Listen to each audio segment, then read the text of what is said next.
Yo, welcome to Adopting Bitcoin Day 2, hosted by Simply Bitcoin. It seems like we've figured out the technical difficulties from yesterday. Crazy, just internet in the jungle, but we figured out the kinks. Anyways, guys, it's gonna be a great day full of incredible lineups. I just want to go through some of them, but first, before I do that, good morning, Opti. Well, it is a good morning. Less kinks, and we're excited for today. Last day of adopting Bitcoin. Super exciting. I'm super hyped. I'm finally getting over this cold, so I'm finally starting to feel a little better. My voice is actually gone, but that's from the cold, guys. I didn't stay out long last night. We did watch the Jake Paul Tyson fight. A little lackluster, but you know. I have some commentary on that. It was totally lackluster. They did such an incredible job at the production, though. I mean, no, at the promotion, that they just convinced everyone that, you know, a 27-year-old fighting a 58-year-old was going to be somehow a great fight. So shout out to them for their promotional genius, but like, what did you expect? Did you see the Joe Rogan tweet about it? No, I didn't. It was so good. It was like perfectly fitting, describing what that fight was going to be like. I have to read this because it's hilarious. He said, "I'm getting ready to watch this Tyson versus Jake Paul fight like I'm watching someone cast a spell that I hope actually works. And I don't believe in magic, but I want to believe." 3 hours after the fight happened, he says magic isn't real.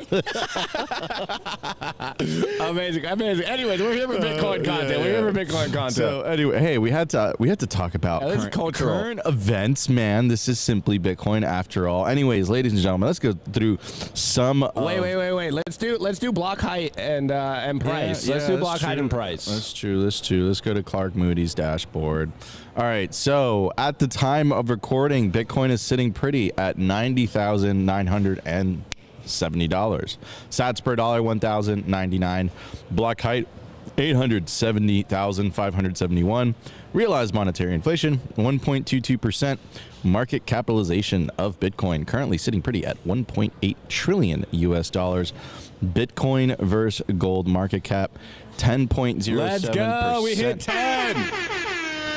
Money supply, 19,782,817 BTC, and percentage issued, $94.2 million. That's right, 90. Let me say that again. 94.2% of the total percentage issued, not dollars. Yeah, there we go. It's still early here, guys. There we go. Yes, it is still early. Also, yeah, I mean, those are the stats. Okay, so 90K. We didn't get a weekend pump this time around, but weekend pumps are still on the table. We'll see what happens. We did hit all-time high when we entered El Salvador, so I guess conference dip curse still in play. I'm going to sip my coffee again. Yeah, guys, I don't know if you guys know. If you guys are loyal fans of the Simply Bitcoin channel, we have some breaking news here. Nico has been drinking coffee. So, you know, usually I'm the one getting geeked out on coffee, but the last 2 days, Nico had to drink some coffee to just maintain the energy.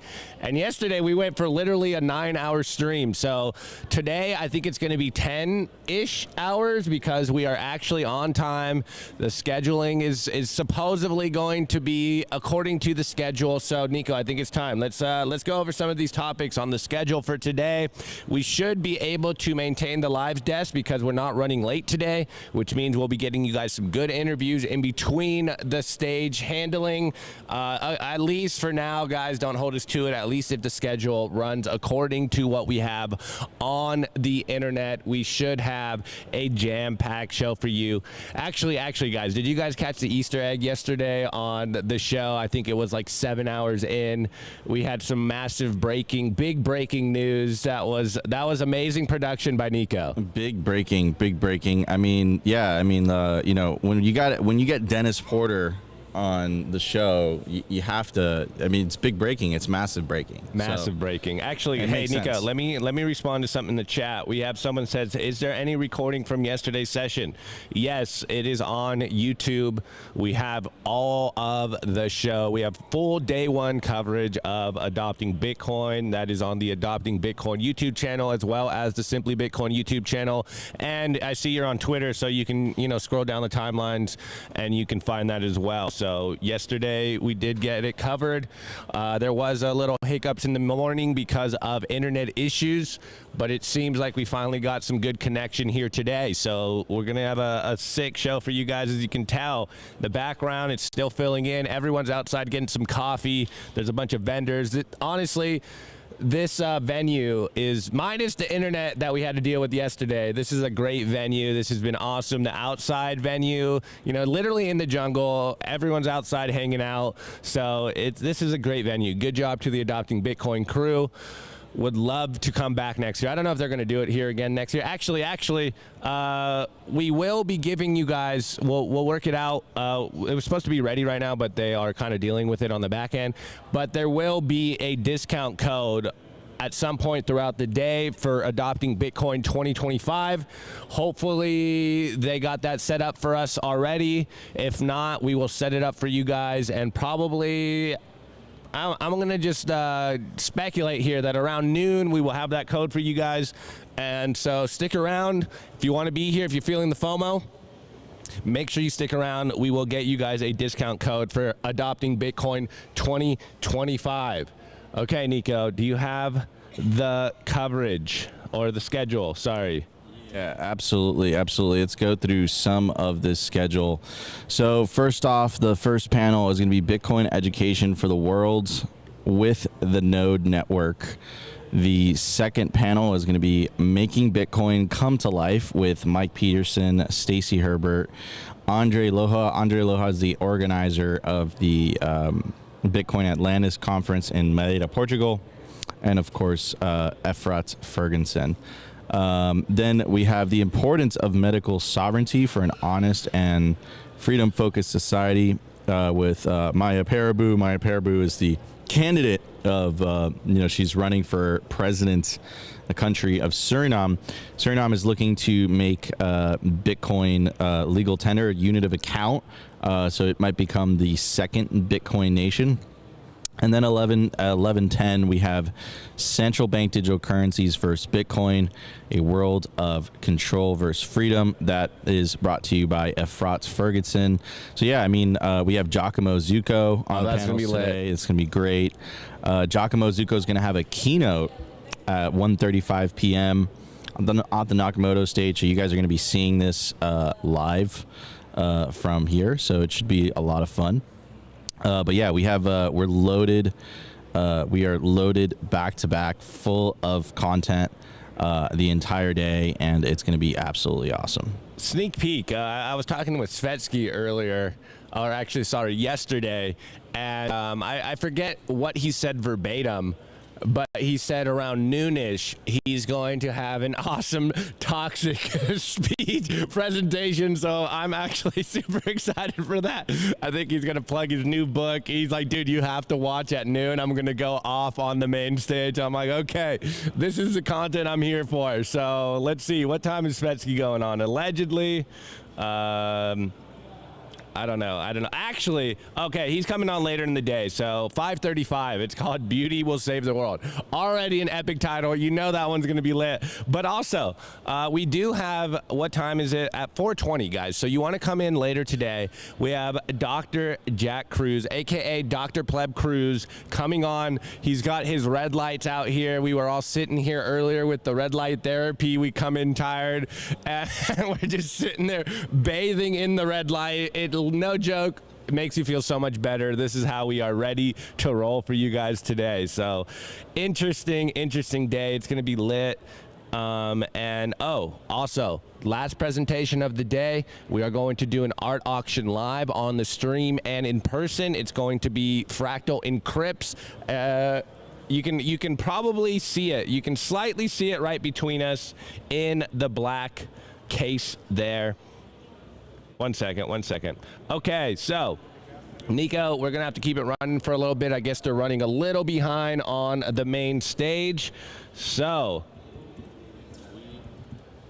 we are also live on Rumble. It seems, yes, we are live on Rumble.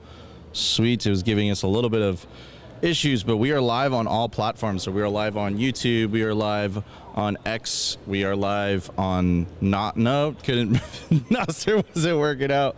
The internet. Blame the internet. We're live on YouTube. We're live on X. We're live on basically every single platform. So yeah, guys, sit back, relax, enjoy the show. It's going to be absolutely awesome today. We have a crazy lineups for you guys. So 5-minute delay on the actual schedule online, but we're going to be running, I think they said 9:10. The first panelist is going to be here. He's actually running a little late, one of the panelists. So we'll be starting in a couple minutes. The room is starting to fill in. People are starting to take their seats. Yeah, I think everyone's still outside. I think everyone's still outside hanging out in the, I don't know what you call it, the fairgrounds or something outside, the farmer's market. There's the farmer's market here, Bitcoin farmer's market. You can kind of see it, the t-shirt up here up front. But yeah, man, Nico, what a day. We're in for a long one. We're in for a heroic day today. Working overtime in El Salvador. Yeah, man, and just kind of enjoying freedom country and, and like all this stuff. It's absolutely awesome. I love the vibe, the feeling here, the hope that people have. You kind of feel it in the air. You feel it you just feel it with individuals. Guys, I've lived in Latin America before, and you don't feel this type of hope. You don't feel this type of energy in not the tourists coming, right? The Bitcoin tourists, but in the populace, in the everyday El Salvadorian, and you just feel that. And I think it has to do with a combination of factors. So I think it's because of Nayib Bukele's leadership, of course. I have a theory. There's no way to know this because it's too soon, but I think a lot of it has to do with fixing the base layer of society by making Bitcoin legal tender. And I think by doing that, you're really like fixing an essential part of society, because I think people underestimate how big of a role, because we're conditioned to like not talk about money. It's like, no, don't talk about money at the dinner table. Money's bad. Money's ugly. Well, I think our parents, and our family members inherently knew that yes, fiat money is bad, therefore we shouldn't talk about money.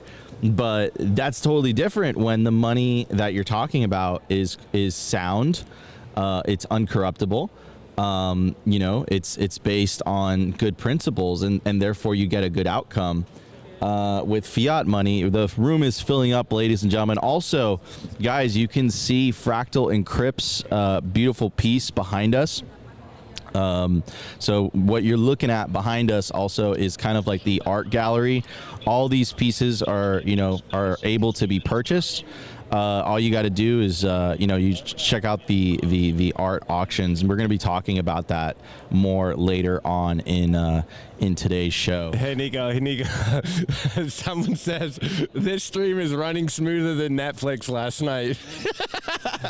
Yeah, I mean, Netflix kind of saved us a little bit, because made us look a little better. It made us look a little bit better, but no, it was a little bit frustrating, guys, because 2 minutes. Oh.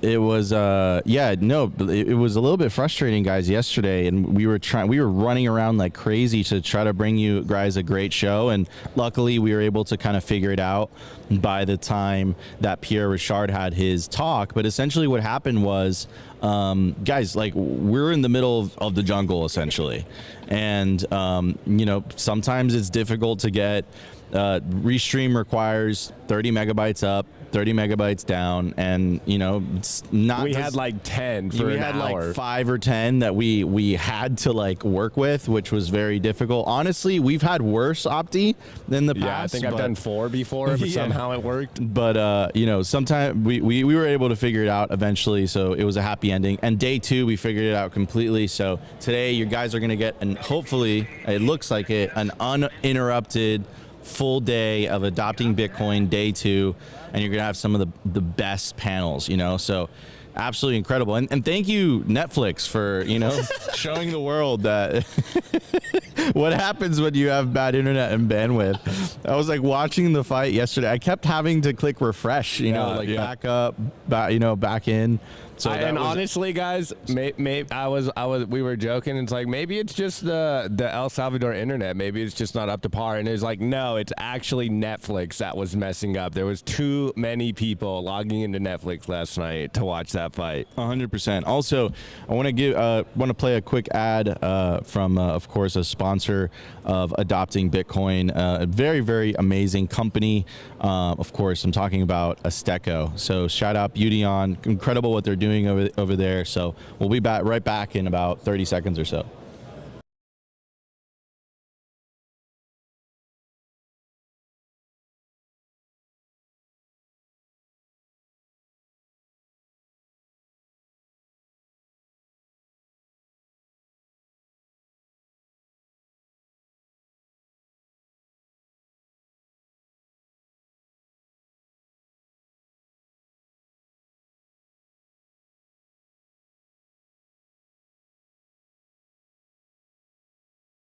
All right, everybody, we are back. So yeah, just scan those QR codes. Azteco is awesome. It's a great way to stack KYC free Bitcoin. Hopefully we get one of the founders today, Beauty On, personal friend, awesome Bitcoiner. I highly recommend following him on X.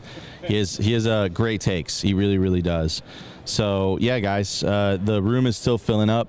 It's, like I said, going to be so many awesome panels you know, lined up for you guys today. You know, pure Bitcoin signal. You guys are going to absolutely enjoy it, love it.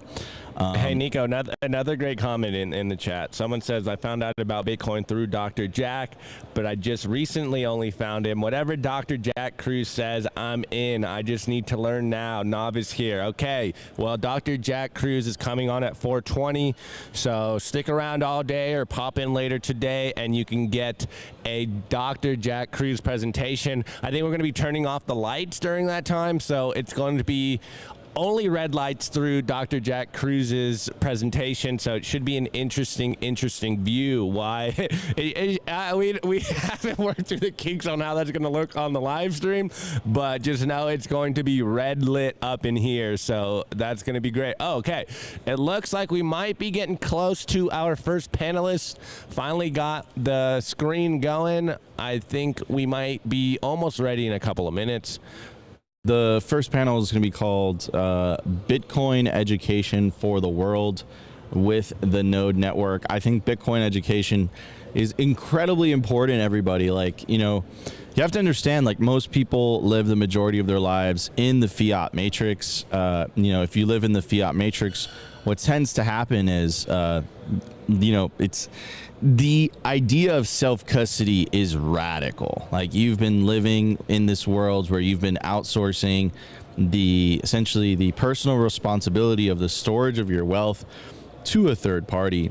And, you know, that kind of makes you a little bit lazy. It makes you a little bit kind of complacent, you know, like, what was that Franklin quote? You know, like, if you can protect it. If you want, you know, if you're willing to give up liberty for security, you deserve neither. You know, and that's such a powerful. Okay, Nico. Quote. Okay, it looks like our first presentation is coming on, guys. So we're gonna go to the main stage. All right. Oh, wait, hold on. Yes, okay, we are going to the main stage. Day of adopting Bitcoin. We're here in El Salvador. And my name is Anna. I'm going to be your MC for the first half of the day today.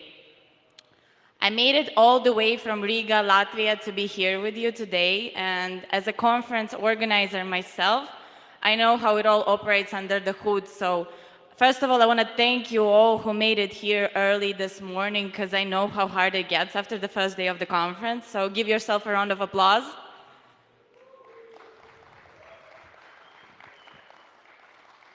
And secondly, I want to thank all the brilliant people who are running the show for you today behind the scenes, so give them a round of applause as well.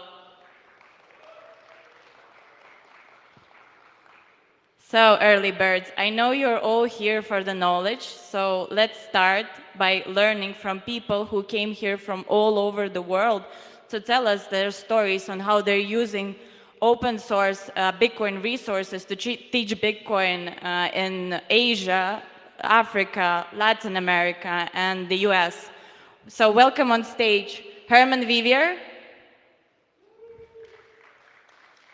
Arnold Hubach, Adam Kupawait, Diana, and Fidel Funes C.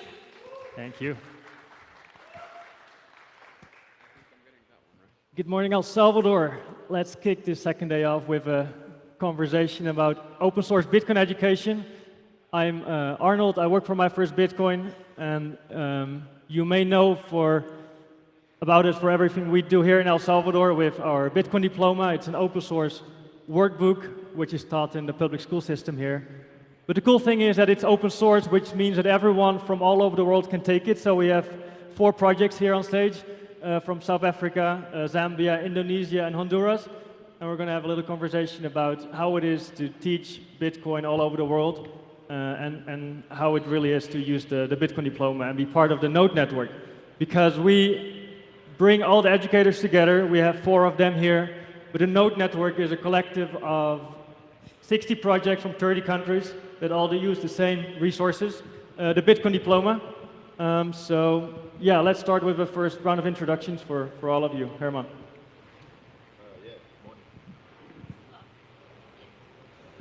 Morning. Yeah. How's it? Yeah, my name is Herman. I'm the founder of Bitcoin Economies, a circular economy project based in South Africa.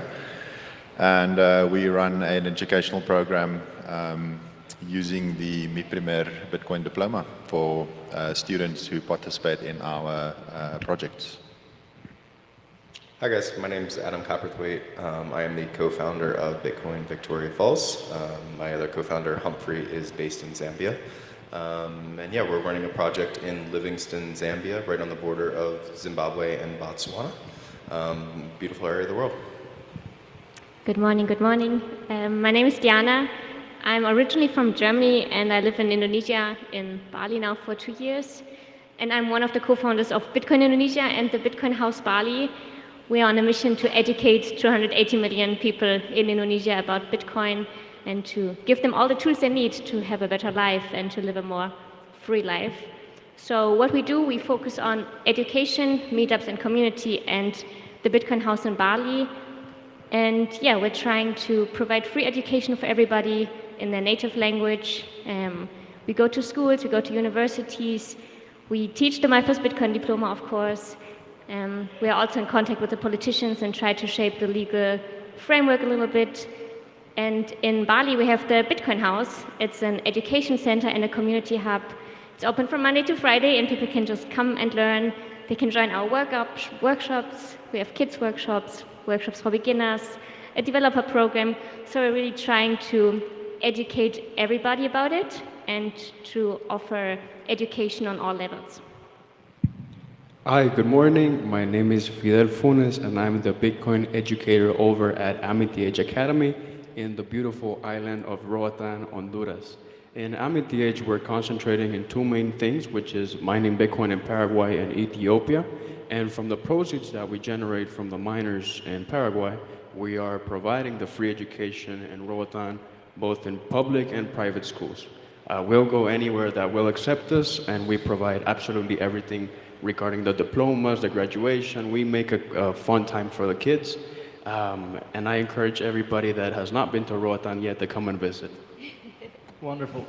So let's dive into this Bitcoin diploma first a little bit with you, Diana and Fidel. You're the teachers. Adam, Herman are more like coordinators, I would say, or project leads. Can you explain a little bit about teaching a diploma? What is it? How does it work? Cohorts, students? Yeah. Okay, so the Bitcoin diploma is a 10-week program. It was developed here in El Salvador, and from there it's spread across the world.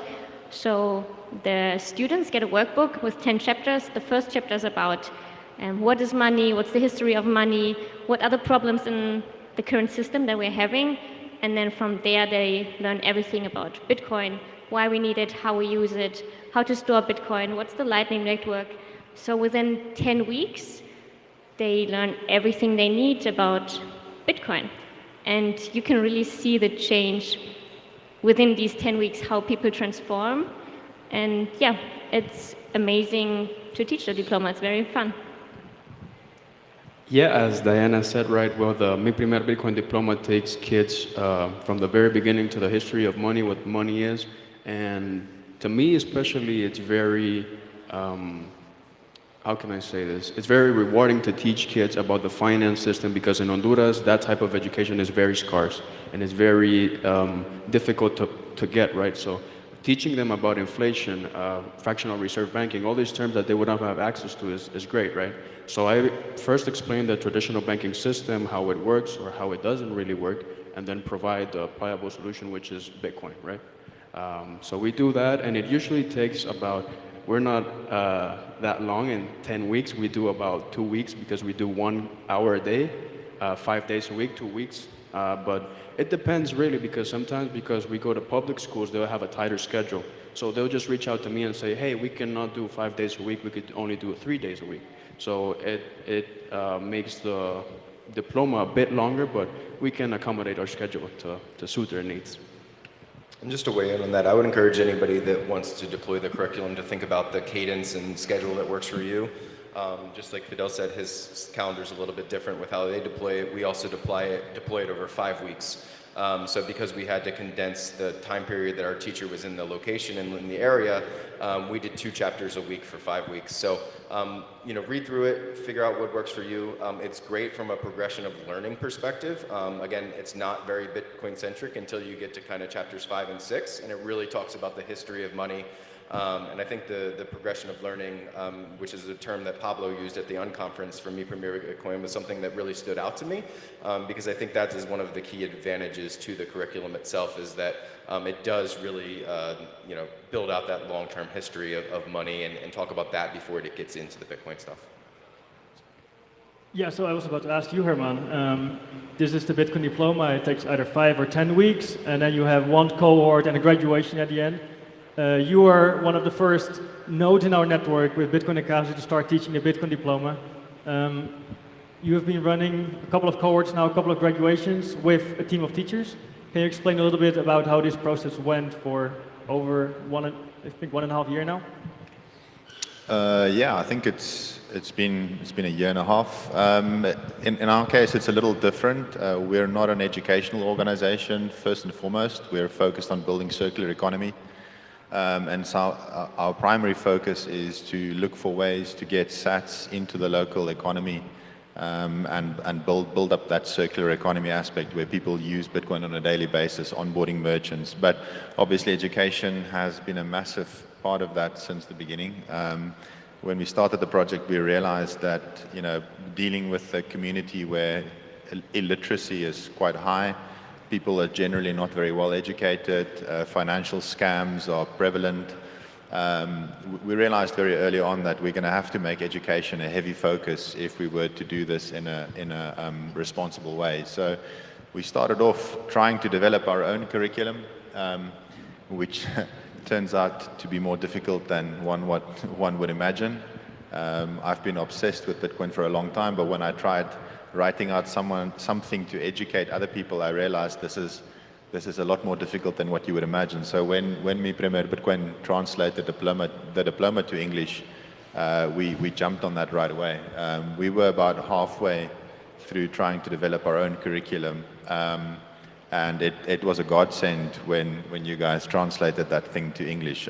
We went with that straight away. So we've had a couple of cohorts. We employ a full-time teacher who works in the community, teaching shop owners, kids, teenagers from the local high school, whoever wants to or can attend our classes. The diploma classes run 5 days a week. We generally do classes between 5 and 10 people at a time. But it's a complementary aspect to the circular economy building, because that's really our primary focus. So, and you brought Bitcoin education into your, like an existing NGO. Adam, I know you've been thinking about this several approaches as well of how to get Bitcoin education into Zambia. Can you elaborate a bit on that process before you started Bitcoin Victoria Falls?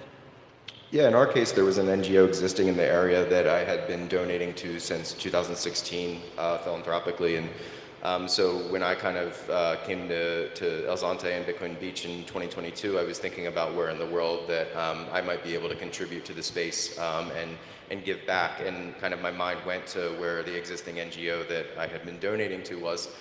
And again, I'd encourage any of you, if you know a nonprofit internationally that maybe you've been donating to or maybe you're connected with, think about how Bitcoin and financial empowerment might impact that area.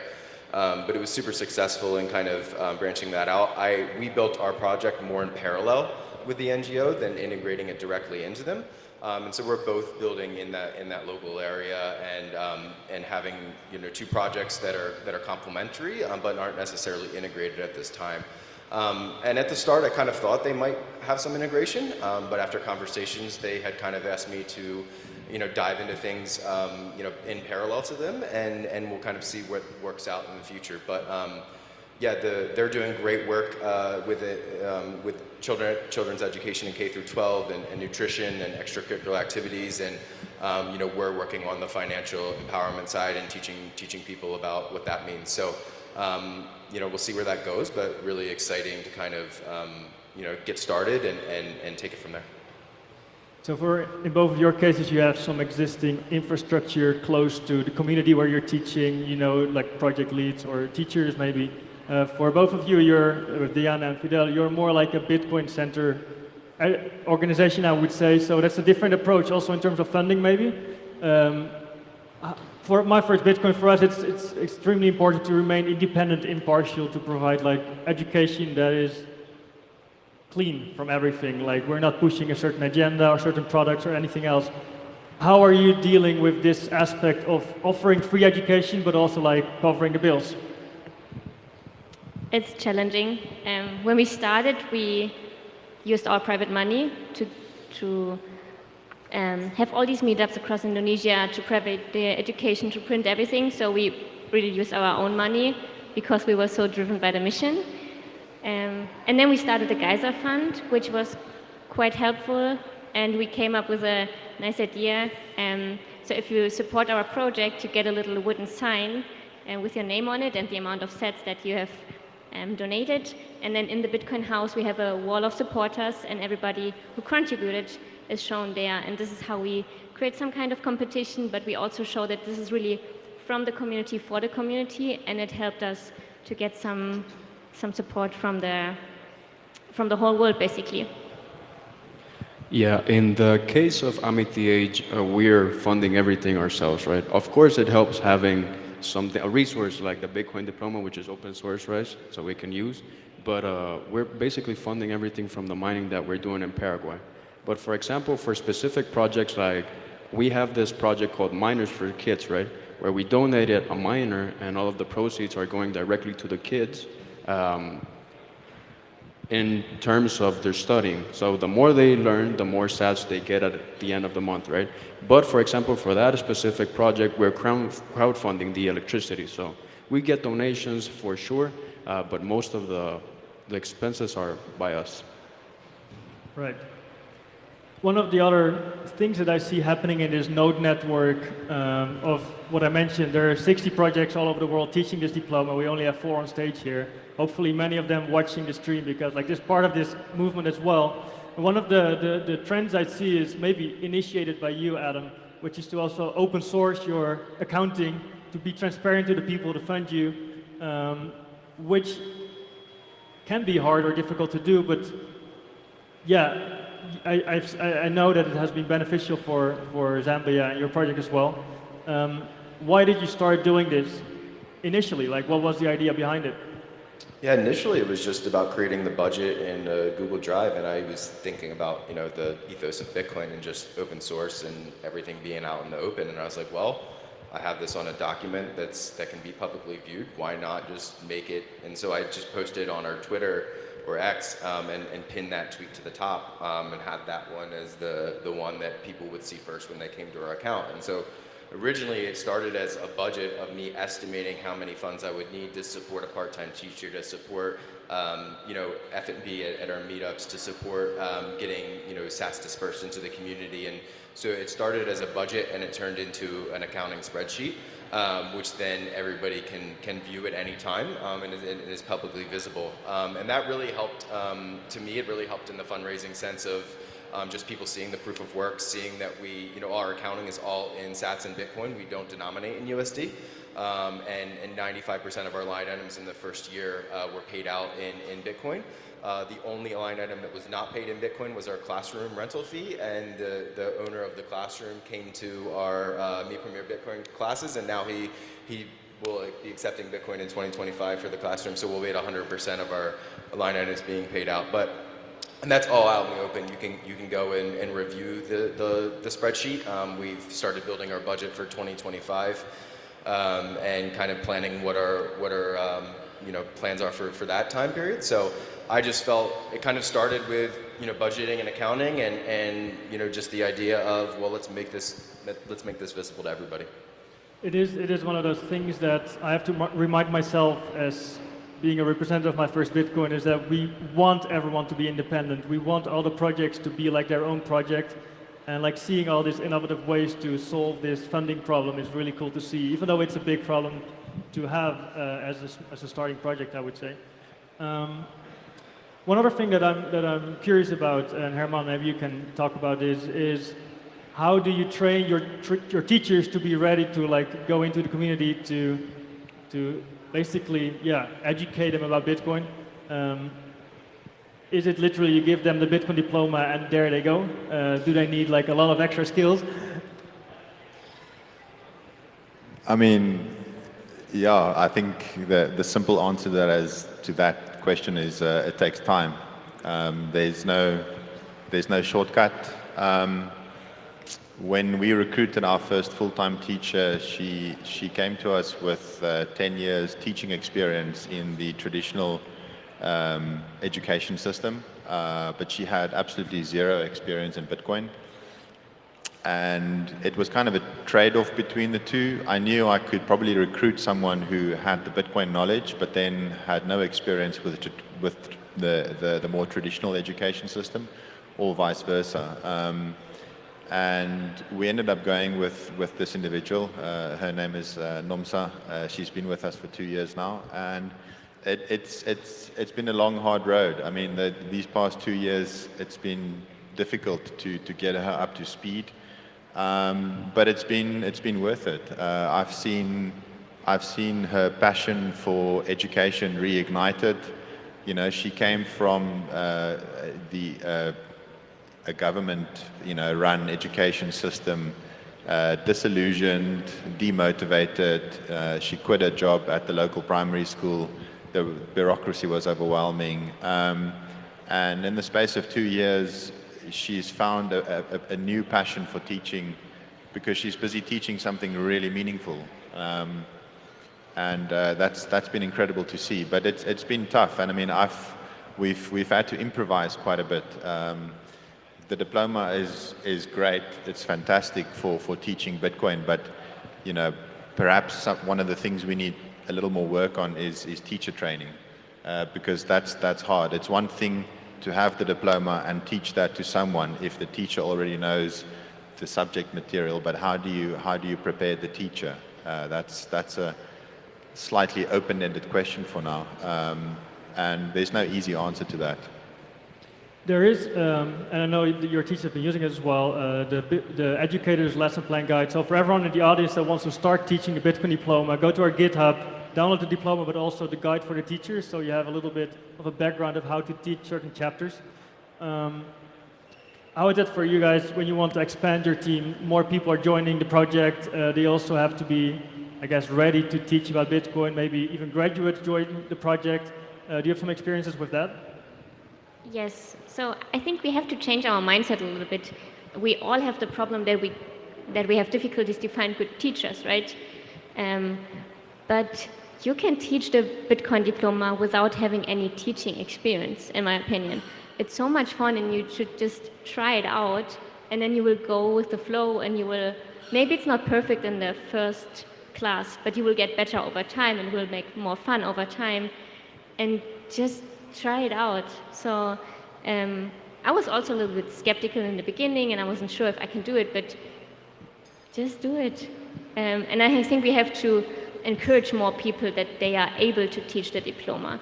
And if they have graduated, I think they are already ready to go and start teaching themselves, or at least support another teacher and co-host a session and then do another session themselves. So I think we have to reduce the fear of teaching because we all can do it. Our perspective is that, one, I'm extremely grateful to have been connected with Humphrey. He's an amazing teacher, an amazing co-founder, and has been extremely supportive of this project in Zambia, and has just been my right-hand man and through everything. But not every project has a Humphrey, and we do need more teachers, and I would encourage anybody out there that is Bitcoin knowledgeable.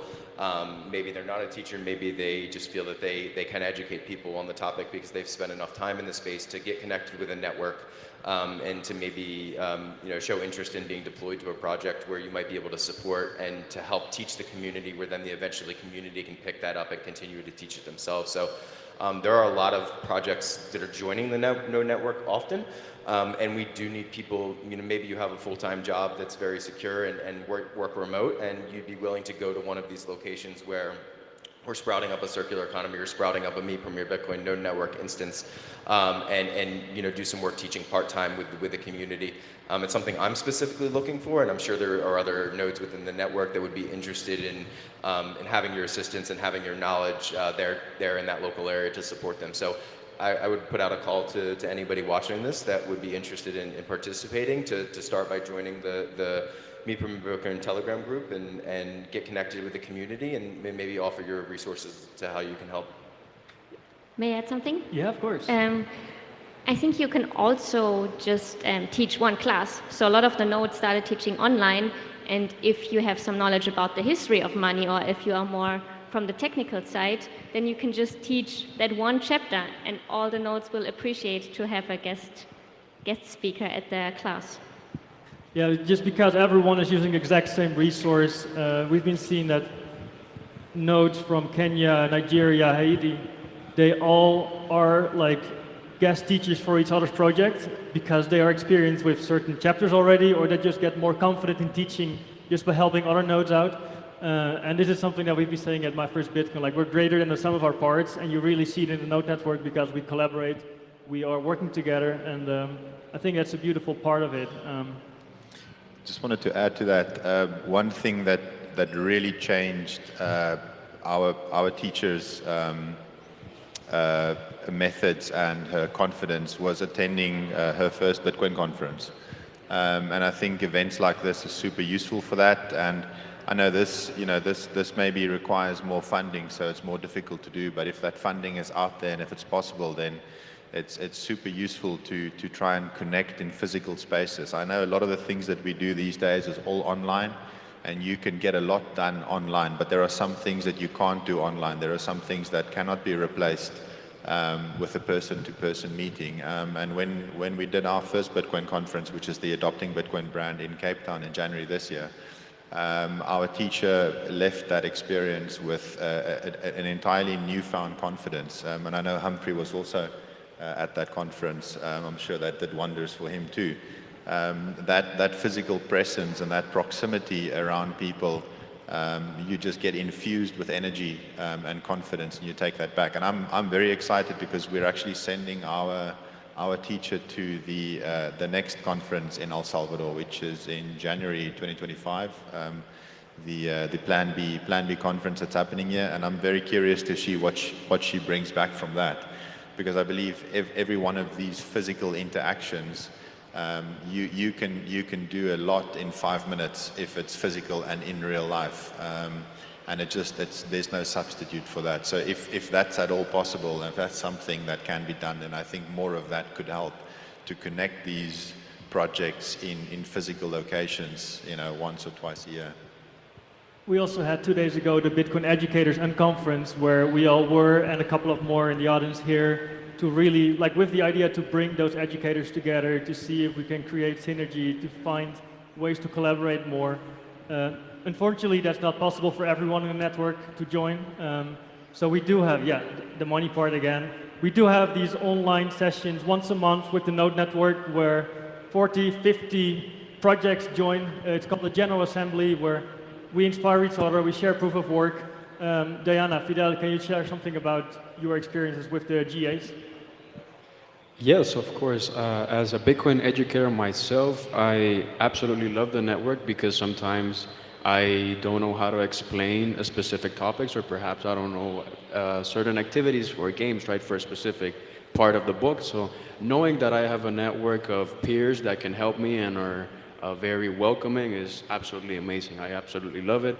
As an educator myself, I did not go through the diploma myself, but I have been blessed that I have a great mentor who is our founder. His name is Dusan Matuska, and he's been encouraging me and orange pilling me slowly and recommending books all the time. So that's been my personal journey. So going back to that previous question that you asked, right?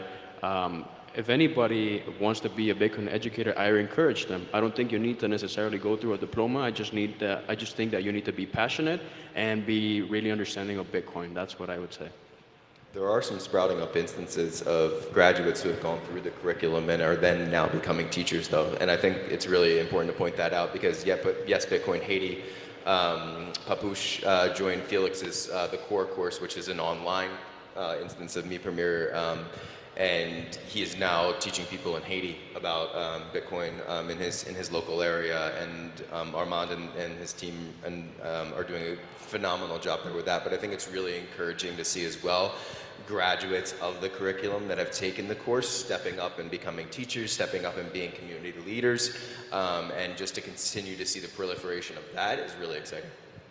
Yes, I totally agree. So most of the people that graduate afterwards ask us, okay, what's next? How can I get involved in Bitcoin?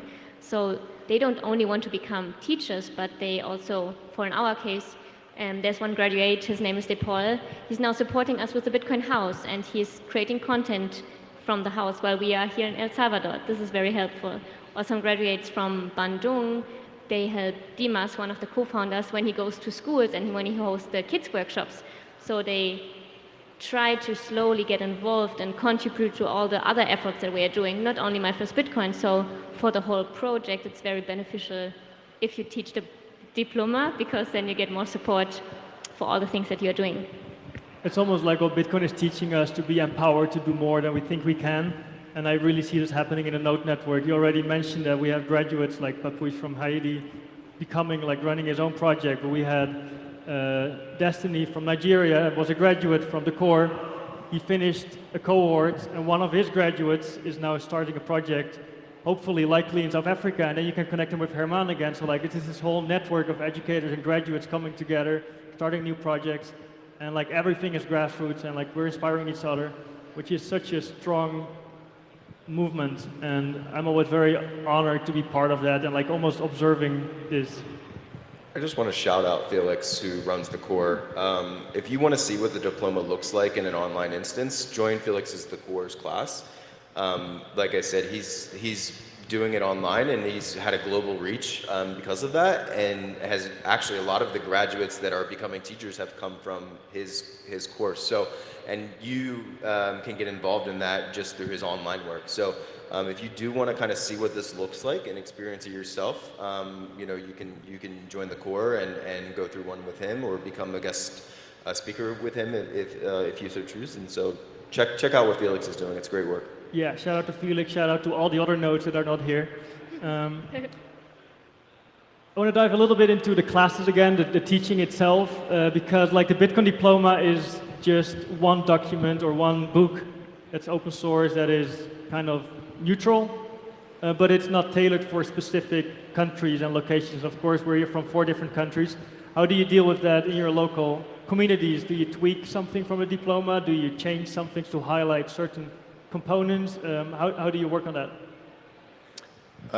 Well, in our case, it's maybe a little different. I should probably explain, but we we work with mostly with high school kids, and we're actually, I mean, as you mentioned earlier, we had a pre-existing organization that was dealing with youth empowerment and education. So the Bitcoin diploma is only one part of what we teach. We're building an alternative education center where we've actually started taking kids out of the local high school, and we're replacing their high school education with something that's actually equipping them for real life, because unfortunately the reality is that the South African government has run the educational system into the ground. In an effort to try and improve the numbers, they've lowered the standards. So, you know, you're seeing kids finish high school barely able to read, and they're just being pushed through the system for the sake of having a rubber stamp at the end of the day, but it means absolutely nothing. So we're trying to replace that with an alternative model where we can actually equip children for when they finish at the age of 18 or 19 or whatever to go and further their studies or to get a job, because the education that they're getting at school is kind of useless. And so the Bitcoin diploma is one part of that, but it's not the entire education system that we run, which is part of the reason why we had to get a teacher with a traditional teaching background. We could not do this if we didn't have a properly qualified teacher. And so that adds additional challenges. But it's interesting to see that you would expect that the diploma would maybe be quite a small part of what we do, but it's actually pretty big.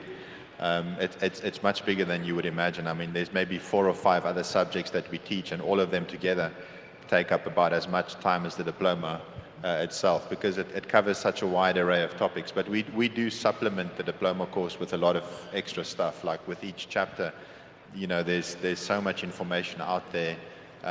There's a lot of good resources available that teaches Bitcoin. The great thing about the diploma is that it's all put together in one place, whereas a lot of the other stuff are sort of thrown around all over the internet. But if you know what to look for and you have someone knowledgeable enough to help, then you can supplement it with a lot of extra material. There's great educational videos out there. So we do supplement it quite a bit, and it also depends very much on the age of the children that we're dealing with. So our diploma classes go from anything from 12 years old to 18 years. And obviously, depending on that age, there's, you know, suitable material that you could add to a 12-year-old class, but that wouldn't really work for an 18-year-old and vice versa. So yeah, but we run these classes 5 days a week like a normal school, Monday to Friday, 8 a.m. to sort of 3-4 p.m.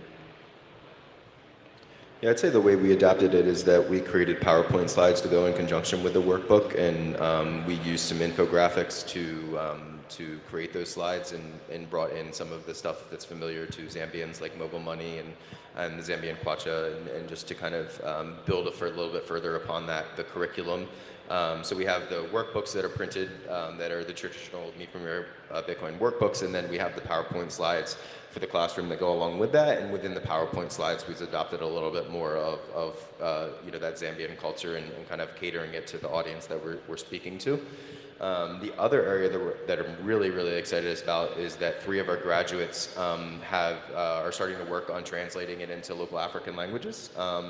And there are many of them in the local area. So just very excited to kind of see where that goes. That for us just started, and they just got the first translation completed in Bemba. And so we're continuing to work on getting this, and maybe seeing how that will further get dispersed into local rural villages. And rural villages is where the Free Haven Community Initiative, that NGO that I was speaking of, does a lot of their work.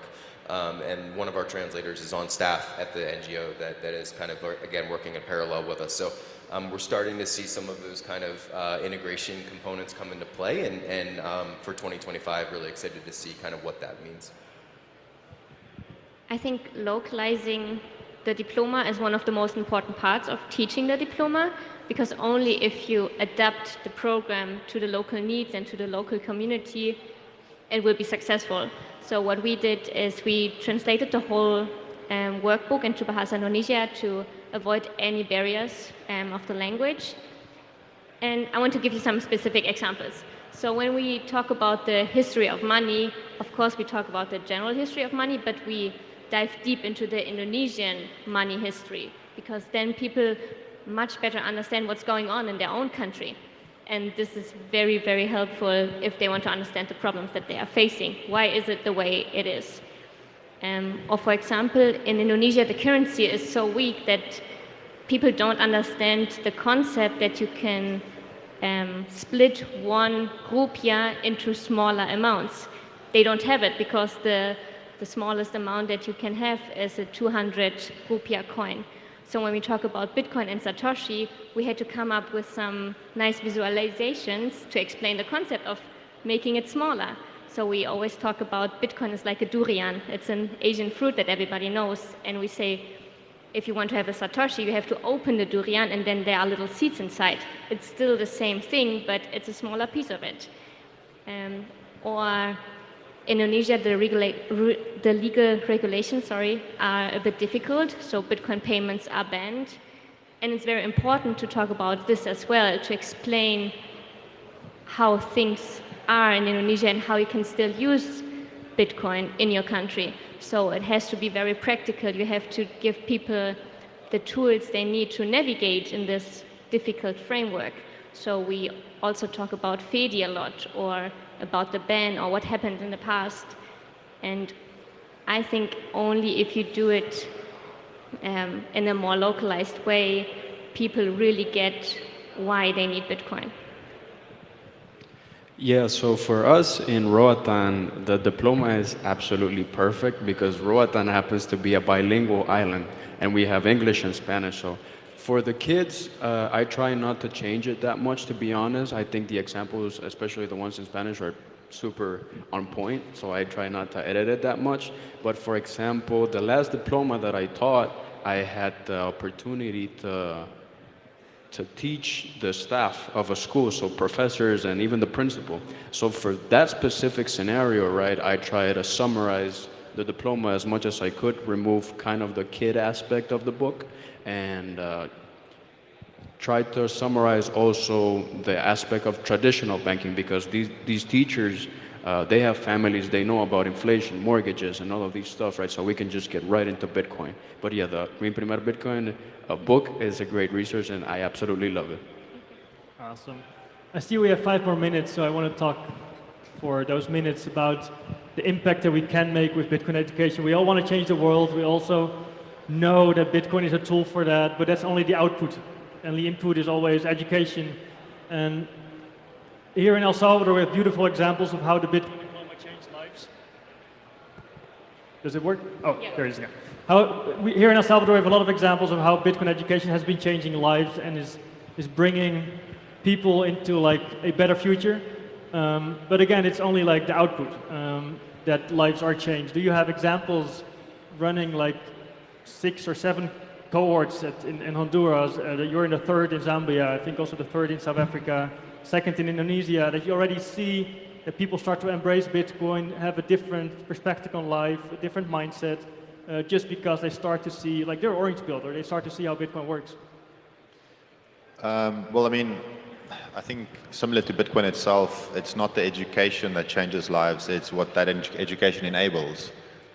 So it's the adoption of Bitcoin that changes a person's life, and it's because it gives them a way to uplift themselves. And I'm speaking about particularly a South African context here. A person who 3 years ago had no hope for the future, has never saved in their entire life, never had a way to save, never had access to a savings technology, has adopted Bitcoin and can now save and change their future. But it's only possible because of the education. So that education is what enables the mindset to then make the informed decision to adopt Bitcoin. And I mean, how much you understand about Bitcoin is far more important than how much you own, because if you don't understand it, you won't own it for very long. So it's what the education enables that changes lives. And I've seen people's lives change in ways. I mean, I've been working in this particular community for a decade and a half. And in the last 3 years that we've introduced Bitcoin into the project, I've seen people's lives change in ways I could never have imagined possible. Yeah, I think it's a great opportunity for them to learn like echoing what Herman said, is the education for us is the pillar to the Bitcoin circular economy, and the lives will change as time goes on, as people get more familiar with things. But what's happening on the ground is just an excitement, and you kind of can feel that at a ground level, that there is something out there that can help to support them, in whether it's preserving purchasing power, or whether it's having a bank account in their phone where they don't need to go through the traditional system, or whether it's just seeing a transaction in sats that's coming in from a global area where they've never, they've always been restricted on that before, or had to go through significant amounts of money to get a remittance or a wire transfer or something along those lines. So I think it comes in kind of the small things. I'll share an anecdote that I received actually the morning of the unconference. I woke up from a WhatsApp message from my friend and one of the graduates, David Molinta, and he said, since you painted my shop with the Bitcoin Victoria Falls logo, I've informally educated 178 people about what Bitcoin is, right? And it's those messages and those type of small points in time that excitement is palpable. And it really translates, within a community. So I just kind of used the last opportunity here to say, get involved with Me Premier if you're not already. This is a phenomenal organization, and there is a lot of good things happening that's changing the world from an education perspective. So reach out, get involved, and learn about what they're doing, and make an impact yourself if you have the ability to do so. I totally agree to this. I have to admit, I was very critical about the diploma in the beginning, because I thought 10 weeks, that's way too long. But actually, it's such a shortcut in life, especially for the people. And from week by week, you see them transforming their life. They change with every session they attend, and they start shifting their life into new directions. They start thinking about, how can I use Bitcoin in my own life? How can I get it into my job? Can I accept Bitcoin in my job at the moment? We saw people that quit their job during the diploma because they don't want to continue it anymore. And it's very impactful. I want to share one personal story. So we have 2 graduates in Bali, 2 little girls. Their mom lost all their money in a banking scam. So they lost basically everything they had, all their savings. They didn't feel respected anymore, and there was not a lot of hope for the future. And now these little girls attended the diploma, and they learned how to use Bitcoin, how to take control over their own money. And finally, they have hope again for their own future, but also for their family. And I think these are the stories that keep us going. These are the stories that keep us motivating to teach the diploma, because you see the real impact within the shortest time. I wanted to hear from you as well, Fidel. We have not so much time, but please give it a Yes, try. I would say that as a Honduran, having the opportunity to teach kids, as I mentioned before, right, about these financial systems and Bitcoin specifically, is such an amazing thing, because we don't have that type of access in Honduras, unfortunately, either in school or in college. So I believe that what we're doing in Amity is truly changing lives in Roatan, and I see it all the time with my students. They're super excited to hear about Bitcoin. And when we first touched the subject of miners and nodes, and I explained the type of computers that they just went crazy. They wanted to know more, and when they got to see them in person at our center, I wish you guys could have seen the joy in their faces, right? Because they actually got to see these machines. And they're always texting me and reaching out to me to follow up and asking me how's Bitcoin going and stuff like that. They even have extra questions after the diploma, which is why we created the Miners for Kids project, right? Because we didn't want the education to stop after 2 weeks or a month or whatever the time of the diploma is, right? But yeah, I know for a fact that we're changing lives in Roatan, especially because Roatan has a lot of remote or neglected communities, that the government doesn't really take care of. So now we presented them with Bitcoin, right? So they have started their own circular economy, and we're doing great work in Roatan, really. Awesome. Our time is up. I want to thank you for sharing the stories, hopefully inspiring everyone in the audience to start teaching. If you want to do that, please talk to me. Talk to any of them here. Go to the MPB booth outside. Look at the diploma we have there. and let's just get this diploma everywhere, every country, every community we can think of. Thank you. Thank you very much.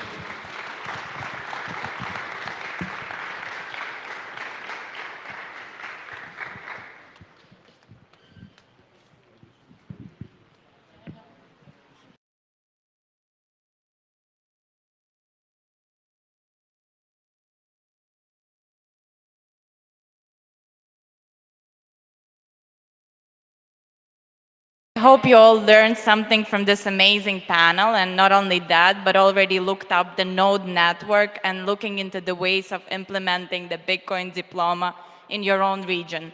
I want to give a huge shout out to Mi Primera Bitcoin for starting this amazing initiative. Give them a round of applause.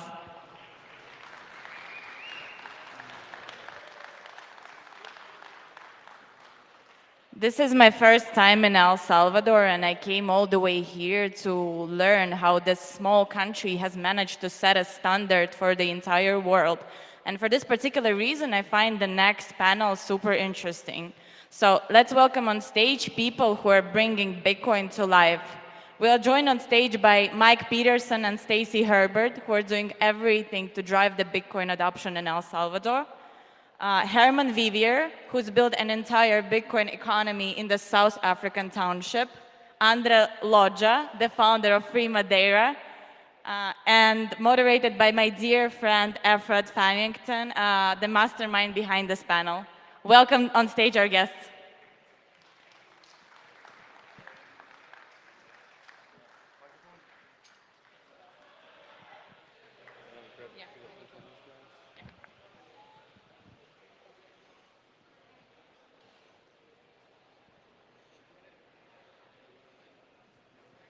Hello. Good morning. Hello. Hello.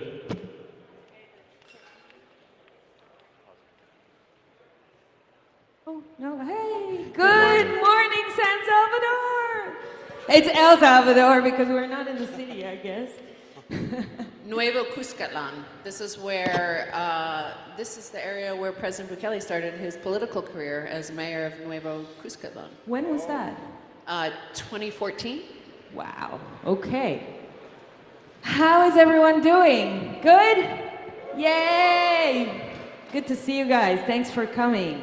Okay, we have a really cool panel. We're going to talk about making Bitcoin come to life. I actually want to hear from some of the, for me, inspirational pioneers that are actually taking Bitcoin and making it come to life in various ways in various places around the world. How do they do that, and what's the impact? And I want to hear some of their stories and examples. So I have the privilege of sitting with you guys here. Thank you so much for being who you are and for being on that panel. So let's start. I see you guys as the pioneers of building life on a Bitcoin standard. Your real-life work involves real people, real challenges, tangible results, and gives life to a new reality, and for me, it's a new kind of wisdom. Can you each share what is it that you are actually pioneering from your point of view, and why did you choose to pioneer that specifically? Let's do a quick, we'll start with Andre, 2 minutes each. Introduction? Yeah, like what are you pioneering exactly, and why did you choose to pioneer that? Well, first of all, I just wanted to shout out to Galoy and especially Kamal for the invitation. This is great. Our first time in El Salvador, and we're loving it. So, 2 years ago, I thought I was the only Bitcoiner in Madeira, and I wasn't seeing any future, or at least no prospects of adoption and education there. So, as a Bitcoiner, I was infected, and I had to do something. So, that was it. It started with small things like publishing books into Portuguese language, and then one thing led to another. We were able to bring the president of Madeira to Bitcoin Miami 2022. Mm-hmm. And it kind of, it kickstarted the whole chain of events that ended up in us setting up the Free Madeira nonprofit, for the adoption and education about Bitcoin. Free Madeira stands for Regional Forum for Economic Education. And now we have a lot of plans. Bitcoin touches everything, so we're stretching out to everything we can to increase our chances of really improving the future of Madeira. Okay, and you had a conference as well called Bitcoin Atlantis. For the Yes. first time in Madeira. Yes, Bitcoin Atlantis was in March this year. It was a huge success. It was amazing. We had 200 speakers from all over the world, over 3,000 attendees, and it was amazing. And it was a huge kickstart for the whole project. It was meant to be as a awareness for the launch of Free Madeira, and it worked out like a charm. And now everything's Madeira is on a bull market of anything related to Bitcoin, which is great. Thank you. Stacy, your pioneering story. Well, Max and I were pioneers in covering Bitcoin early from 2010. So we pioneered that whole Bitcoin podcast phase. There used to be a time for many years when we were the only Bitcoin podcast. But here in El Salvador, we are pioneering Bitcoin country, right?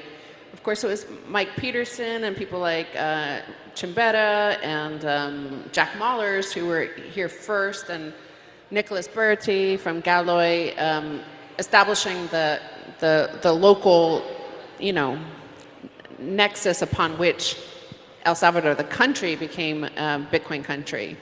So that's where I come in, is at the government level, at the top. And so what we have been doing is, trailblazing, really. We are the first, and sometimes it's quite difficult to be the pioneer because you have to set the template, set the standards, establish them, and establish the framework. And I think we've done a pretty good job. We set out, one of the first things we did was establish the Bitcoin office in order to have, funnel all the, the policy. So President Bukele had the vision of Bitcoin country, and then you have to execute on that vision through strategy and policy and frameworks and regulations. So that's what we've been doing in terms of, advising on that, and then bringing in investors and establishing education programs. For me, our education programs are actually what I'm most proud of what we've done. And I think clearly, we've done a good job on establishing the brand of Bitcoin country and establishing, the world's first strategic Bitcoin reserve. And now the United States is following our lead, which is quite extraordinary for any Salvadorans. It's a small country, which was a near failed state for 40 years. So that the most powerful country on earth is following you is quite remarkable. But while the U.S. obviously has very deep, rich, capital markets and a huge team of very talented people coming into this Trump administration, I think it's going to be quite energizing and it's going to be fun. El Salvador really has a moat which people don't really understand.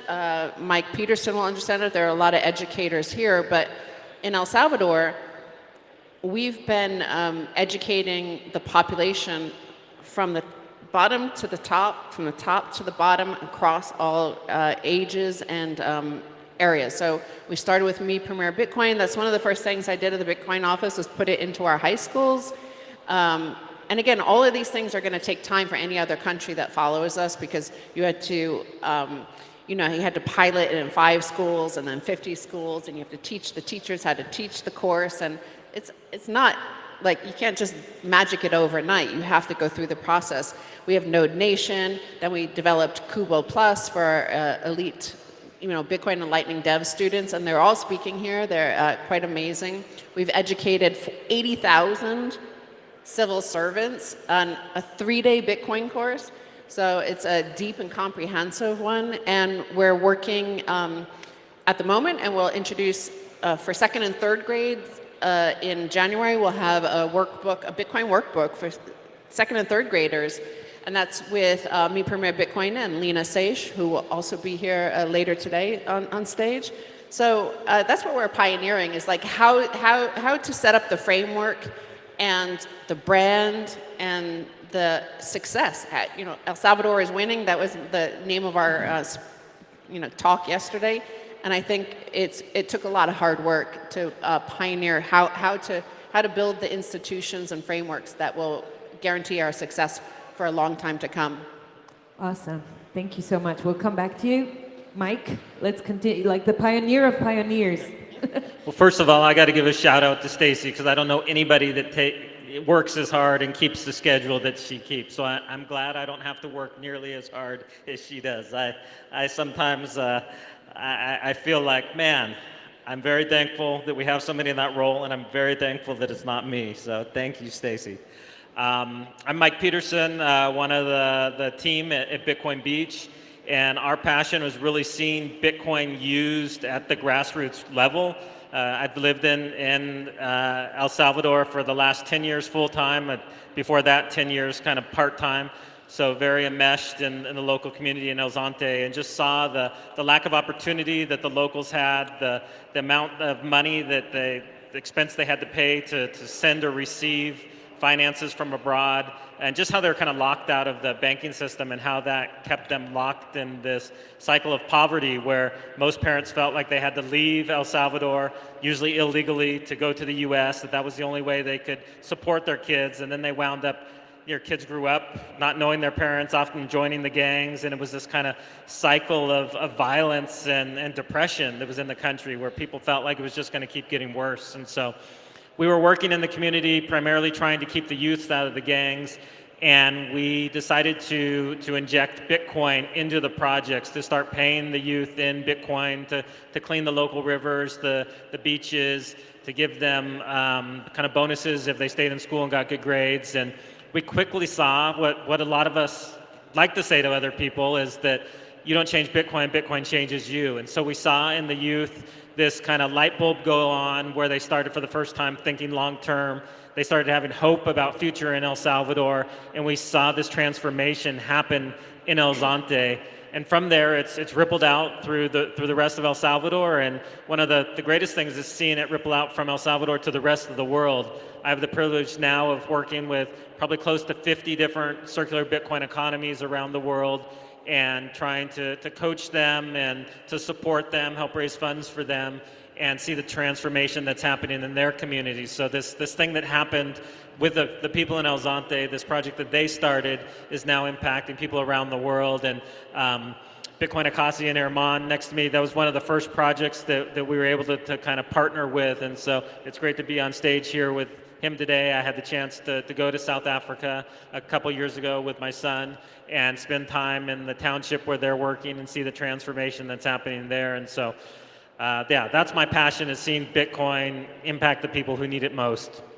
Amazing. Thank you so much, Mike. Herman? I mean, yeah, it's hard to talk about what I pioneered if I'm sitting amongst pioneers. I visited El Salvador for the first time in 2022.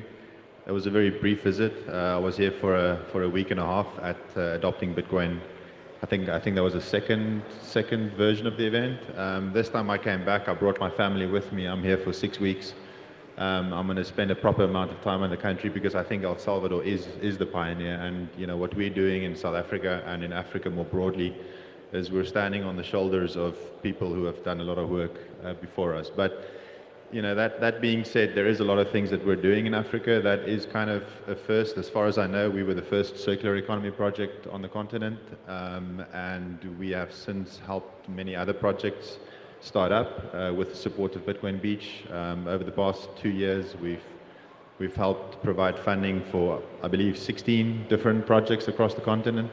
A lot of them are doing really good work, and it's great to see the model spreading. I was deeply inspired when I heard the Bitcoin Beach story, and took the model, copy-pasted it, adjusted it to local context, and it's worked really well. And to see that model being replicated elsewhere is fantastic. The idea of a circular economy is a really, really empowering idea, and it does wonders for people on the ground. And I would highly encourage other people to think about it and to start where you are, and to take inspiration from the pioneers that we have in Bitcoin, and to replicate what has been done before. Awesome. Thank you so much. Stacy, your work as the director of Bitcoin office, working closely with President Bukele, directly impacts the life of the people of El Salvador. Yesterday you shared how Bitcoin country, the term Bitcoin country is associated with El Salvador as part of a successful blue ocean strategy, maybe even before you figured out, and that's what happened. And how, like you said, you educated 80,000 civil servants and a lot of other great achievements that were already done. And you basically help people carry the Bitcoin torch forward. Can you share a story or an example of how Bitcoin impacts or changes life in the groups that you are targeting? Right. So, first of all, I suppose when you're pioneering a Bitcoin country, you know, the importance of this, I was always very aware for the past 3 years that El Salvador had to win. There was actually no other alternative. We had to win. Wow. That's a lot of pressure. Yeah, yes, and that's why I work so much, as Mike knows, because remember, so we made Bitcoin legal tender, and the global financial press totally mocked us, and everybody in the global, you know, legacy elite power brokers wanted us to fail. And of course, if we failed, then it would be hard for any other country to follow, and all of the stuff that is now happening right today with the United States. I think if it weren't for us winning and being such a success, you wouldn't see what you're seeing today in the United States, them discussing a strategic Bitcoin reserve. I just don't think that would happen. So there was a lot of pressure, especially if you think about the fact that, like, basically I really started working from March of 2022. And if you were around back then you know what happened, and I think it was April, Terra Luna crashed, and then FTX crashed, and then Celsius crashed, and everything crashed. And you were like, oh dear, okay, this is going to be a lot more difficult than I thought. So, and the other thing that was, you know, very important to me is that we had to keep our standards so high, not only so that we won, and we won very decisively, so there was no doubt that there was like some shortcut taken, but I really believe from, you know, the moment we met him and what I was observing before I met him in the you know, his speeches, is that President Bukele was a 1 in 500 year type leader.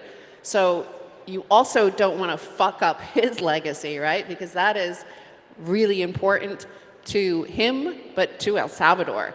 The transformation of El Salvador is because of him. So, you know, that pressure to just always be at the highest standards possible.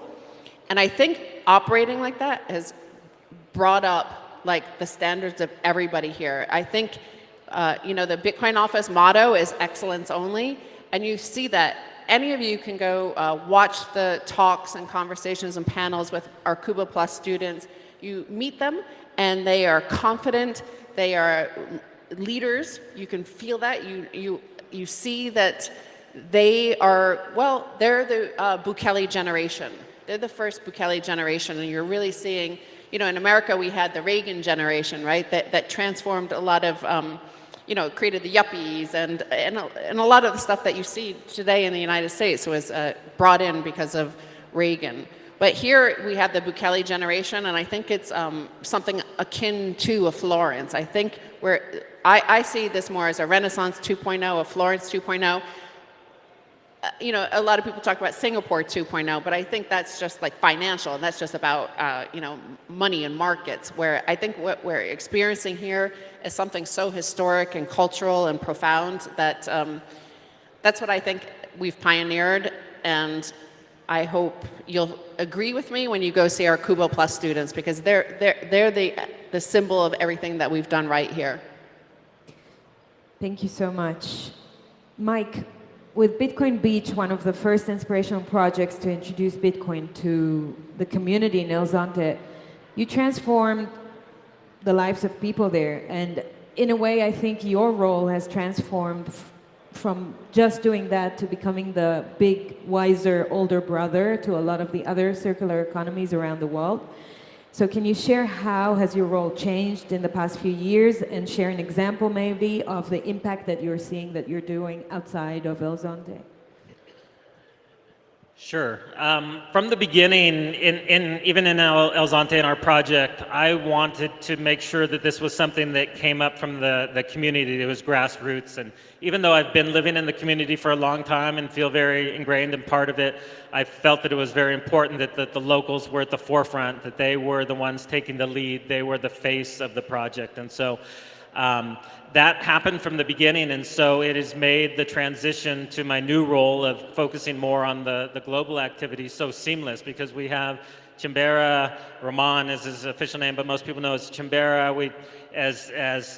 I mean, he does such a better job than I ever would, and I love just his enthusiasm and the way that he has such a heart for the community, and he's raising up new leaders like Brian and Freddie that are not just working in El Zonte, but are going out throughout the country. They've been part of the program to train all the teachers that are going to be teaching the Bitcoin diploma program or the specific program that was developed for the public schools. So they've been crisscrossing the country doing that. And so for me, it brings such joy to see, especially Freddie. He was somebody that was our caretaker's son. I've known him since he was a little kid, and now see him as this leader who's technically much more savvy than I am, that I can go through to technical help, that's teaching across the country now.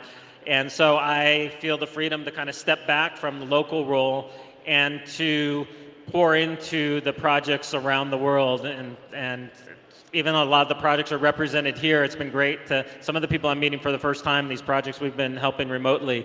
And now we're seeing the next generation of that. As an example, Herman here has actually kind of stepped into that role, and so he is overseeing a number of the projects. I think he said 16 now in Africa, where he's on the ground there. He can do a better job vetting which are the projects that are real, which are the projects that have real leadership potential, and so he's been helping us as far as we've passed that over, like, hey, you tell us which are the promising projects. And so it's been great to see this kind of ripple throughout the world, and it to happen in this very decentralized way that is true to the ethos of Bitcoin, where it's not top down. We're empowering these people from bottom up and allowing them to make the decisions to tweak their program. Yes, some things they'll copy and paste, but a lot of things they'll innovate and do things in the ways that meet the local needs, and then they'll bring these things back to us. We're learning all the time from these projects that we help spawn, and they're coming back and saying, hey, we saw that this works much better, and so we're able to incorporate things from them. And so it's this amazing kind of feedback, positive feedback loop that benefits all the projects around the world. Sensational. You guys feel free to comment if you want to challenge each other or just add more. Herman, with Bitcoin Akasi, when you were supporting South Africa, but you were talking about wider projects, especially with kids or the younger generation, can you give also an example of one of those projects that you see that is really taking it forward? There's a few interesting examples across Africa. My favorite one is probably our neighbors in Bitcoin Witstrand. Where? Bitcoin Witstrand. It's a really small town right next to Mossel Bay where we're based. Mm-hmm. But I don't want to single out any particular one, because there's such a wide variety of models. It's fascinating to see that you can apply this thing in so many different contexts. I think that's been the most eye-opening experience for me. What kind of models exist? Well, I mean, I think one of the most interesting ones is the expat model that we've seen in Bitcoin Witsand. It's a tiny little town. I'll just use as an example, not to single out them specifically. There's lots of other great ones, but Bitcoin Witsand is a little town of about 500 people. During the holiday season, that swells to about 5,000 people. So there's a huge increase over the holiday season, but that's only 2-3 weeks out of the year. The rest of the year, it's a tiny little town of 500 people. I was talking to the project leader there about the ratio of Bitcoin that's flowed into that tiny little geographic area. And I don't want to name any specific numbers because it's a dumb idea to talk to people about how much Bitcoin you own. But suffice it to say that the amount of Bitcoin that has flowed into that little small geographic area, it's probably, I mean, it's kind of like a real world citadel in a way, where you've got this tiny little beachside town of only 500 people. There's maybe 30 businesses in total. And to see the per capita adoption of Bitcoin, it's going to be fascinating to see what happens there over the next 10 to 20 years. And it's an entirely different model from what we've adopted. I mean, we work in a completely impoverished neighborhood where people live in the mud. We have to deal with very high levels of illiteracy. And there's these two completely contrasting examples right next door to each other. There's only about 150 kilometers between us. But the difference in the model couldn't be bigger. It's completely on opposite sides of the spectrum. On the one side, you've got this little seaside town that's becoming incredibly wealthy. You know, it's not an exaggeration to say that it's probably one of the highest per capita concentrations of Bitcoin that there are out there, because every single person living there today is a Bitcoiner. So you can do the math. And then, you know, us on the other side of the spectrum, where we're dealing with extreme levels of poverty, and to see Bitcoin being applied in those two extremely different, you know, environments it's just a fascinating journey. It's been eye-opening for me. And I've learned things about you know, society and how people organize and form themselves into groups, and how, you know, these things work, things that I never imagined I'd learn in the last 3 years. How do you see that helps people make a step up from poverty? You see a lot of impoverished communities, right? I mean, Bitcoin is not going to help someone lift themselves out of poverty immediately. It's, you know, this is one of the reasons we introduced it as a medium of exchange first.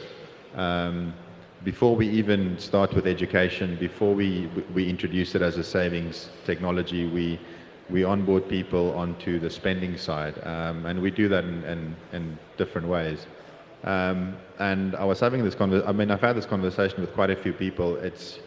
You got to have a mind shift to understand this. You don't have to get a person to save a life-changing amount of money to change their mindset.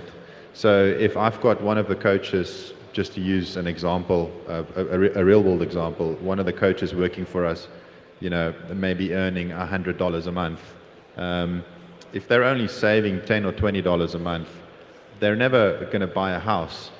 You know, well, I mean, it depends. It depends what the Bitcoin price does, but they're never going to buy a house if they're saving $10, $20 in Bitcoin per month.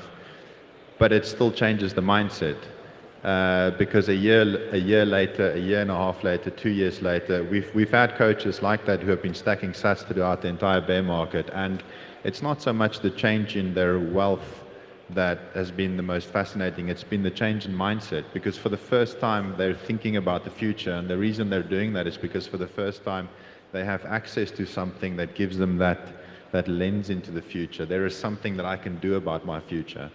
And I think a lot of the crime, drug abuse, the things we see in those types of communities are because people are hopeless about the future. Fathers, you know, abandoning their families, people, you know, overdosing on the street, stuff like that. It boils back down to people being hopeless about the future, and it's not necessary to have a person, you know, save enough money to buy a house to change their mindset. You can do that with a smaller amount of money. It's the mindset that matters. Just to follow up on that, in El Salvador, we've seen that nothing teaches the importance of deferred gratification like adopting a Bitcoin standard. When people are earning in sats and spending in sats, they really question every purchase that they make and question, is this necessary for me to make this now, or should I save this for the future? And so that helps, it's those little steps that helps them save up the capital to open a business. It gets them thinking more, it lowers their time preference, it really does. It gets them thinking longer term of maybe instead of working right now, I should go back to school so I acquire the skill set to earn more. And so it really does help shift their whole mindset in a way that you couldn't just teach them otherwise. It helps them, they're actually learning it themselves, they're investigating. Why does the price fluctuate? Why is it going up over time? And it helps them internalize it in a way that really is remarkable, and I think is kind of the missing ingredient for development work throughout the world. I think we'll see organizations that are focused on development start to realize the power of adopting a Bitcoin standard. Wow, super inspirational. Free Madeira has a mission of orange peeling the island of Madeira in Portugal. Can you share the progress, where you're at now, and specifically maybe a story that will make us feel more why this mission is worth pursuing in Madeira? Well, we came late. Well, of course we didn't came late. We were actually early, but there was a lot of circular economies all over the world, being, you know, two big pioneers here. Bring it closer, Andre. Oh, sorry. But our reality is very different in Madeira. Most circular economies so far are in what we call the global south or underdeveloped countries, which is good because it's equalizing, I guess, and other places through their difficulties, they get it way sooner than our, Europe and the US. But when we were setting up the organization, we had to adapt, of course, to our own realities, to the local perception of Bitcoin, to the financial privilege of banked people, to the perception that most people don't think about money because they're very privileged there. Although since 2001 that the euro was introduced in Europe, it already lost over 40% of their purchasing power. But it's a slow movement, it's the frog in the hot water, so people don't notice as much. And also we have the EU on top of us and the Portugal government on top of us, so we need to adapt to the regulations. And that's what we did. So we're focused a lot on education. So Enrique is here with me. He'll be on a panel later talking a bit about that and the progress that we've been doing. Also shout out to Mi Primer Bitcoin. We just finished translating the book. We're going to start with lessons early next year as well. But we're going a lot further than that because Bitcoin touches everything. And we need to show real-life examples on how the network can also help Madeira, not only the financial instrument. For example, mining can be very, very important in an island like ours. We are still dependent on, around 70% is imports of fuel from elsewhere. A lot is, diesel and natural gas. And we have a lot of opportunities to integrate mining on not only the renewables operations, but also biomass projects to decrease the external dependence on energy. Also, we are very focused I'm negotiating a building right now, downtown Funchal, which is the main capital of Madeira, to build a true Bitcoin business hub. Where we can keep enlarging the community that is growing a lot, and have a safe space or a communal space for everyone to incorporate the company, for example. We'll have co-working space, offices, workshop rooms. A lot of projects already started coming to Madeira, which is great to see. The community is growing. Merchant adoption is going through the roof. One of the things I'm most happy about, especially 6 months after the conference, We already have close to 130 merchants all over Madeira accepting Bitcoin. And it's almost becoming normalized, which is great. Like, they don't even think about it when people ask to pay in Bitcoin. And we have people there living right now on a true Bitcoin standard. They don't touch fiat, which is amazing to see. So there's a long way, you know, as Stacy was mentioning, you know, I think all these projects have a very long-term ambitions, but it's growing really well. You know, we're exceeding all expectations, and we'll keep doing what we're doing, and you know, and I think more things will come. Let's go. Stacy, your vision, some tips for those here that, or the people watching at home. We have thousands of people watching us as well. Some tips on how to pioneer. If you want to take that to the next level, if you want to bring Bitcoin to life where you are, what are some tips would you give some entrepreneurs and your vision going forward? Max told me some sort of quote. There's a famous quote about pioneers, is you can spot the pioneers because they're the ones with the arrows in their back. So yeah. Just be aware, it's not easy to be a pioneer. It's, you know, it's paso a paso. There are easier ways to just like, you know, show up at the movie premiere, like to have the fun, that it all looks fun and easy, but it's actually a lot of hard work and a lot of risk and a lot of hardship and a lot of like just hard work 24/7. I think if you just put your head down and just keep building and keep working and you know, honey badger attitude. Of course, the honey badger, I think there is an image of it with a whole bunch of arrows in it that it can't be stopped. That's definitely the attitude you need in order to be a pioneer, because it's often thankless. But you know, when you see our Cuba Plus students achieving and leading, it just feels that's the biggest reward that you can get. Like, and everybody here has similar stories. You see the young people that you've helped achieve some greatness in their life, and I think that's pretty amazing. And I think on the other side, at the geopolitical side, to see the United States talking about a strategic Bitcoin reserve when we were the first to do that, again, it's just it's surreal for me just thinking. Somebody recently posted a clip of me from 2010 talking about Bitcoin, and it was awesome. It was 25 cents. And you're like, it's just, it still, in my mind, kind of feels like those days. So it just is shocking sometimes to see, like, oh, we're going to have a strategic Bitcoin reserve in the US. So just stick with it. Hopefully, you know, don't let the arrows take you down. And just, you have to adopt that honey badger attitude. Awesome. Thank you. Andre, your finishing touches on what kind of tips you can give entrepreneurs and pioneers that want to take it to their communities, and your vision forward.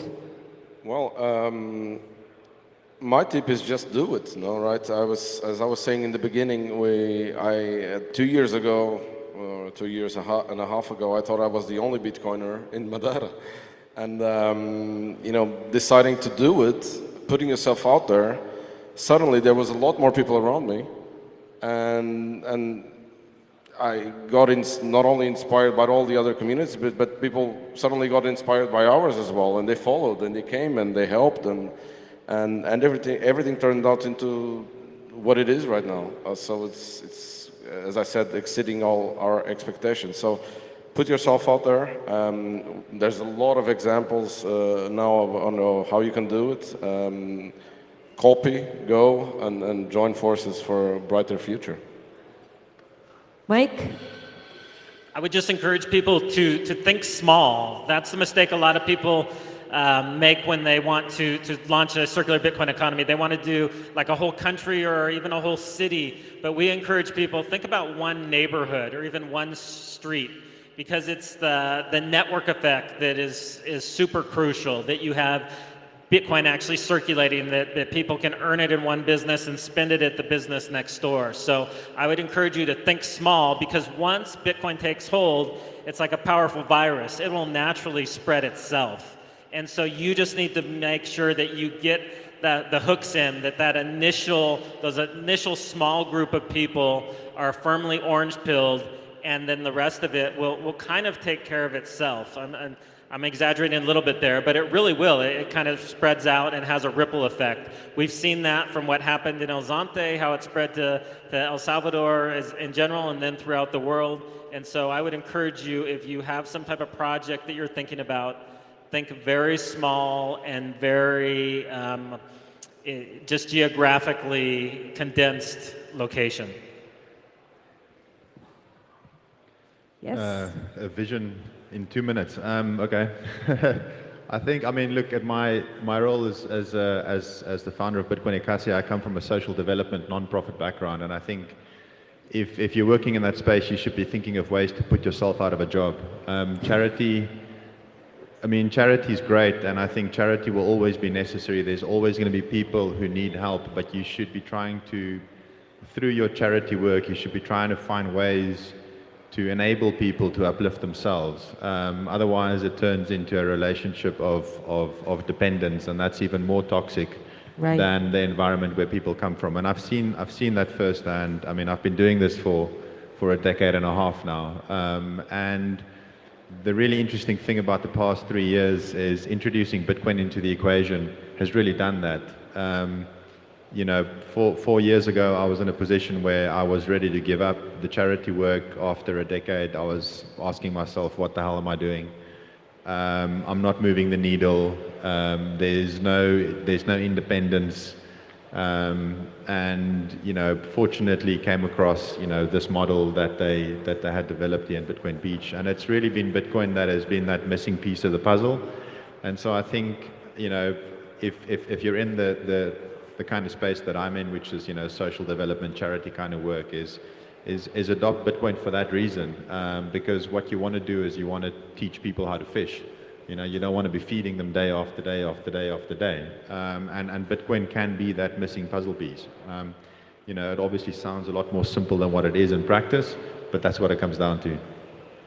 So out of those 4 inspirational people, 3 of them have been on my podcast. Herman, you're the last one to be on my podcast, so I invite you formally here. Thank you so much for what you do. Thank you, Mike. You are an inspiration. You guys, like for me, being on stage with you, hearing these stories, paying it forward, this is so exciting. Thank you so much. Any last words from any of you? I think a lot of us describe, the pioneer is that famous video experiment of the guy dancing like a freak, right? All on his own, and he dances like a freak for many, many minutes, and might be awkward for him. But once you get that first follower, and I guess that's kind of adds to what Mike was saying about things small. You just have to be the one freak out there dancing, and then as soon as you get a first follower, then you get a whole crew of other ones. So El Salvador has our first follower with the United States, and all of us here have a first follower too with other circular economies and stuff we're doing. It's infectious. Thank you so much. Thank you for being with us. Thank you.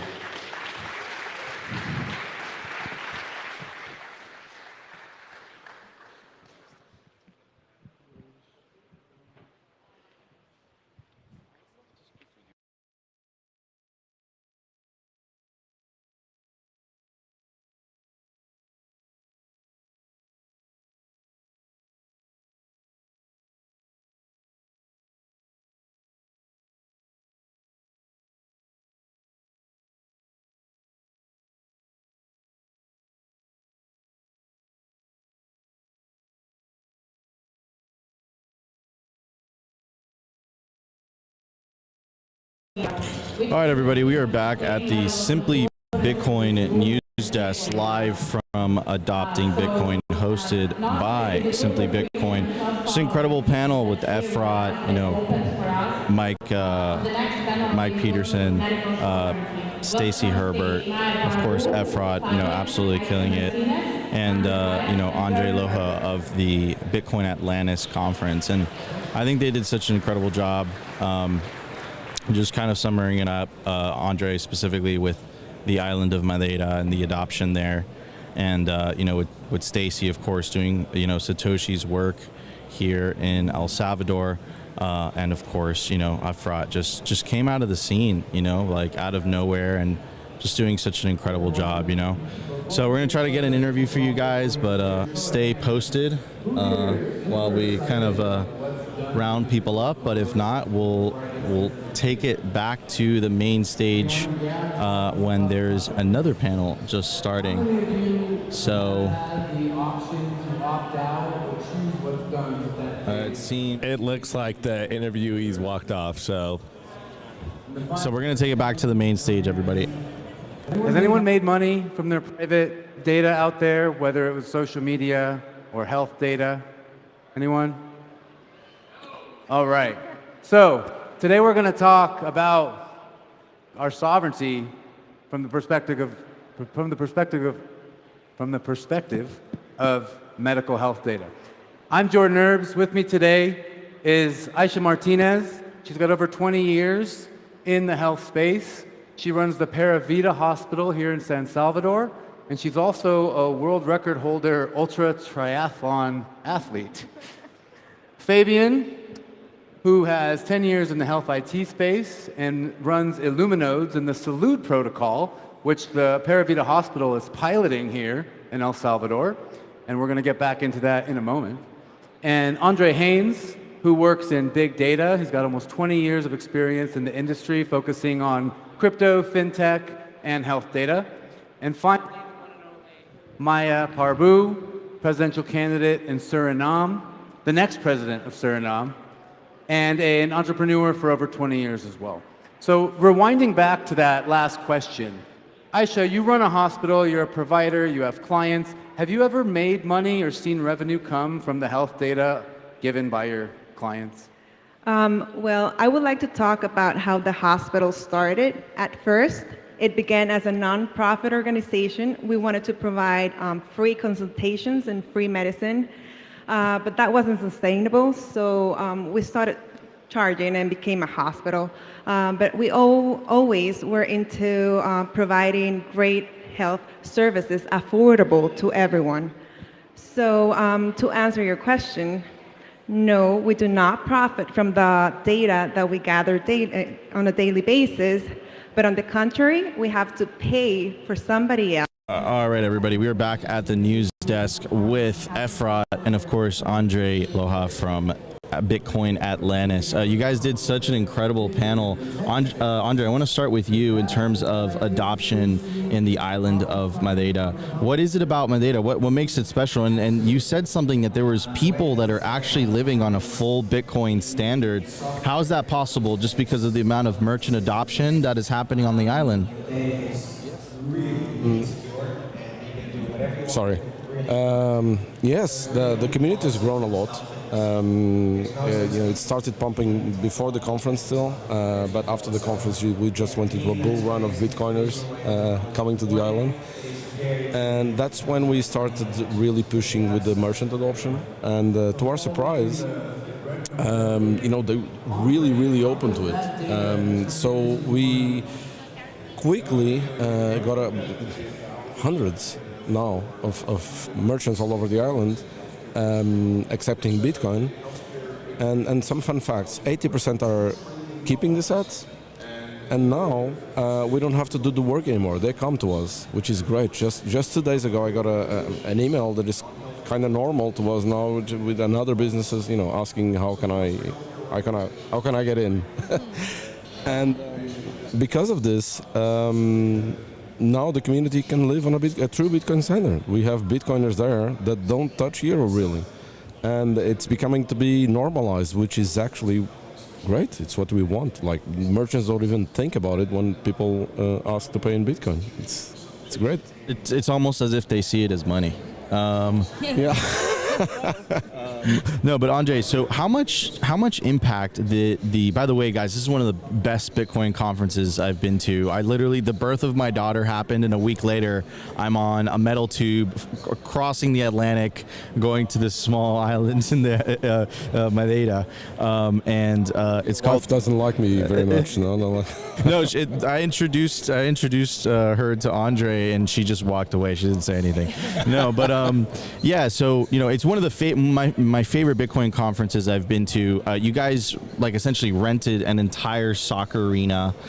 The main stage was like kind of like in the middle of it, and you had all the soccer kind of standings, and then Saylor had this incredible keynote, Jeff Booth, Jack Ma, like it was just loaded. And I was surprised in how many people were so enthusiastic about going, especially the speaker list that you guys were able to pull. Now, my question for you, and I asked you this the other day off air, why do we have to wait another 3 years, Andre, for the next one?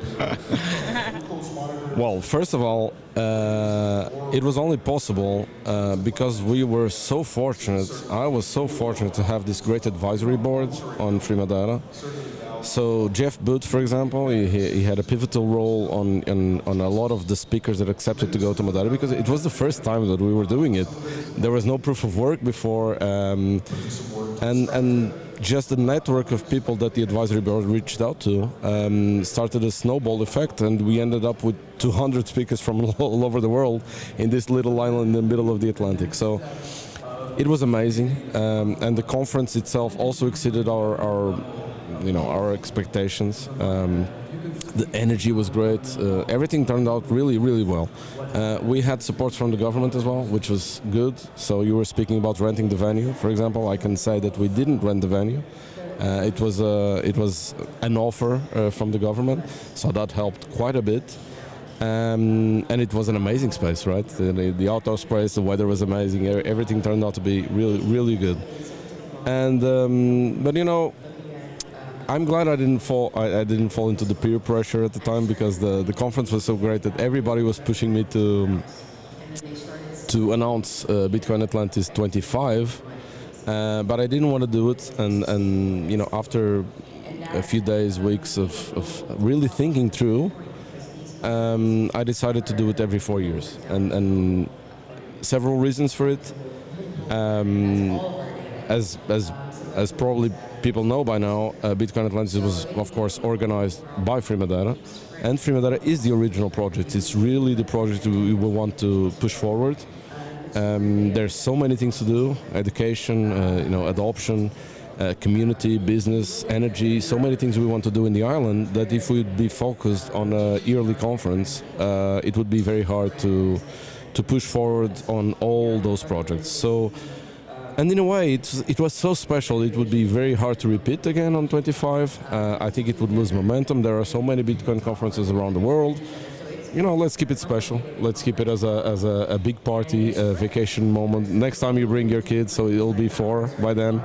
And let's keep it as a special vacation, holiday every 4 years for Bitcoiners all around the world. Andre, it's really, the secret answer is it's lined up with the halving, and this is the vacation to go to Atlantis. I honestly think, that was a plus. Yeah. So for Madeira to my favorite soccer player of all time, because I'm a huge Madrid fan, is Cristiano Ronaldo. And, he's from Madeira. And I suspect that the conference is every 4 years, because essentially it's like the World Cup of Bitcoin conferences. It was hosted in a soccer stadium. Cristiano Ronaldo's from the island.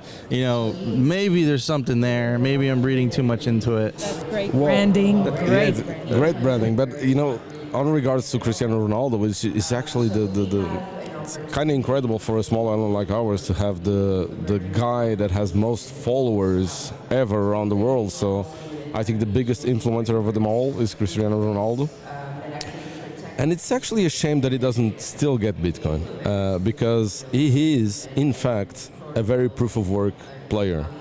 He works really hard. I think that was he made himself the greatest player, or at least it's arguable, but there's one of them at least. Through real proof of work. So in a way, maybe we did every 4 years, so we need time to understand Bitcoin, and we'll do you'll open up the Bitcoin Atlantis 28 as a Bitcoiner by then. See, that would be absolutely amazing. Anyways, I want to pivot the conversation to Efrat. Efrat, you came out of nowhere. You've been flying into the scene. You've been going to all these Bitcoin conferences. You've been booking all these amazing interviews. what has been your feeling for the Bitcoin community? Because one of the talks that you're going to be having today is Bitcoin versus central bank digital currencies. This is a topic that is really near and dear to my heart. One of my mottos is Bitcoin or slavery, right? Slavery is central bank digital currencies. Obviously, freedom is Bitcoin. So what has been your experience the first year in this community? Because you don't just have a Bitcoin podcast like most of us. You have a kind of more mainstream podcast that has a Bitcoin element to it. That's right. So I think I'm walking two paths in parallel in this past year. One is really the investigative journalism work that I do to basically follow all the central banks and the governments and see what kind of stuff they're bringing into the next phase of the enslavement of humanity, and then bring it to my audience, whether it's through writing or the podcast or speaking to people about it or just do public speaking in events. And then the second path is the podcast, and I get to sit with all these amazing, inspirational people, and just my job is, and the way I see it, is just to suck the energy out of them and give it to other people so that other people can be inspired and start their own sovereignty journey in their lives. So whether it's in medical, which is something that is being talked on stage right now, whether it's in climate-related or environmental-related topics, whether it's politics, some people are activists in their own country, depending where they come from. And I have a huge audience all around the world, not just in one country, because I do it in English and I talk about global topics that people care about. So my podcast is really a platform to start investigating personal sovereignty. Obviously, Bitcoin is such a great way to, or pathway to give people something tangible that they can start working with. And as we always say, you don't change Bitcoin, it changes you. Once you start embarking on that process, you then open up to so many more. And so people that already have that mind virus, I call it, that freedom virus, and they don't want slavery, they want freedom, they want liberty in their lives, and I come in and introduce Bitcoin to them, it should be just a natural progression or an evolution for them. And most of my audience accept it as such. There are always skeptics, always suspicious people, which I highly respect. I think that's a good way to be and learn. Don't take anything for granted, don't trust, verify, and then it requires people to then do more work and put in the hours and the time to learn. So when I hosted Sailor on my podcast and he was doing his famous, you put 1,000 hours or thousands of hours into doing all your financial stuff every day, all day throughout your life, and then when someone comes to you and say, put in 100 hours to learn Bitcoin, you go, 100 hours? That's crazy. I'm not going to put 100 hours. Are you crazy? Just give it to me now. In a short 1-minute TikTok video, I want to know what Bitcoin is. It doesn't work that way. So I request people to put in the time and invest in their lives because they are embarking on something big. People don't understand that we're standing in a very, very important time in our lives, a time of transformation, not just a change, but a transformation in how we view reality, how we view life. We really are at that fork of freedom and slavery. And we see that in so many areas of our lives, whether it's free speech and things like financial unbanking and financial oppression, whether it's things like your food, your nutrition, your medications, big pharma. It's kind of closing down on us from so many different vectors. And if we don't wake up and take a look at what's happening around the world, what's happening not just on a local level with our governments, but also on a global scale with some global organizations that are following through Agenda 2030 of the UN, for example, or, that they're talking all the time about a new world order. Where I live, they talk about a new Middle East order. They actually talk in these terms. Then if we don't do that and wake up and see that reality and then start to think, okay, how am I protecting myself? How am I hedging myself? How do I opt out of that existing system? How do I actually start to understand that whole big matrix that we live in and see that there's a different way to live it? If we don't start to do that, we're going to go through a very predictable path. So we have actually a choice to choose the more, empowering path, the path that will lead us into freedom. Of course, and then you have to you have to choose the empowering path, but you need the tool, right? You need the money to do that, right? The money, like Bitcoin gives you that self-sovereignty. It gives you back that control, that choice, right? And if you live in a hostile jurisdiction, you can just get up and leave, right? That's what makes it so powerful. Anyways, guys, there's 2,100 of you guys watching live right now. If you guys are enjoying the live stream, make sure to smash the like button. You're listening to the Simply Bitcoin News Desk from Adopting Bitcoin 2024. I'm here with Efrat from You're the Voice podcast, and of course, Andre Loha, the organizer of Bitcoin Atlantis, which you guys heard here. It's every 4 years. So I'm very excited for the next one, which I'm going to go with my daughter, and she's going to be about 4 years old. Anyways, we're going to send it back to the main stage. I hope you guys are enjoying the show. Like I said, smash the like button, support the live stream. See you guys on the next one. But not compromising on privacy. It's very important, that second part, because you can put the data out there, have all of these analysts and so on work on the data, and all these eyes on your individual personal health data. But if you're not keeping privacy in mind, you're really doing a disservice to the people who are sharing that information with you. And I'll give a couple examples of where this goes bad. One is an example where, for convenience, privacy was breached, and then is another example where, for malicious intent, privacy was breached. So many years ago, I used to work with the Canadian Institute for Health Information. It's a non-governmental organization that is responsible for aggregating a number of data sets from all of the healthcare facilities in Canada, and basically analyzing it and producing reports to guide things like disease surveillance and to guide largely public health policy in Canada. Now, an institution like that has an army of analysts analyzing the data day in, day out. And, not to throw anyone under the bus, but, we didn't have the best practices and routines as far as the access, who can access that data, where they can access it, and certainly limitations on things like being able to take it home on their laptop and that sort of thing. So it was routine. It certainly wasn't approved by the organization, but for convenience, a number of analysts would download that data on a USB key. Imagine your private data, they're downloading on a USB key, taking on their personal devices to go work on it at home. So very important, privacy. The second example happened more recently. In December 2023, the company 23andMe, I'm sure some of you know it, but if you don't know what it is, it's essentially a company that allows you to see a report on your genetic ancestry. You can take a swab of saliva, send it to them, and they run all of the genetic analysis to tell you, what's the breakdown on your profile in terms of your heritage. So in 2023, 7 million user accounts at 23andMe were affected by a breach. This included names of individuals, addresses, and completely raw, as raw and available as it gets, genetic information on 7 million people.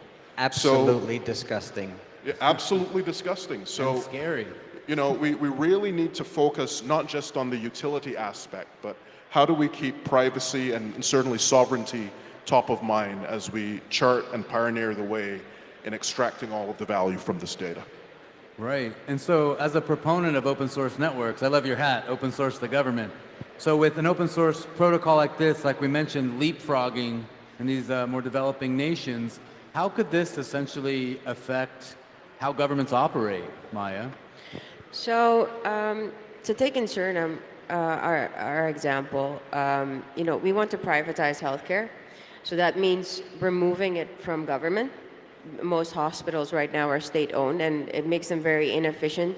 Our healthcare system has collapsed, and that is because of corruption. You have people, nepotistically put in place by government, and then the board, for example, doesn't accept donations because that would hinder income of one of the suppliers that's related to government. So you have different types of incentive models that, similar to the US with what's happened with healthcare, insulin costing 12 euros in Europe and then costing hundreds of dollars in the US, and people are dying, right? So how do you structure the sector in a way that allows for open source protocols to thrive and benefit consumers, but without distorting the free and open market in a way that, you create these problems like you see in the US, for example. And we're not reinventing the wheel. You have successful examples all over the world of where healthcare is done properly and how it is how the entire industry is protected properly, right? Where consumers are protected properly, where people are protected properly. So we're actually rethinking the whole structure of how hospitals function, how all of the different sectors connect to each other, and how to decentralize that properly. And I'm not the brightest mind within the whole team. We have an entire team of Austrian economists, experts globally, that are giving their input based off of their respective fields. And the goal is to protect and encourage decentralized protocols, right? And Jack Dorsey famously said Twitter should not have been a company, it should have been a protocol. But you can see in legacy markets, incumbents fighting open source protocols and their development, and legacy companies hindering the growth of these and competing with it, which makes development, resources, resource allocation, everything a lot more difficult. But in Suriname, we want to build legal frameworks that encourage innovation and encourage the use of open source protocols versus centralized tech, right? Like for example, I would happily ban Google, Facebook, WhatsApp, and everything, and encourage the use of Nostr, for example, and be a leader for change.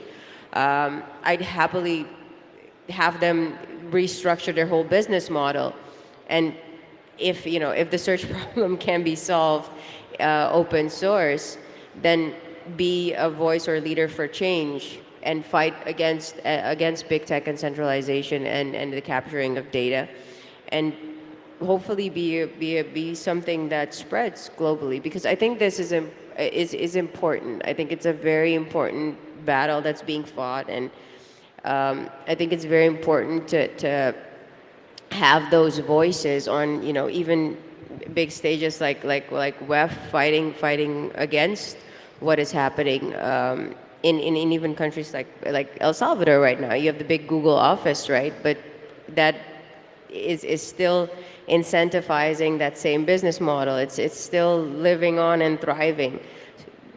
At what point do we stop, or at what point does it convert from centralized protocols to decentralized protocols? Mm-hmm. Right. Okay, well, we have a little time left, and we want to open up the floor for some questions if anyone out there would like to continue this conversation. Thank you, Annabella. Right here? Right there? Thank you.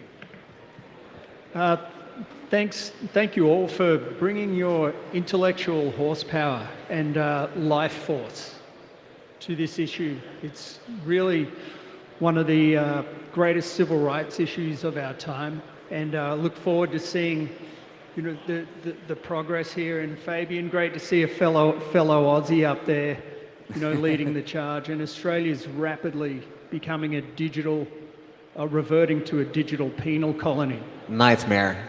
It really is. So if anyone wants to see the road ahead, take a look at Australia. There's great ethical and financial incentive with a $2 trillion opportunity here. So how do you see entrepreneurs, what are the opportunities you see for entrepreneurs in this space, and how best to engage with it? Yeah, I can take that question. So there's plenty of opportunities for entrepreneurs, and there has been for quite some time. as we connect more and more data sets as well.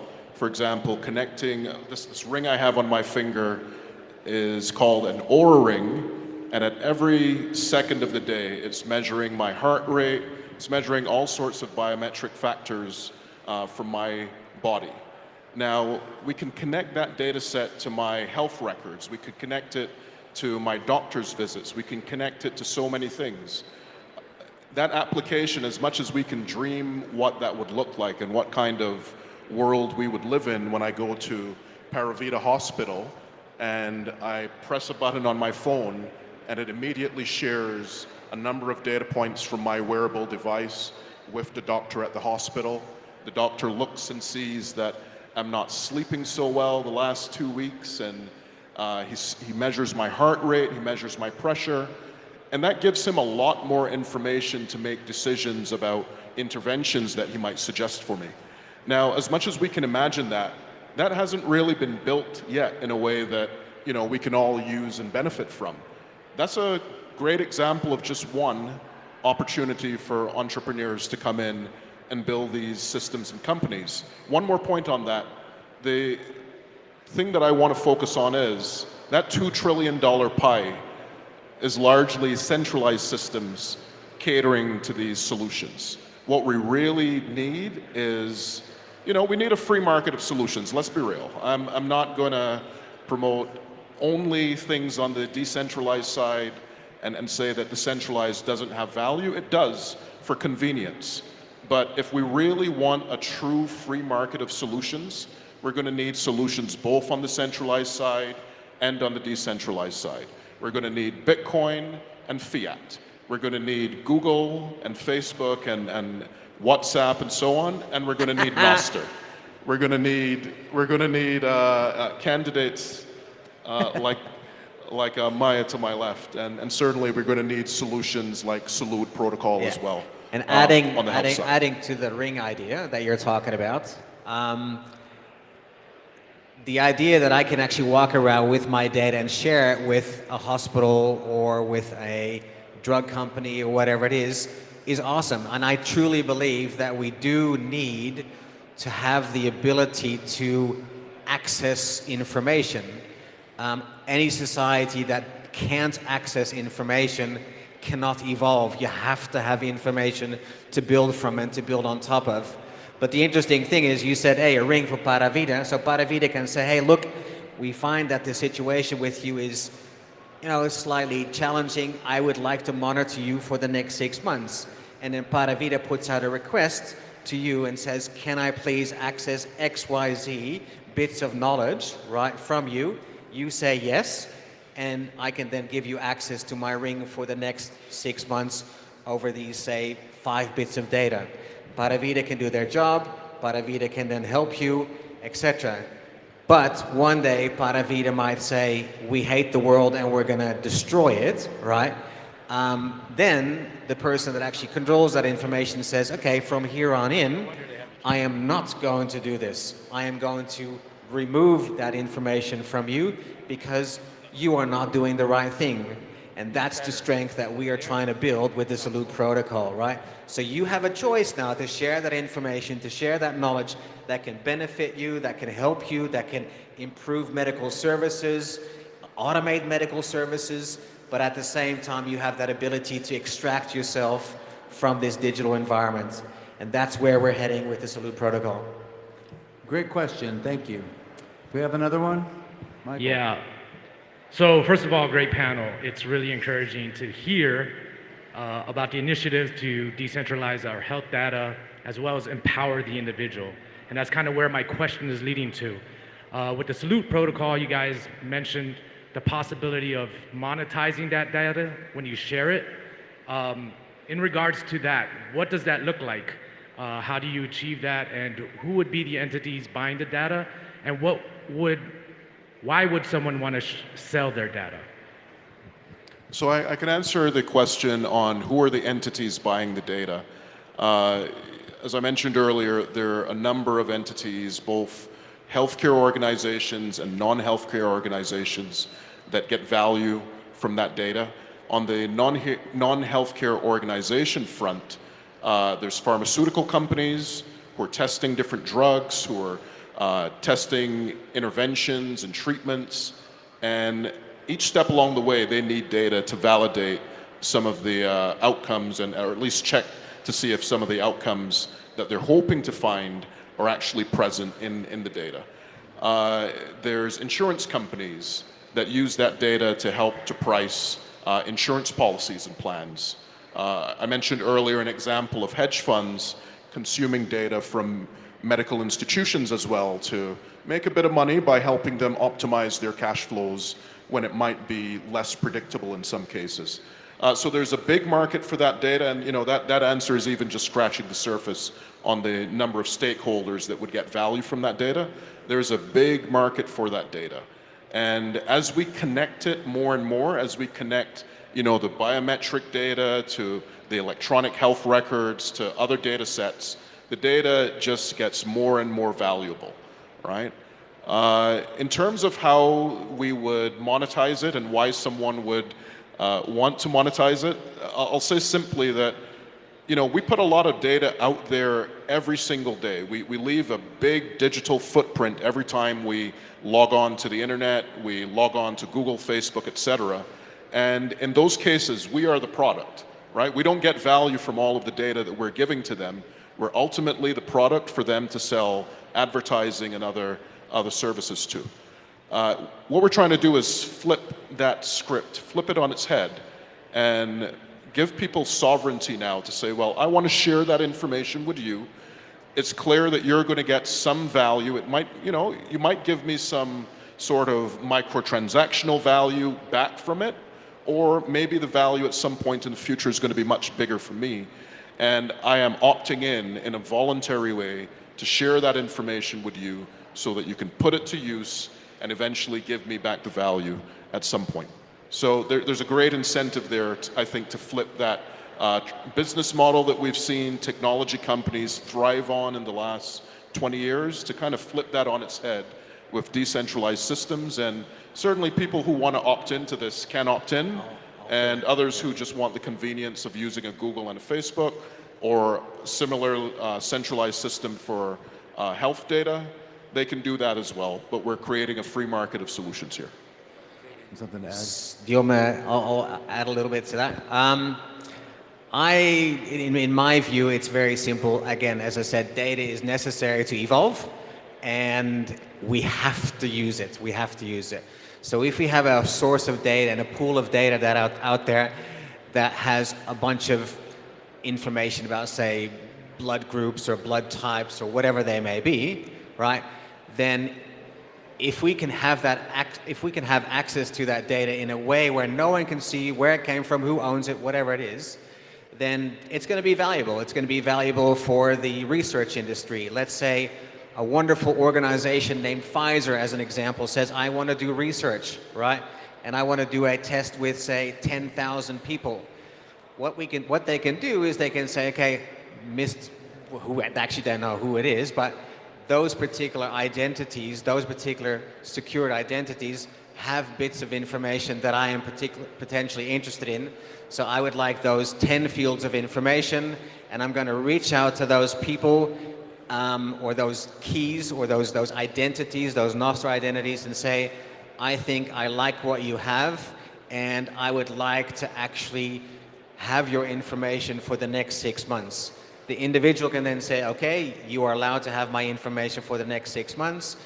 Keiser then can do whatever they need to do from a research perspective. The funny thing is, because they're actually locked up, this information is locked up with keys, the results that come out and say, oh, well, this has happened with that identity, this happened, they can't actually manipulate anymore either. They can't make up statistics that, look good because it looks great for their drug marketing exposure. So now we have this ability to, one, share with them, hey, this is the information. Two, Keiser is going to have to ask me to get the information. I'm going to say, what are you going to give me for it? Keiser said nothing. I'm going to say, well, get lost, because they are actually going to go and get something for me. So that's the idea. So we now control that data. We control with our identity, and they need to come to us to say, What are you going to do with that data? What do you want to do with that data? And I can say, okay, I'll give it to you. And if I don't like you, then you can get lost. So this is actually putting the onus back onto the drug companies, on the insurance companies. It's putting the onus back onto the big free markets that, yeah, sure, you can have my data, but you actually have to do the right thing for me. And can you imagine what that would do to drug companies themselves? If drug companies actually have to fight for the individual to say, hey, I've been so dodgy over the last 10 years, I'm going to really have to change my game, because otherwise I'm going to lose all this information and I can't innovate anymore. Anyway, I've ranted on enough, but I guess you're getting the point. So it's fascinating just to see this represents the power of open source networks, right? We see Bitcoin start as a peer-to-peer community project, essentially, and now we have BlackRock buying it. We got governments talking about strategic reserve. We have a government with a reserve, and essentially now we're giving incentives to big players such as Keiser to join in on the open network one day. It's really fascinating. I'm sorry, the autistic, toxic maximalist in me cannot let that go. Fiat is transitory, right? They say inflation is transitory. Fiat is transitory.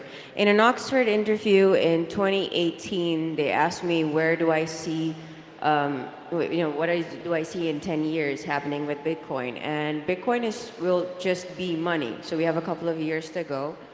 And just as you didn't think about shells, shells, we don't calculate in shells anymore. We don't work with it as money anymore. You won't be using fiat anymore. Fiat is a dying system. And, the fiat system is based on greed and incentivizes greed. And that is the whole problem with healthcare and data at the moment, right? So Bitcoin and decentralized protocol will put the whole industry and remix it, blender it and change it into something new, and companies will just have to adapt. Centralized systems will just have to adapt to a new standard. And over time, we will regain control of our data, as Fabian has said, and we will decide what happens and how it's used, and companies will just have to adapt. And maybe they won't even be companies in the future anymore. Maybe our whole healthcare system will be a protocol, right? And yeah, I do think we'll be moving from centralized systems more towards decentralized systems, and incentive models, business models will need to change and adapt. And we as people will regain more power over time versus losing it. So I don't think it needs to be a combination of both. I think one will die out and the other will thrive. I've been toying with this term called Yeah. Wouldn't she make an awesome president? Yay! I love it. I've been toying with this concept of democratizing data, and I think that sort of represents what we're talking about. Data right now is not in control of the individual, the population, the plebs, whatever you want to call them, right? We do not control it. And if we can get to a world where we actually control the data that we are responsible for, that we own, that is ours, then actually we are democratizing data. And everything that we do, any bit of communication that we actually do in the world, if I'm interacting, is all data right now in the digital realm. So if we can democratize that, we can democratize, I believe, the world. And obviously we're trying to do it on health. What a time to be alive. What a world to live in. Thank you, everyone.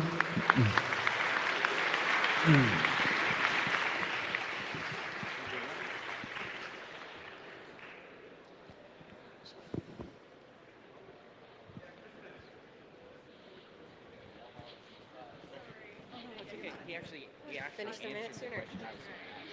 Yeah, I'm Brad. Bella. Bella, nice to meet you. Yeah, yeah.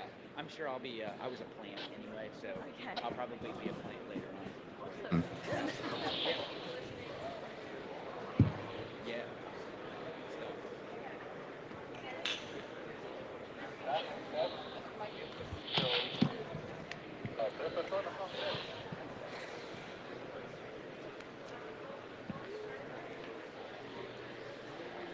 The opportunities that open source freedom tech opens to us are limitless. And thank you so much, guys, for showing us such an interesting use case for Noster. As Bitcoiners, we all know the importance of owning our keys. So let's start owning our identities.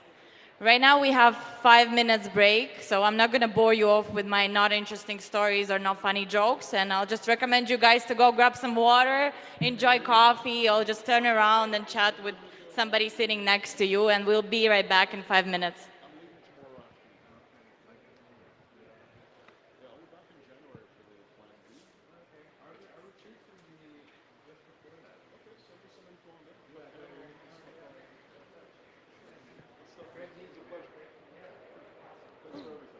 I'm excited for your presentation. You have 60 slides.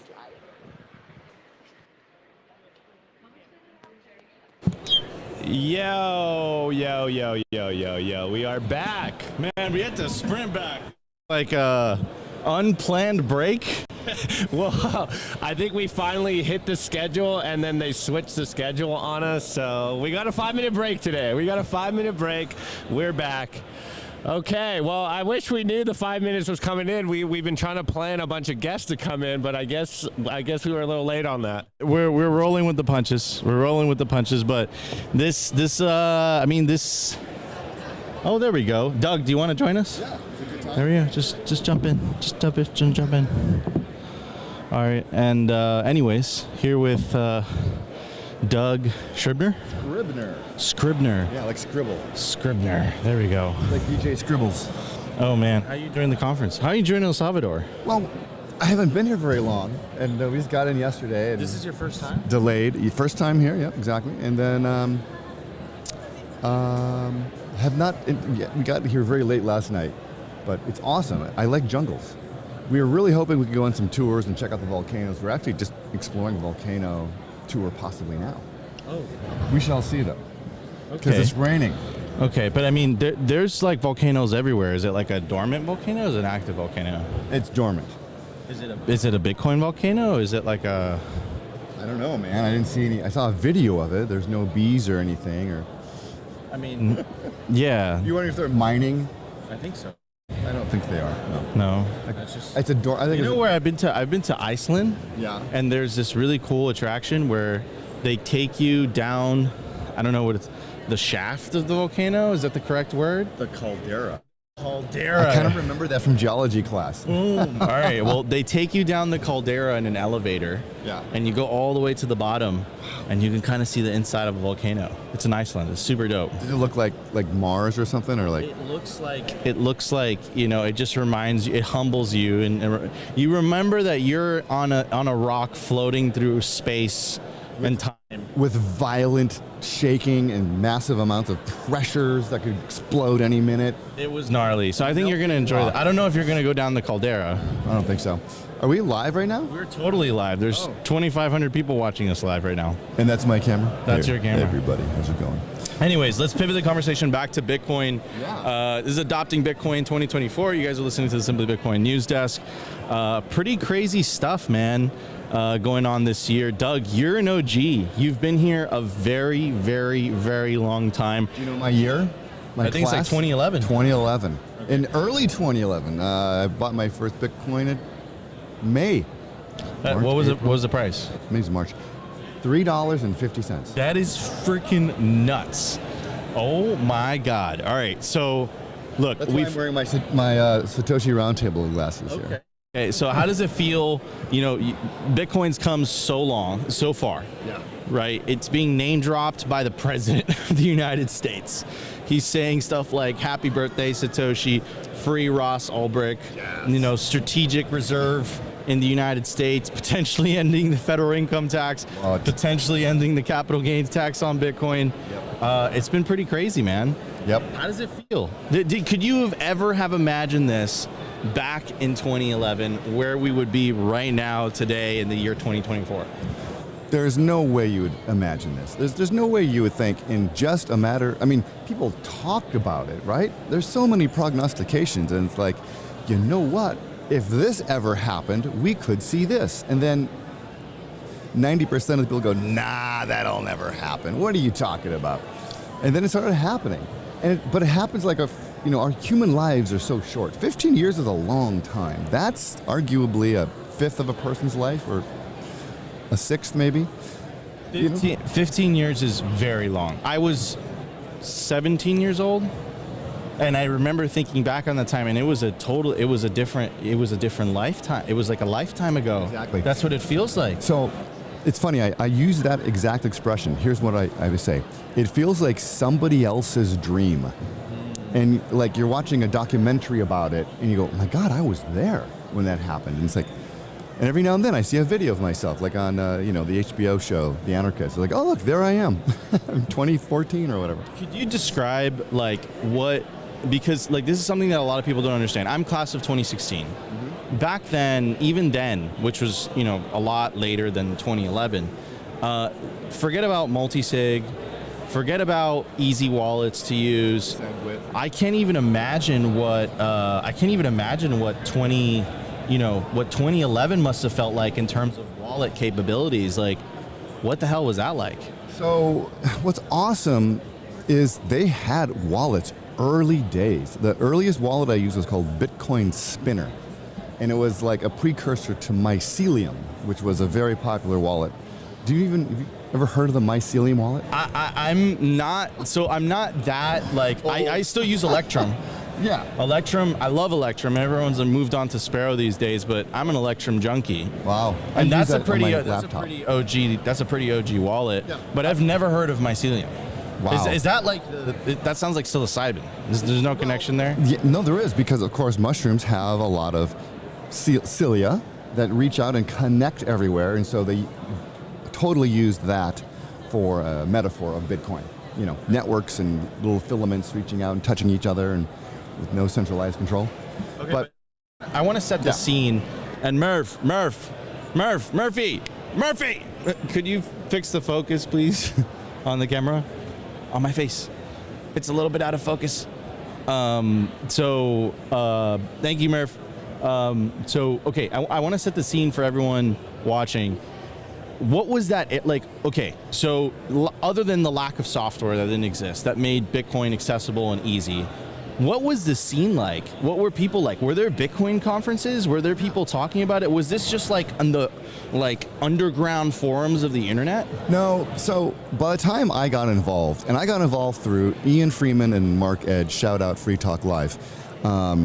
They are probably credited with increasing the number of Bitcoiners in the world and the mass adoption that more than any other individual's podcast and show. Gavin Andreessen was a call-in.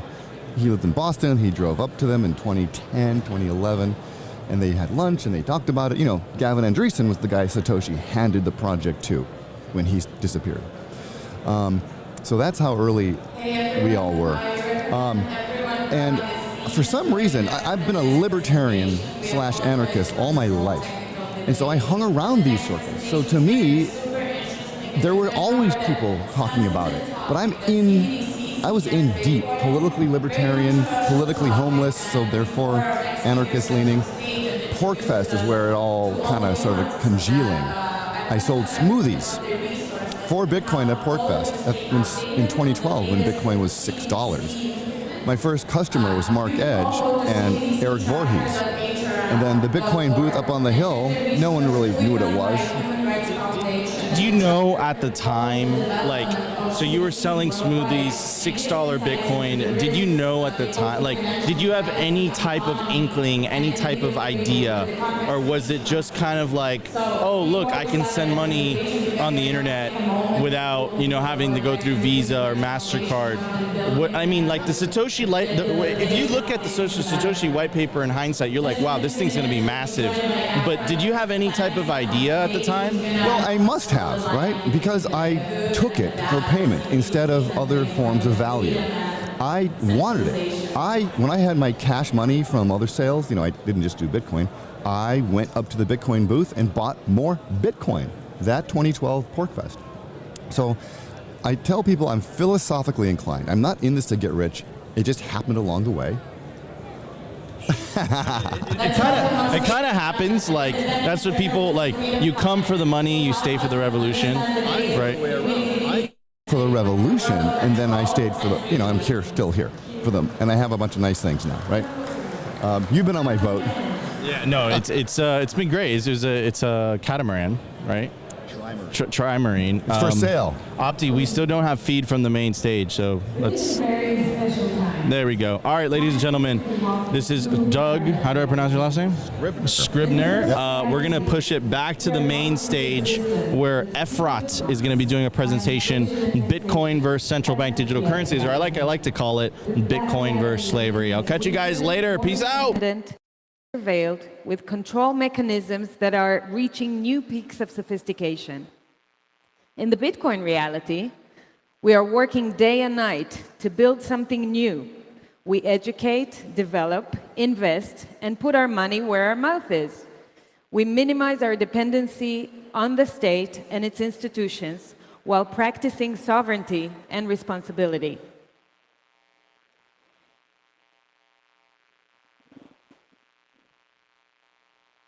This is going too fast. Okay, there we go. There we go.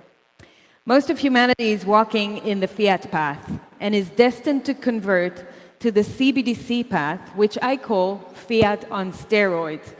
Central bank digital currency, Cbdc, ties the financial freedom of citizens to the government and the banking establishment even further.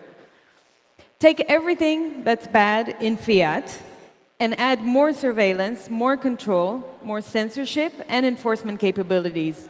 A modern prison? Indeed, Cbdc is the ultimate prototype of a prison without physical chains. Whether they choose it or not, those on the fiat standard will be migrated to Cbdc. Those who have taken the orange pill will join the orange path. But since most of us still live in a fiat standard reality, it's our duty, in my opinion, to be aware where this is going and spread the word as opting out and joining the orange path is the best solution. I know we're here in El Salvador, and this is different for some of you or many of you that are local, but I invite you to listen to what's happening around the world. This is from a new campaign for the digital euro, the Cbdc in Europe. Notice the positivity in that campaign. Sound? That could be used for any kind of payment throughout the euro area. Guess what? It could become a reality. A digital euro. Easy, safe, fast, reliable. Digital money from the European Central Bank at your fingertips whenever you need it. Fast, easy, whenever you need it. Most of society prefers to swallow the convenient, comforting lies rather than check the facts and accept the unpleasant truth. We might be heading towards this Cbdc future, or it may fail. I wish I had a crystal ball, but all I have is this presentation, and by the end of it, you'll be the judge whether a Cbdc reality will happen or not. The Cbdc system is able to determine expiration dates on your money, the use of a geographical fencing called geofencing on your money, program the money to be used for certain things and to forbid others, and totally switch on and off your digital wallets. This is all part of the capabilities of this system. And, yeah, some people might see it as a darker world where the government decides that units of central bank money can be used to purchase some things, but not other things that it deems less desirable, like, say, ammunition or drugs or pornography or something of the sort. And that is very powerful in terms of the use of a Cbdc. Very powerful. So, for example, some examples of programming your money. You've fueled your car above the allowed quota, or you have eaten too much meat. You have polluted the environment, and you may not be able to purchase any more fuel this week or this month or buy any more meat. You've protested against the government or shared dissident content on your social media channels, Your access to money can be switched off, just like we've seen in Canada with the Freedom Convoy, for example. By connecting CBDCs to digital identity cards and to government systems such as universal basic income, social credits, carbon credits, and more, we get the ultimate control apparatus.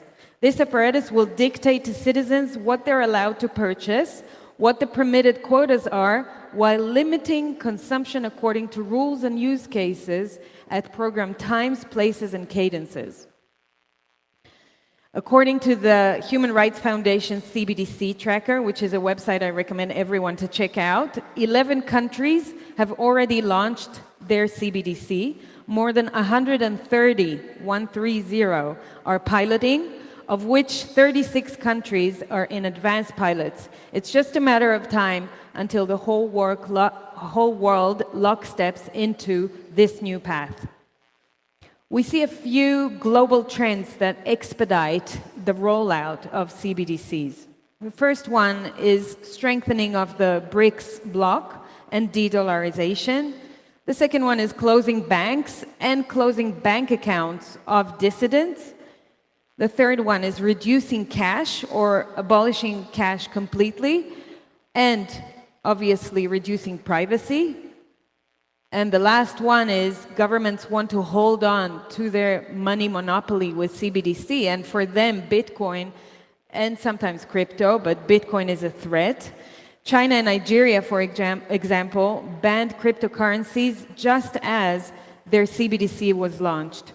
India announced CBDC and banned crypto at the same time, and it's getting closer to banning it completely. Let's take a look at Thailand. In 2023, Thailand launched a pilot where people received free money, basically were bribed, with $280, which is quite a lot of money for the average Thai, with an expiry date of 6 months on the money and a geofence of 4 kilometers radius where they can spend it. Based on this recent success, and yes, they call it a success, they are working on a second pilot, which actually, they were supposed to launch it a couple of months ago, but they had some delays. And that second pilot is a digital token payout to 50 million lower income earners. And it's aimed at encouraging them to spend that money in their local communities, but really it's a 500 million baht, for $14 billion plan of money created out of nothing. And the development of that digital wallet tied to the digital ID was not ready on time for that launch, so they ended up just depositing the money directly to people's bank account. It was fiat money, not CBDC yet, but they said, rest assured, we're continuing with our CBDC plan. This will come very, very soon. Now, according to the plan, the CBDC pilot is supposed to implement spending control through programmable money, allowing the purchase of certain items, including food and household items, and excluding fuel, electronics, alcohol, tobacco, and more. Remember, in order to participate in that pilot, to receive that free money, people have to register in the government taxing system and disclose their income details, which most people in Thailand are not on those systems. So that's a way to lure them in. Thailand is part of a project called the M-Bridge project, which is a project led by the BIS. BIS is the Bank of International Settlements. It's a CBDC project for cross-border payments involving various countries, China, Saudi Arabia, the UAE, Hong Kong, and Thailand. And there's a list of countries that want to participate as well. The BIS recently announced that they're leaving this project after working on it for several years, and now China will take the lead on that project, and it continues to go on. Which takes us to China.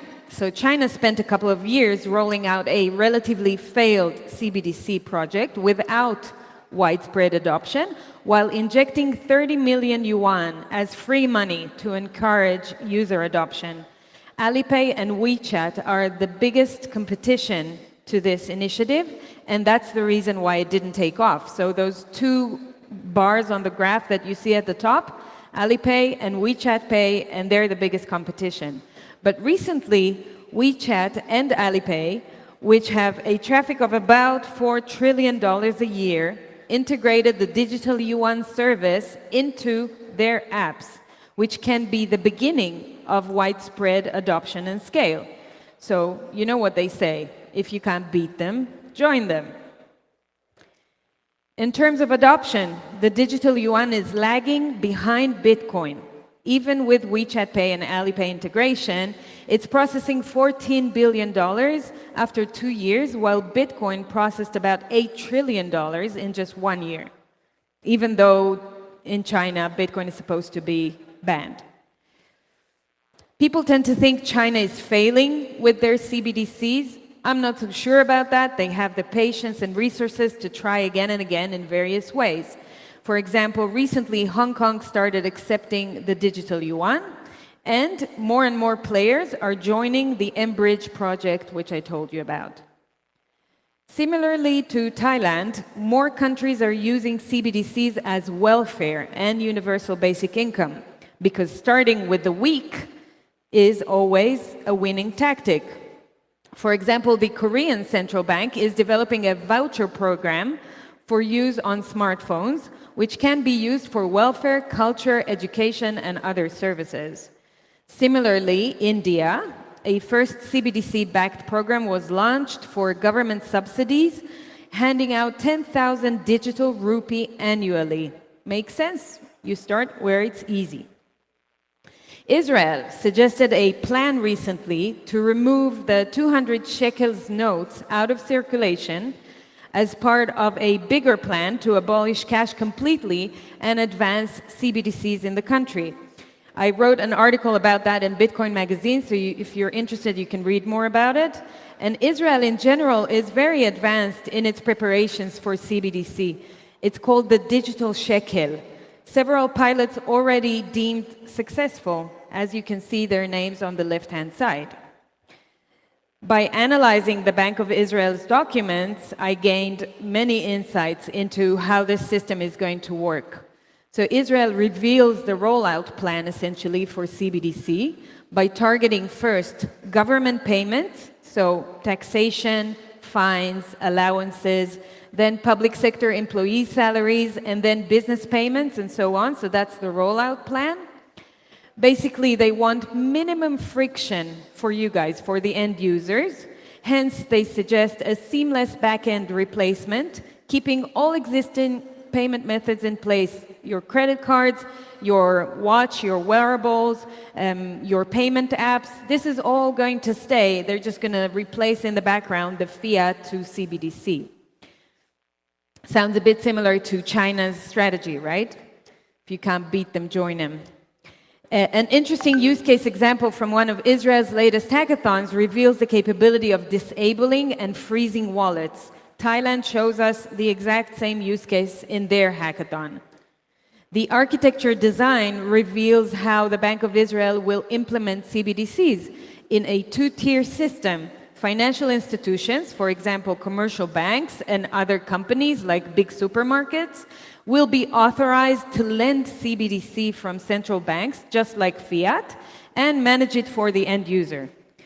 The Thai architecture looks very, very similar to the Israeli one. When recently asked, the Bank of Israel executive said that in 2018, Bahamas hurricane collapsed their financial infrastructure, which resulted in launching CBDC, and he hopes Israel will not face an emergency that will force them to do the same. Very telling example. Australia is going cashless pretty heavily, and now with the digital identity bill that passed, the pieces of the puzzle are coming together. These are all prerequisites for CBDC, so keep an eye out on Australia. The European Union, as I said before, launched a marketing campaign to promote the digital euro. It was about 6 months ago, to start educating the European public about a reality where they will be obliged to use it. Christine Lagarde kicked off the propaganda. The digital euro is on the move. Yesterday, the Governing Council of the ECB approved the opening of the preparation phase. It will be a journey, and we will walk the journey together with the legislator. All European institutions will be involved to make sure that Europe is equipped with the currency of the future. The rollout stage is starting in the end of 2025, so in a year from now. That's the plan. I'm not going to waste any more time on Lagarde. If you want to see her on her Twitter, she keeps the propaganda going. Have you wondered what BRICS nations are up to? So don't worry, they're also working on their own implementation of Cbdc's. Each BRICS country is doing so independently, but also together through initiatives like the mBridge project we talked about, and BRICS Pay. BRICS Pay is a Cbdc platform to unify trade and payments between BRICS nations. Brazil. While the first pilot of Brazil for Cbdc, which is called DREX, was not a great success, and it started in 2023. Government has low time preference, so they will try again and again, and now they're trying again with a second phase to implement 13 use cases with more than 50 companies, including Visa, MasterCard, and Santander Bank, to name a few. So Brazil is, in my opinion, leading the way for South America. We're going to see Brazil together with their PIX service, which is a central bank service, completing, I think, an end-to-end wholesale and retail Cbdc solution very, very soon. Nigeria. Oh, Ripple. Let's do Ripple quickly. So next up on the suspect list is not a country, but rather a crypto company, or should I say a shitcoin company, because Ripple is really leading the way with Cbdc's. Take a look at that. I often get asked the question, what's the most exciting thing about Cbdc's and stablecoins? In one word, innovation. My name is James Wallace, and I head up Cbdc at Ripple. You might already know that over 90% of central banks around the world are now exploring Cbdc's. There are many drivers for Cbdc, including the decline of cash, improving payments efficiency, lowering costs, and the desire to innovate the ways in which money is used. Ripple's Cbdc platform is your one-stop shop for the creation of digital currency, designed for minting, managing, transacting, and redeeming Cbdc's and stablecoins. Boo! If any of you is holding XRP by mistake, sell it. Okay, moving on to Nigeria. The first African nation to launch a Cbdc is Nigeria. The e-Naira has been around for about 3 years, and it didn't exactly succeed. The citizens took to the streets to protest the changes in cash and resented the introduction of an unneeded digital solution while demanding the return of cash. After a few weeks of painful protests, cash was returned alongside the e-Naira, which was not cancelled and became part of reality. The bright side was that many Nigerians chose the orange Bitcoin path during that time. A new IMF report says that the e-Naira has to date accounted for only about $20 million worth of transactions, which is very low, and only 13 million wallets have been created out of a total population of 226 million people. Out of those wallets, 98% of the wallets are inactive. But listen to Charlene Hill-Fadi-Repo to understand how concerning the e-Naira implementation is. But there's some things that are very concerning about the e-Naira. First and foremost, there's a tiered withdrawal limit system. So basically you have 4 tiers from bronze, silver, gold, and platinum, and you literally get access to your money based on the amount of information you choose to share with the government. So essentially, the Central Bank of Nigeria is policing the wealth of its individual citizens. So on the low end, you have the... Right, you get it. While you all know and understand the benefits of stablecoins, especially in emerging markets and many countries with high inflation, where they're literally a lifeline, we should pay attention to the compromise of this technology in the hands of states. A probable scenario is that in the face of public resistance to CBDCs, states may launch their own official stablecoin or authorize commercial banks to issue their own tokenized stablecoin. This can have the same features of a programmable CBDC, but with a different brand to make the pill easier to swallow. Let's take a look at a few examples of stablecoins in the making. In Nigeria, the CNGN is a stablecoin to be backed by the biggest banks and used mostly for cross-border payments. Some claim it will have more potential than the e-Naira. In Israel, they're working on a new stablecoin pilot pegged to the shekel called Bills, developed by a regulated crypto exchange platform. A few examples from Australia, who's leading the way on that front from my research. NAB has completed a pilot of intra-bank cross-border transactions using stablecoins on Ethereum blockchain with smart contracts. And ANZ Bank issued its own stablecoin, and there are private initiatives too, like the EAUD. The United Arab Emirates partnered with Tether to launch AED, official stablecoin based on the dirham.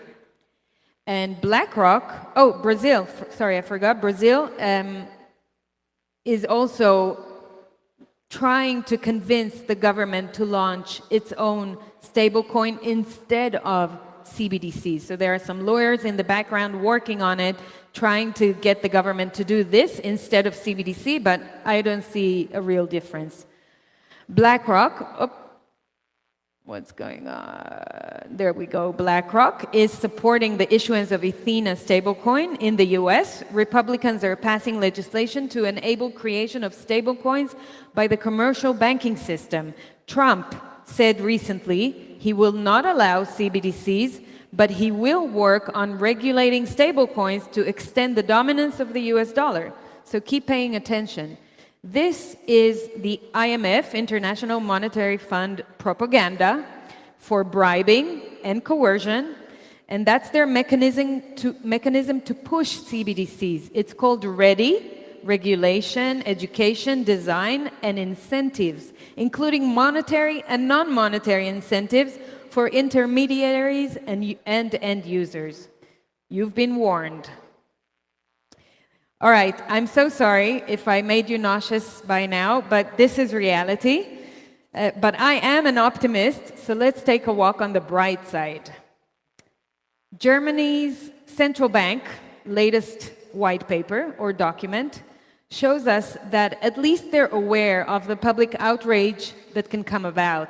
They admit excessive surveillance and that their decisions are extremely sensitive and can hurt the trust of citizens.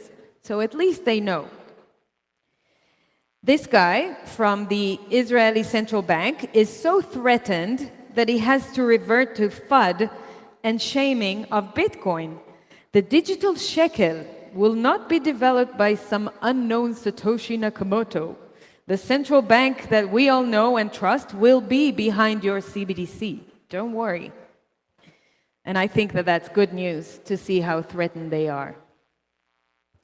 In the US, Florida, South Dakota, Alabama, Indiana, as well as RFK Jr. and Trump all show objections to CBDCs. And in June, Bitcoin rights have become law in Louisiana when it passed a landmark pro-Bitcoin bill to protect access to Bitcoin and curb CBDCs. Last month, the House of Representatives passed a bill that will ban CBDC in the US on the federal level if it's finally approved. Let's take a look at Senator Tom Emmer. That's why I reintroduced a bill yesterday called the Central Bank Digital Currency Anti-Surveillance State Act, which puts a check on unelected bureaucrats and ensures that the United States digital currency policy upholds our values of privacy, individual sovereignty, and free market competitiveness. Right. Canada held a public survey about CBDCs recently with 90,000 people. We see a total lack of trust of people in the Bank of Canada and the government. Everything that is yellow signifies lack of trust. That's the survey that they did. So Canada recently announced shelving of the CBDC project for now. The UK saw a strong public backlash to Prime Minister Sunak last year, with 50,000 responses sent to the Bank of England following a public hearing on the digital pound.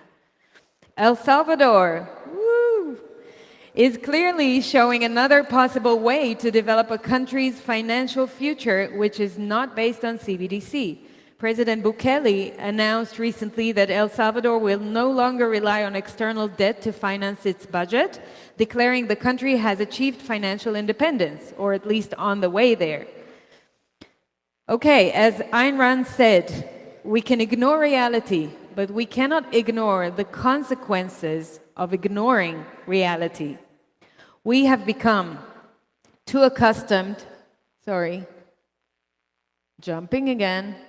we have become too accustomed to the government taking away our freedom and returning it to us on its own terms. If we just let the frogs sit there, they'll boil to death, and we'll have a new CBDC dark reality. We have the possibility of showing people this dark path and offer them the orange path instead. On my blog, you can find these comparison slides with 12 points to compare CBDC and Bitcoin. Feel free to download those slides from my blog. Use these resources as you want.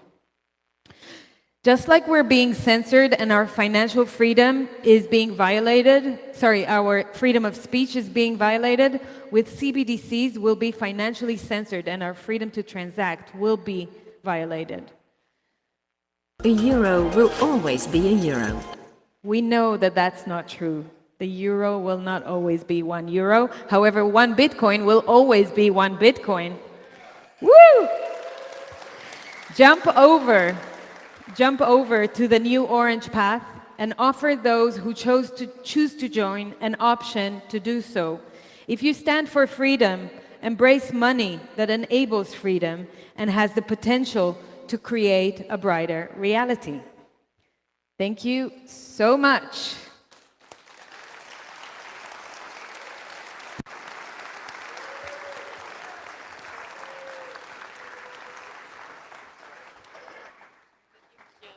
Thank you.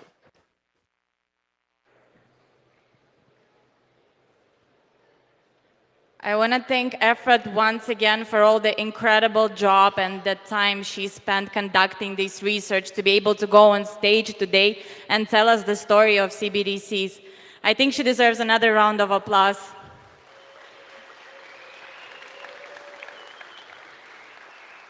And I once again encourage everyone to keep an eye on the HRF CBDC tracker to stay updated on the matter. So our next speaker needs no introduction. The master behind this ceremony, the CEO of Galoy, Nicholas Birdie. With 4 years of experience of building banking and BTC infrastructure, Nicholas will shed light on how and if Bitcoin and banks collide. Let's give him a round of applause.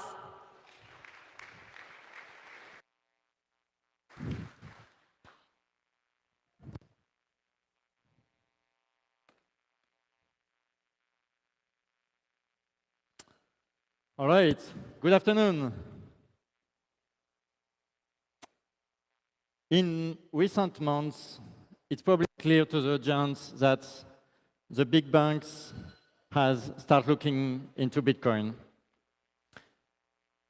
The Bitcoin ETF, who is starting trading in January this year, is the first foray for those big banks to Bitcoin.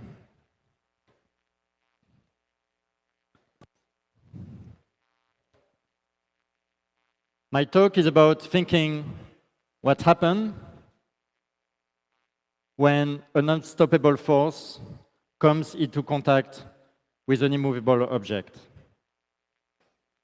If we ask Grok, the truthful AI from X, about what happened when an unstoppable force comes into contact with an immovable object, we get the following answer. An unstoppable force or immovable object usually leads to to some form of kinetic energy transfer, transformation, or a narrative resolution where one or both elements change or adapt.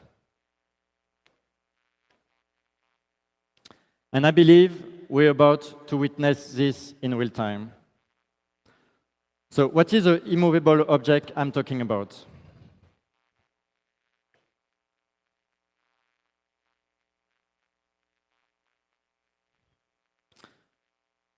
The legacy banking system is a massive industry, one of the biggest in the world. It generates trillions of revenue every year. It employs dozens of millions of people around the world. Yet, the banking system is broken.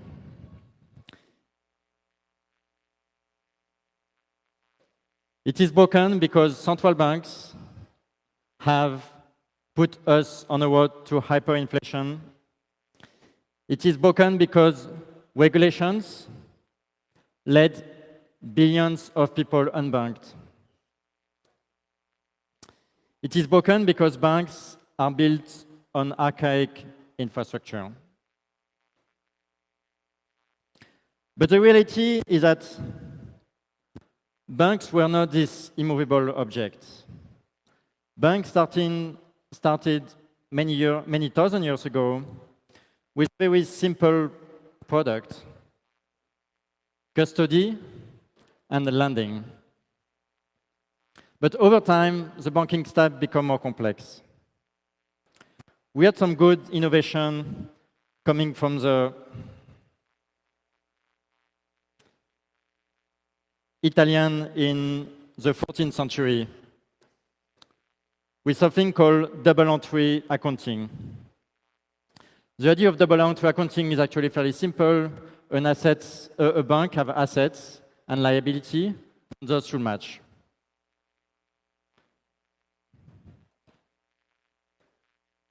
In 1609, we had the creation of the Bank of Amsterdam.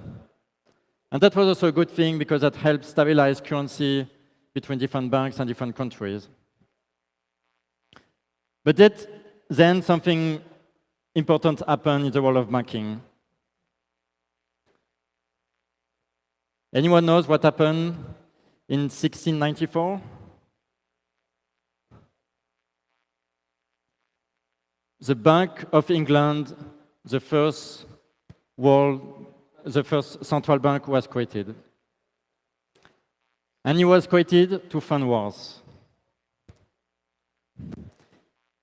This event put banking on a different trajectory. Banking was no longer for simply doing custody and lending between private parties. Banking became a way for government to fund the debt, in that case, to fund wars. So often, Bitcoiners talk about WTF happened in 1971, but Bitcoiners should also talk about WTF happened in 1694. The first central bank was created.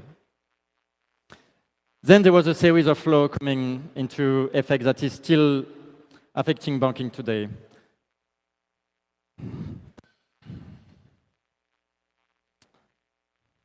What? The national, we got Western Union in 1871. We got the Federal Reserve created in 1913. If you want to get the effect of the Federal Reserve, you should read the book, The Islands of, The Creature of Jekyll Island. Thank you. It's a great book to understand how the Fed works. But then you had credit card being created in 1950, you had SWIFT being created in 1933, and on and on and on. I'm not going into all the layers that a bank have to manage today, but all this regulation build on top of each other. Today, if you want to think how a bank works, just from a software standpoint, you need to think about all these boxes here, all these features that new banks need to have. It's a very complex stack.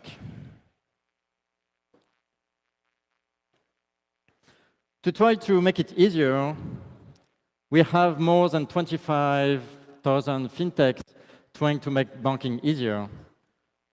The reality is that most of these fintech improve things on the edge. It's a lot of bells and whistles.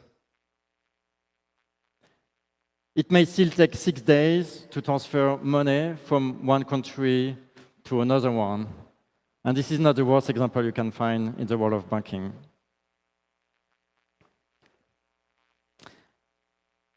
And maybe you won't be surprised even to hear that even though we have all this innovation from fintechs, the reality is that there is a centraling force.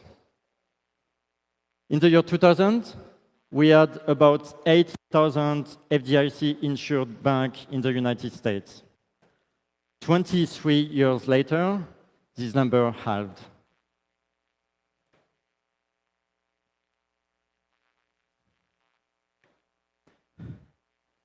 The banking system is a big monolith. It's truly an immovable object.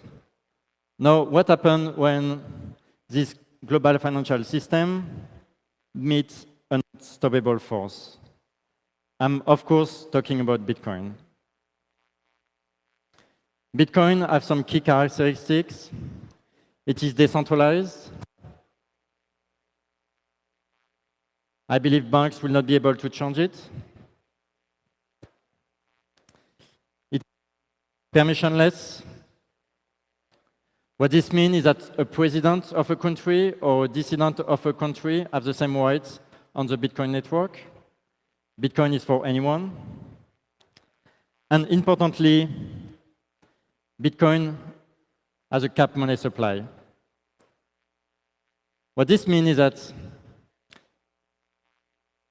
if Bitcoin is being adopted more and more, it will prevent central banks from printing the money they are printing today.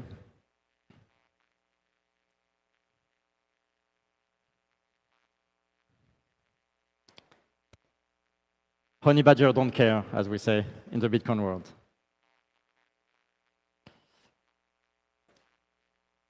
But these tweets from Shinobi a couple of days ago make me think about where Bitcoin might be headed when integrating with Bitcoin. The tweet goes like this. Bitcoin hasn't won anything yet, except a one-way ticket to becoming a giant surveillance system that will allow legacy institutions and players to grab the new wealthy by the balls. It will be a lot of work to escape that fate. But I truly believe we have the best software engineer working on Bitcoin problem, and I hope we're not going down this path. So actually, what happened when the banks and Bitcoin collide? I will go over 6 predictions that I see as coming in the next 5-10 years. First, legacy bank rush into Bitcoin. 2, the free market between banks intensifies. 3, truth over trust. 4, open source wins. 5, banks get back in the business of custodying. And 6, BTC will put a lid on leverage.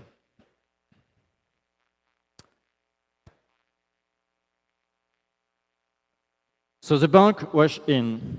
And I know, having talked with many people here, most think banks will never touch Bitcoin. I don't believe that to be true. I believe that today banks can't touch Bitcoin, but this is changing quickly. In the next slide, I will show a video from the CEO of Cantor Fitzgerald, who is one of the largest bank primary dealer in the United States. He's also managing the reserve of Tether. I believe he is a Bitcoiner, and importantly, he is on the transition team to the US elected President Trump. Let's get to the video. I guess the easiest way to get a clear view of where Bitcoin is going over the next 5 years is take a look at the last 5. Right? The last 5, Bitcoin has been an outsider in the finance business, but coming closer and closer and closer. Right now, there's an ETF just starting to go a little bit mainstream, maybe a toe in the water of mainstream, but banks still can't clear it. Banks still can't transact in it. Banks still can't custodian it. Banks still won't transact in it, and they won't finance it yet. I think people misunderstand traditional financial service companies. They want to transact in Bitcoin. They want new asset classes to transact in. That's just a good thing, but they need the regulator to say it's okay. Right now, today, right? If a bank were to hold your Bitcoin, they would have to set aside their own money equal to that amount in sort of like in a jail. I mean, you'd say, well, that's crazy. And the answer is, that's why they don't hold it. But if you let them hold it, if the regulatory environment was good, you will see all the traditional financial service companies, the big banks, the big brokerage companies, they're all gonna go headfirst into Bitcoin pound. That's what's going to happen, and it's coming. It's a slow, steady process, but eventually there's gonna be a CFTC chair who says, you know what, Bitcoin is a financial asset and we're gonna treat it as such. And when that happens, you're going to see Bitcoin move in a very, very strong, positive direction. So that's why I'm a fan of Bitcoin. It's going to go much higher. It always bounces around like any other financial asset, but ultimately over the next 5 years, as it gets invited into this party, up we go. All right, I believe this is the biggest insights that we can get into Bitcoin working. Again, this person is on the transition team for the next US administration.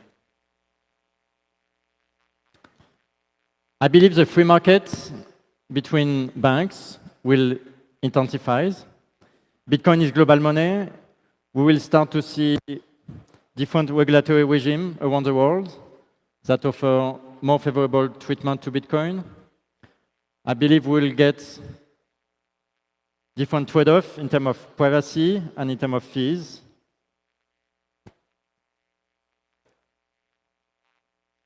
I also believe the traditional bank may or may not be able to compete with a new bank that are really built with Bitcoin in mind.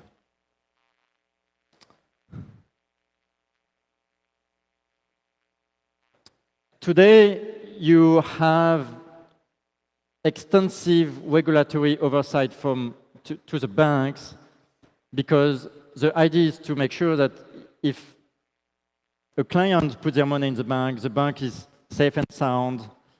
And this is the job of the regulator to ensure that there won't be any one over the bank.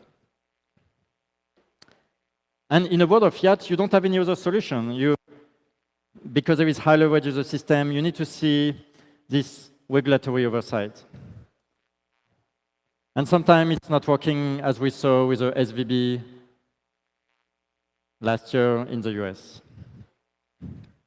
But the reality is that because Bitcoin is using some cryptographic property, we can now completely change the idea of how we regulate banks, and banks can self-regulate themselves and use something called proof of reserve.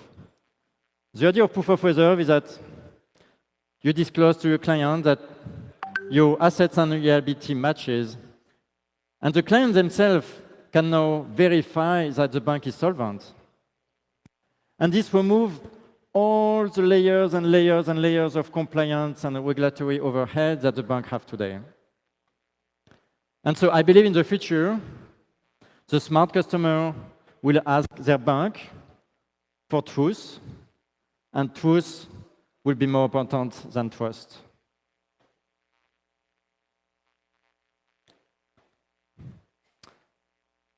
Today, if you're a bank, you're probably using some proprietary IP from using some closed source software. The effect that this has is that it's making it very difficult for a new entrant to go into the banking market.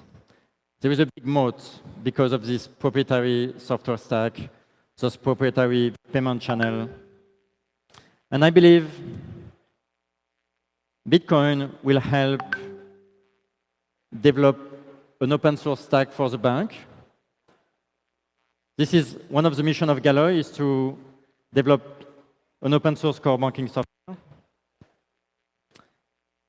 And I believe this will help having more decentralized banking system because it will lower the barrier to entry to new banks.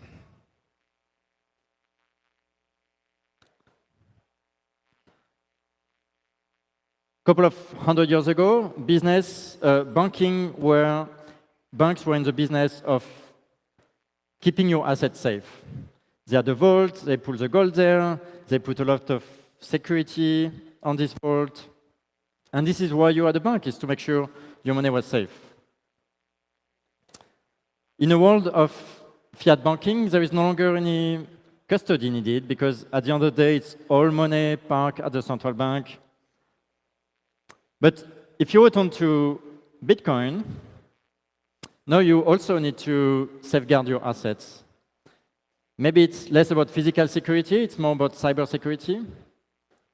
But in a world where bank and Bitcoin meet, bank will need to become experts to safekeep those 12 or 25 words that represent money.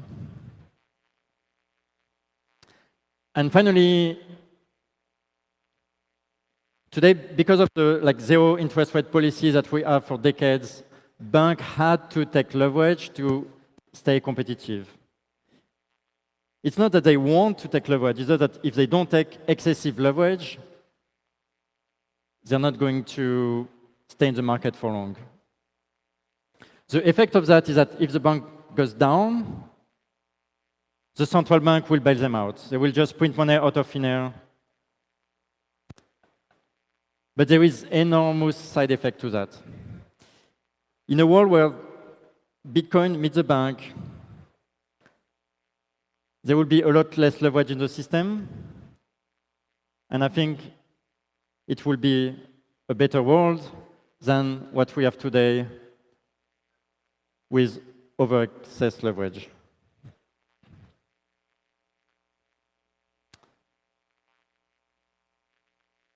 So I don't think Bitcoin will obsolete banks. I think Bitcoin will make banking great again. Thank you very much.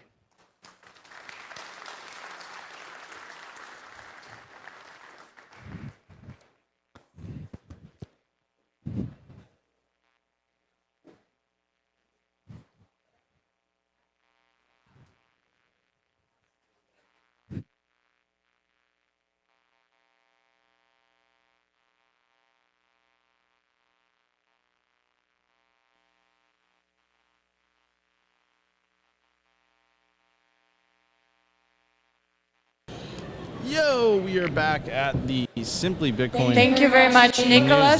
Very insightful talk. Let's take a 2-minute break amazing to enjoy yourself, coming up grab for you some guys. water, I hope you guys are enjoying. and we'll be right back. The beautiful, beautiful, beautiful signal, Pure Bitcoin signal. Today's Adopting Bitcoin Conference Day 2, streaming live from El Salvador. Of course, we're Simply Bitcoin. We're hosting the news desk. In fact, we've been hosting the event, which has been quite fun. And, of course, my legendary co-host is fixing a little bit of the camera optics, which he just did. Anyways, I hope you guys have been enjoying the panels, the discussions, very insightful. I love Nicholas's point where he said, which perhaps could be a little bit controversial with the let's Bitcoin talk about community, it. right? Where he said Bitcoin makes banking great again.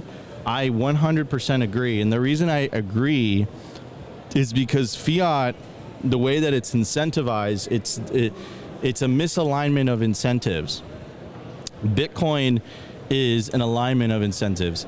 I tweeted this out the other day, and it connected with a lot of you guys when I said one of the things that I love about Bitcoin is that everyone wins, right? So when you have Larry Fink, Michael Saylor, all talking about Bitcoin and essentially evangelizing it, you know, Max Keiser says it best, they are working for you, right? Simply Bitcoin right now, we are working for you, right? Anyone who's holding Bitcoin and evangelizing Bitcoin to their friends, to their families, to their followers, they are working for you. And, you know, the miners don't mine Bitcoin out of the goodness of their heart. They're mining Bitcoin out of the pursuit of profit. They want to make money, but they're working for you by doing that. Node runners, you know, you should be running a node at this point. By the way, we have a Start9 promo code if you want to use it. Highly recommend Start9. They're awesome. You run a node, you know, you don't want to trust someone else's copy of the blockchain. Anyone who's running a node works for you, right? You should definitely run your own node by now. So a Bitcoin evangelist, they work for you if they're talking about Bitcoin. So, you know, it's an alignment of incentives. You don't see this anywhere else. And that's why I agree with Nicholas. I think, you know, Bitcoin will make banking great again. I don't think banking is inherently bad. I've had very, very good experiences with kind of not like the, how do I say this? Like retail banking is terrible. But if you have like a good banker, and it's a little bit more expensive, it's actually like quite pleasurable. Like they treat you right. You know, you don't have a customer service. Like it's nice, right? And here's the thing: it used to be like that everywhere, but just, you know, some people call it shrinkflation, but essentially, what fiat does to goods, to products, to services, to all these things, is that it makes it progressively worse over time, because essentially all these companies are forced to keep their products roughly around the same price. Like you guys remember the Arizona iced tea or whatnot, it's like priced at 99 cents. Eventually they're gonna have to move that up, or they keep it at 99 cents, but they can't. It's not viable. It's not economically viable. So what companies do is that something called shrinkflation. So they either shrink the size of the product, they cut the quality of the product, they do everything they can to kind of shrink the costs to keep the price at a relatively stable level. But it just deteriorates the quality of the product, and it's fictitiously keeping the price at the same point. The price isn't actually staying there. They're just making it worse to keep it there, right? And this affects every facet of society. It affects food. It affects anything. Think about it. Airline travel, it's terrible. Airline travel was better 20 years ago than it is today. That's fiat for you, right? So, you know, Bitcoin truly does fix this. There was a very famous Hal Finney tweet. Okay, guys, we're back. Right?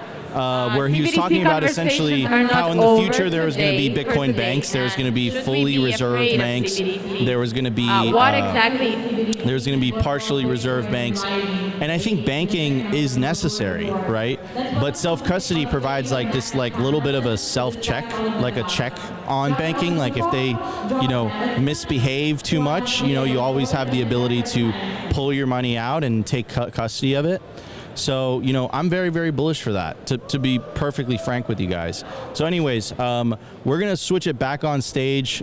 There's a panel called Cbdc's A Bridge to Bitcoin or the Road to Serfdom. Let's check it out. We'll be right back, ladies and gentlemen. All right, let's get started. Good afternoon, everyone. I've got a few words to open up, and then I'll kind of turn it over to our panelists. So in recent years, central banks have been creating central bank digital currencies, or CBDCs, and it's now shifted from more of a theoretical vision to an impending reality. Governments around the world are advancing their development from China's digital yuan to the European Central Bank's exploration of a digital euro. And the US and many other nations are not far behind. Supporters claim that CBDCs will bring modernization and efficiency to our financial systems, streamlining transactions, improving security, and expanding access to those without traditional banking. But to the Bitcoin community, this story reads differently, a narrative with a much darker trajectory. For Bitcoiners, the creation of CBDCs signals an intensification of centralization and control, systematic erosion of the individual financial sovereignty that Bitcoin seeks to protect. CBDCs by design represent the antithesis of Bitcoin's core principles of decentralization, censorship resistance, and individual freedom. Rather than empowering users with choice and privacy, CBDCs enable a level of surveillance and control that's unprecedented in history, with the potential for governments to dictate every facet of how we transact, save, and spend. On this panel today, we're going to dig deep into this evolving financial battleground. The question we face is not just about currency, it's about freedom.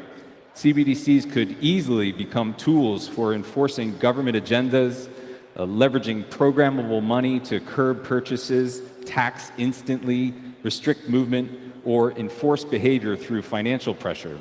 They could lay the groundwork for a reality where financial freedom is a memory, replaced by systems of control over our economic lives. And yet the proponents of CBDCs claim that they are inevitable, a step forward into the future that promises convenience, security, and inclusion. Can these promises really withstand scrutiny? Will CBDCs function as a bridge to integrate digital finance with traditional systems? Or are they, as some fear, simply paving a road to serfdom under the guise of modernization?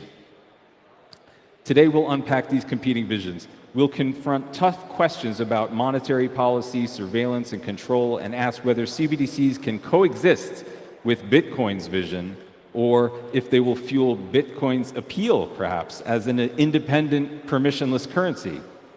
This isn't just about technology or policy, it's about the future of financial liberty and individual sovereignty.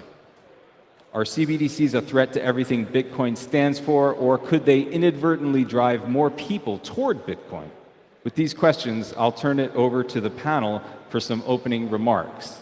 We have Giacomo Zucco, Juan Diego Sol, and Efrat Fenigzin. So why don't you make some initial comments, maybe start with what are CBDCs and kind of what are the implications of it?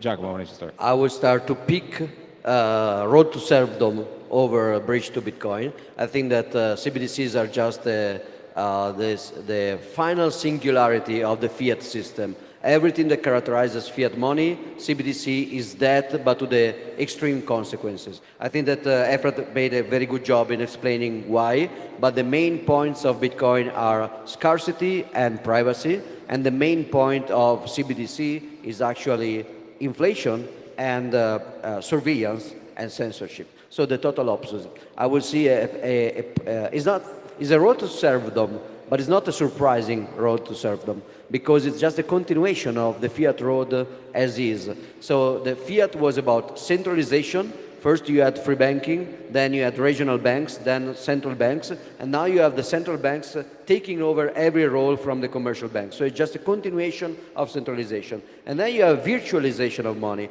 First you have the commodity, you have the gold nugget, then you have the coin, which is exchanged for its information and not anymore for the content. Then you have the banknote, which is redeemable for something. Then you have the ledger, which is not even a bearer instrument. And then the CBDC is just a continuation of that. Bitcoin is the anti-CBDC. I think that CBDC can be a bridge to Bitcoin to the same way that cancer can be a bridge to good health, in the sense that after you cure cancer, you probably take better care of yourself. So we may have a reaction from the market. So I think something important about CBDCs that is sometimes left out are the geopolitical considerations in the future, right? The countries will not want to have reserves in anybody else's currencies. And for example, nowadays, what happened with the weaponization of SWIFT with Russia, that is a stone that you can only throw once. So for example, today they said there are 130 countries developing CBDCs, right? Eventually, all of these countries are not going to want to trust each other because their systems are so highly centralized, even more than it is today, right? So I think that naturally Bitcoin will eventually become the choice as a neutral currency to trade between the different countries. Right. If I zoom out for a second from CBDC on its own, I think that we are at the moment on a brink of introducing a new monetary system. And you see a lot of world leaders around the world talking about the fact that we are going to replace our monetary system around the world, the financial monetary system. They're talking about Bretton Woods coming to an end. People don't want to know that or see that, but it's being said in a lot of global stages. People like Pippa Malmgren, who is a consultant to the White House, or the previous White House. Emmanuel Macron said we need a financial shock to restart the economy because of climate change. The president of Brazil, Lula, said that we need to restart the monetary system, start from scratch, because the World Bank and the IMF are not good institutions anymore. So they're all alluding to we need to change the monetary system. What we have until now is not enough. Now, in order to change it, they need to have at least 3 silos in place. One is CBDCs. The other is digital identities. They need digital IDs. And the third one is ESG and climate or nature-related assets. And there are talks about that. So if you listen to BlackRock or many other big financial firms around the world that are basically monetizing a lot of assets, just like our Bitcoin, and we like it because it makes our Bitcoin go up, but they're also trying to monetize nature. So they're looking at water and carbon and opening them up as financial markets, and they want to start bringing them into the picture because they need more assets to monetize, because the fiat monster has to continue growing. So we need ESG, which is the underlying policy, I would say, to take that natural resources ideology and trickle it down into corporations and private sector. We need digital identity, we need CBDC, and once all that is in place, or at least starting, we can then try and do whatever, a black swan event or whatever happens to be a good excuse in order to now turn the switch on the new monetary system. And I think we're going to see it happening gradually, not like a one-time event. And we're seeing the landscape being prepared for it with the abolition of cash, with closing bank accounts or closing banks, complete banks, and merging them into bigger banks. So like a lot of work is being done in the background to enable that shift that is going to happen, I think, inevitably. And last thing I would say is Bitcoin has the advantage of time. Bitcoin is there earlier. The system is obviously more mature. Millions of people are already onboarded. If people are becoming aware of Bitcoin more and more, then we can actually front-run CBDCs and take that adoption power that they need so much for CBDCs into Bitcoin. I want to zoom out a little bit. We're talking here today fundamentally about trust, right, and the nature of trust. So kind of taking a philosophical tack, I want to pose this question to the panel. Basically, is the concept of banking and custody or operating based on trust, is it inherently bad, right? Like, is there a place in society for trust-based institutions? And if so, what is it?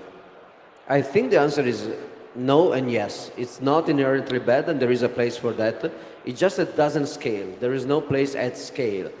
Trust is usually very easy in short-term dynamics and in small social dynamics like a family. It's actually, we will not even want to live in a world where we eliminate any trust relationship anyway. Trust is very efficient and is also human, and it's the constituency of the small level of society. The problem is that it cannot scale.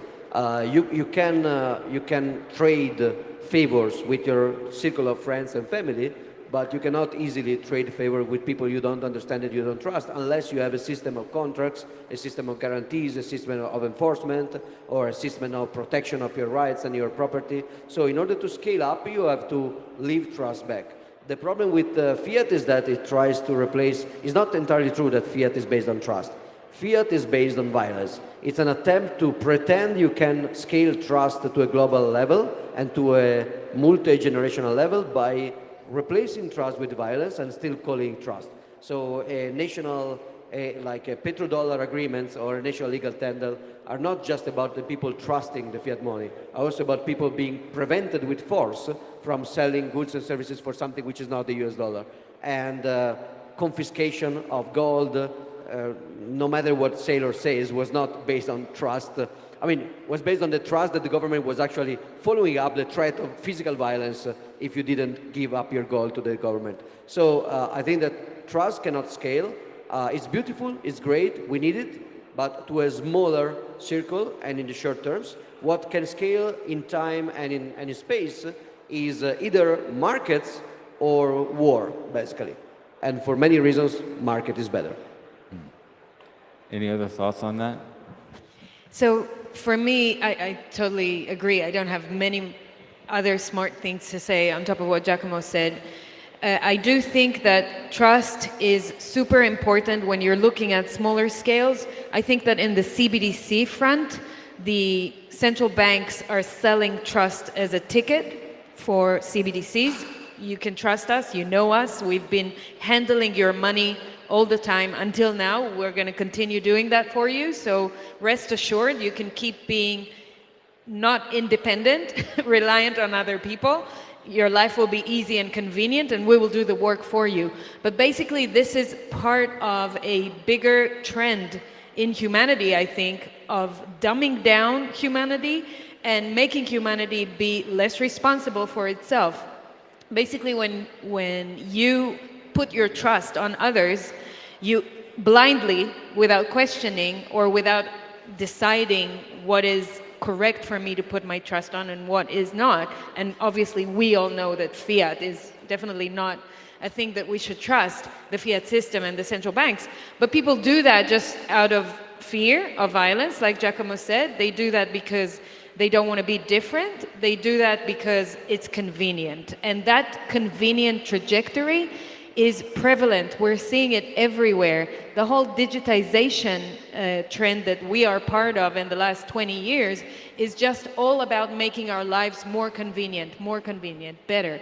So if we are trying to constantly make our lives more convenient, there is a trade-off with having the responsibility and the self-sovereignty.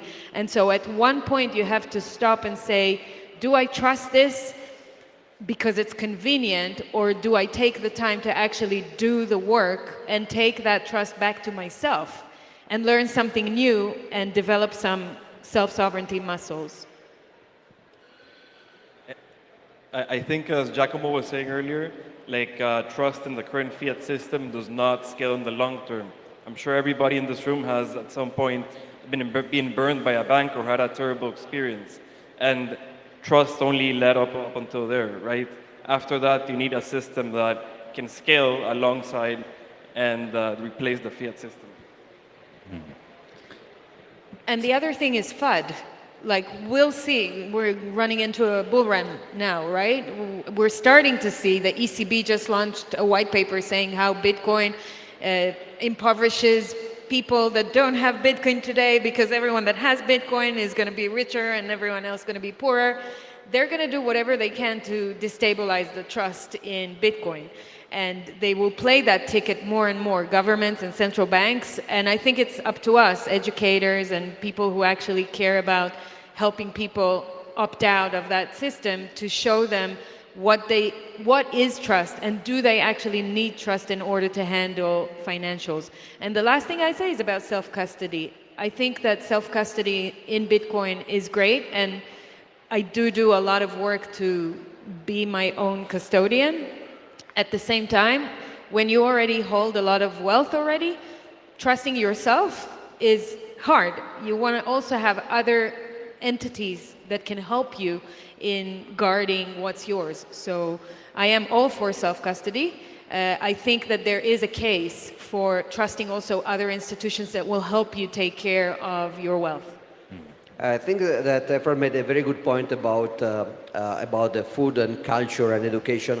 I was wrong, I think, before when I say that the main way the government scales up the field system is only violence. There are at least two.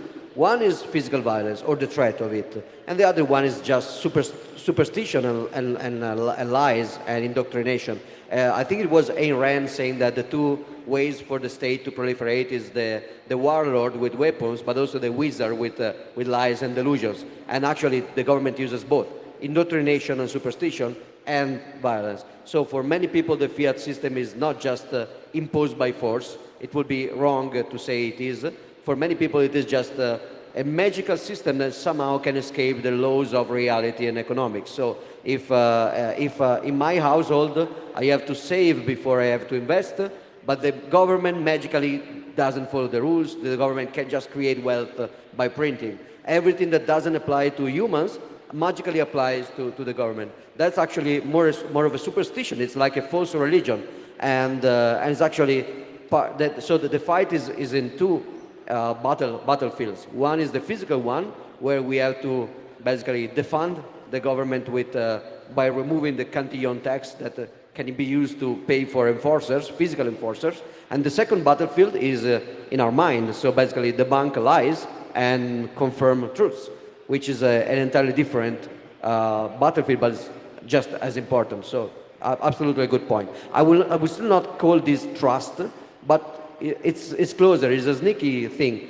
Superstition is similar to trust, but it's definitely not healthy, and it does scale a lot, but it's scaled in a harmful way. I want to talk a little bit about the actual implementation of these CBDCs. Fred, you touched on some of this in your talk. Many countries around the world have gone from just concepts to, pilots and testing.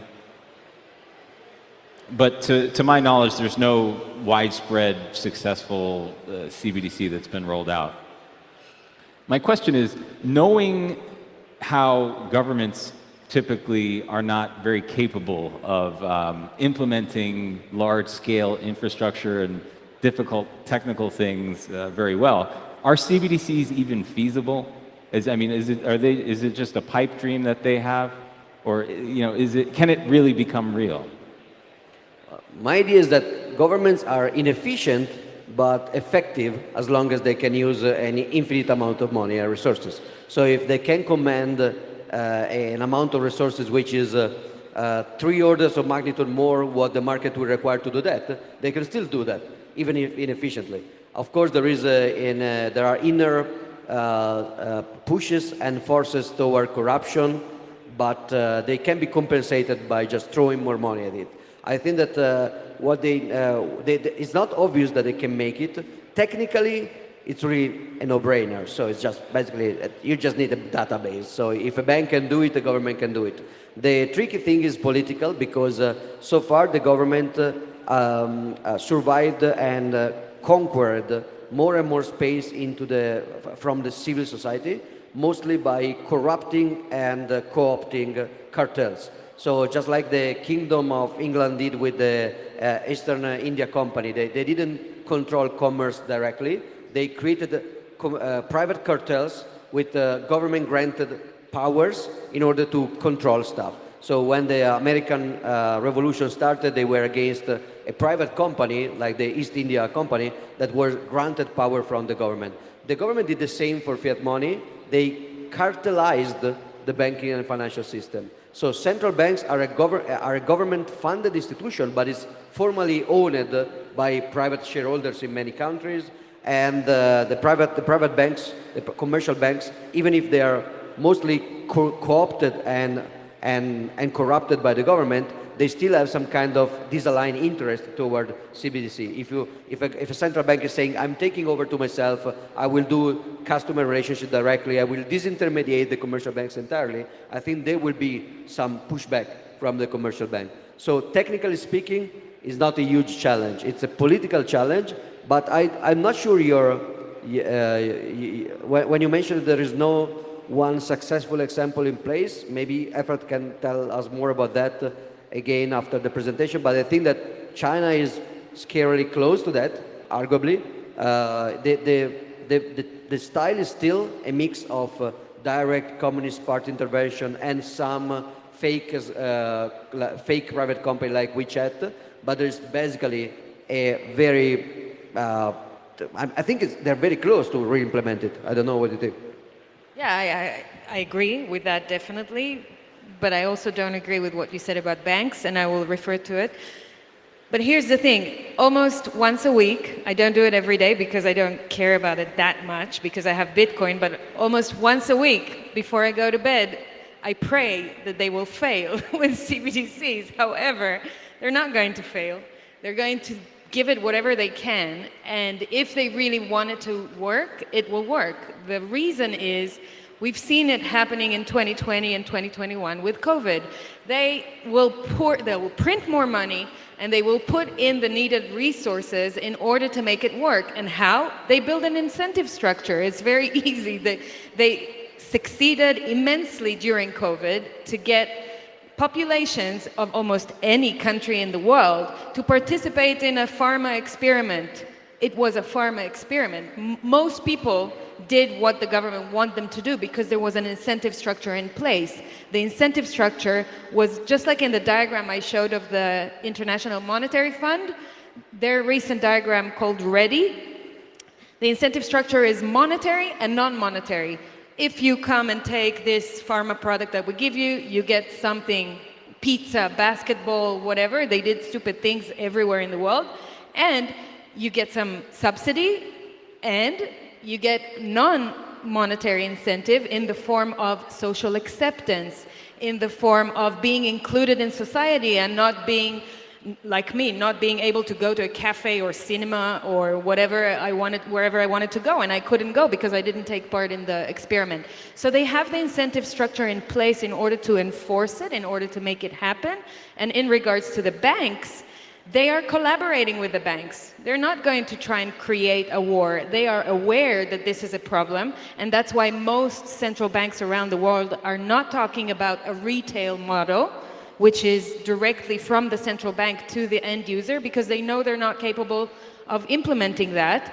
They are talking about a two-tier model through the commercial system, through the commercial banking, or even other institutions that they call financial institutions. For example, they will give them special authority.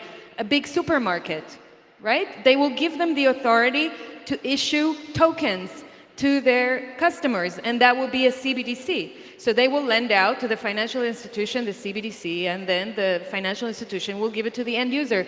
And those companies that have the ability to handle B2C, business to consumer, they will be the ones in charge of that kind of relationship. The banking systems and the financial institutions will be in charge of the relationship with the central bank, and that will solve that problem. And the other thing is, they are collaborating with the private sector. So the government itself doesn't need to know how to implement CBDC on its own. Yes, they're probably incapable, but there's a thing called private-public partnership. This is the model of operandi for the World Economic Forum and any government that is participating in this facade. And so they are encouraging all the time for the public sector to collaborate with the private sector. That's why they are running hackathons in all the different countries. And they invite the private sector startups and companies to come and implement use cases of the CBDCs because they want them to be part of this. They've done it in Thailand. They're doing it now in Israel. They completed a 3-month hackathon sponsored by the Bank of International Settlements. 13 companies presented. Who was a winner? PayPal was second place, I think, but there was another company there. So it's inevitable that that will happen, in my opinion. And lastly, I'll say X, Twitter, I think is going to be an interesting player in that sense because it already has the user base. It can be the app of everything, just like WeChat or Alipay tomorrow morning. Once it introduces payments with some digital token, and governments collaborating with X, ban. Sorry, Juan, just if you allow me, just one consideration, because I think Herbert is right. So I think that we can define CBDC at least in two different ways. One is the current system with the government/fake private companies interaction, with the cartel of big companies working with the government and for the government, and they just close any remaining space of freedom, so they just eliminate physical cash, they centralize surveillance, and this is totally doable also with the happy cooperation of the commercial banks. There is no conflict here. I totally agree with Efrat. A further model of CBDC will be the one in which the central bank will manage everything in-house, so there is no role for commercial banks anymore. This is less realistic politically, but Efrat is right. For the objective of maximizing inflation and censorship, they don't need this. So I totally agree. Sorry. So, for example, regarding the government's implementation of a CBDC, if we look at fiat currencies as a measure and as a show of what governments are able to do, which fiat currencies are now collapsing, I think that will also be the case with the CBDCs. But nowadays, since everything is much more digital, it might take even more time. But I think eventually CBDCs, if implemented, will fail. All right. I've got a little thought experiment from the panel here, if you'll entertain this. Imagine you're put in charge of designing fixed CBDC for a friendly, cooperative nation. You can introduce any features you like. You can introduce any kind of privacy, security, architecture, redeemability, issuance, any other attributes of your choice. You can also magic wand and introduce any legislative rules you want to accompany your new CBDC. How would you design the perfect CBDC? This is not even so much a thought experiment. This is a delusion that I think many in the industry entertain for real. Like many Bitcoiners thought that it's possible to play 3D chess with the government and to say, yes, let me build your CBDC, and I just want a little bit of privacy, some connection with some scarcity, and then you try to sneak Bitcoin into that as a first best. And the second best is you let it fail with the inflation, but you make it heavily compatible with Bitcoin, so it's easy and trivial to use it as an off-ramp and or rent to Bitcoin. So basically you sneak Bitcoin into a governmental operation, which is the opposite of Bitcoin, and nobody realizes it, and they just fall for it. I think, I mean, if sometimes history is strange, so if we can use the attempt by government to completely finalize the fiat experiment in order to destroy it by sneaking Bitcoin under the rug and under the curtain, that's funny, but it seems like very ambitious to me. So the best, if I had a magic wand, I will actually make that stealth operation succeed. There are a few companies trying to do that. Use my Bitcoin sidechain for the CBDC, and then everybody will be Bitcoin interoperable, and everybody will dump the fiat to get Bitcoin middle. That will be the best outcome, but seems very optimistic. Any other thoughts? Yeah, obviously, this is a great idea. I would actually do one of two things. Either create the system so good with the most surreal, dark use cases built in first, like switching on and off your wallets and freezing your account. And they do it today in the hackathon for parental control. They want to show the parents that they can switch off the wallet of the children. I will put it straight away for everyone. Like you can just switch on and off wallets for whatever, family members, to your wife, your husband. So all the use cases will be there from day one, so that people will obviously use it, they will try, and such horrible things will happen that they will go, I'm not going to use that anymore. This is horrible.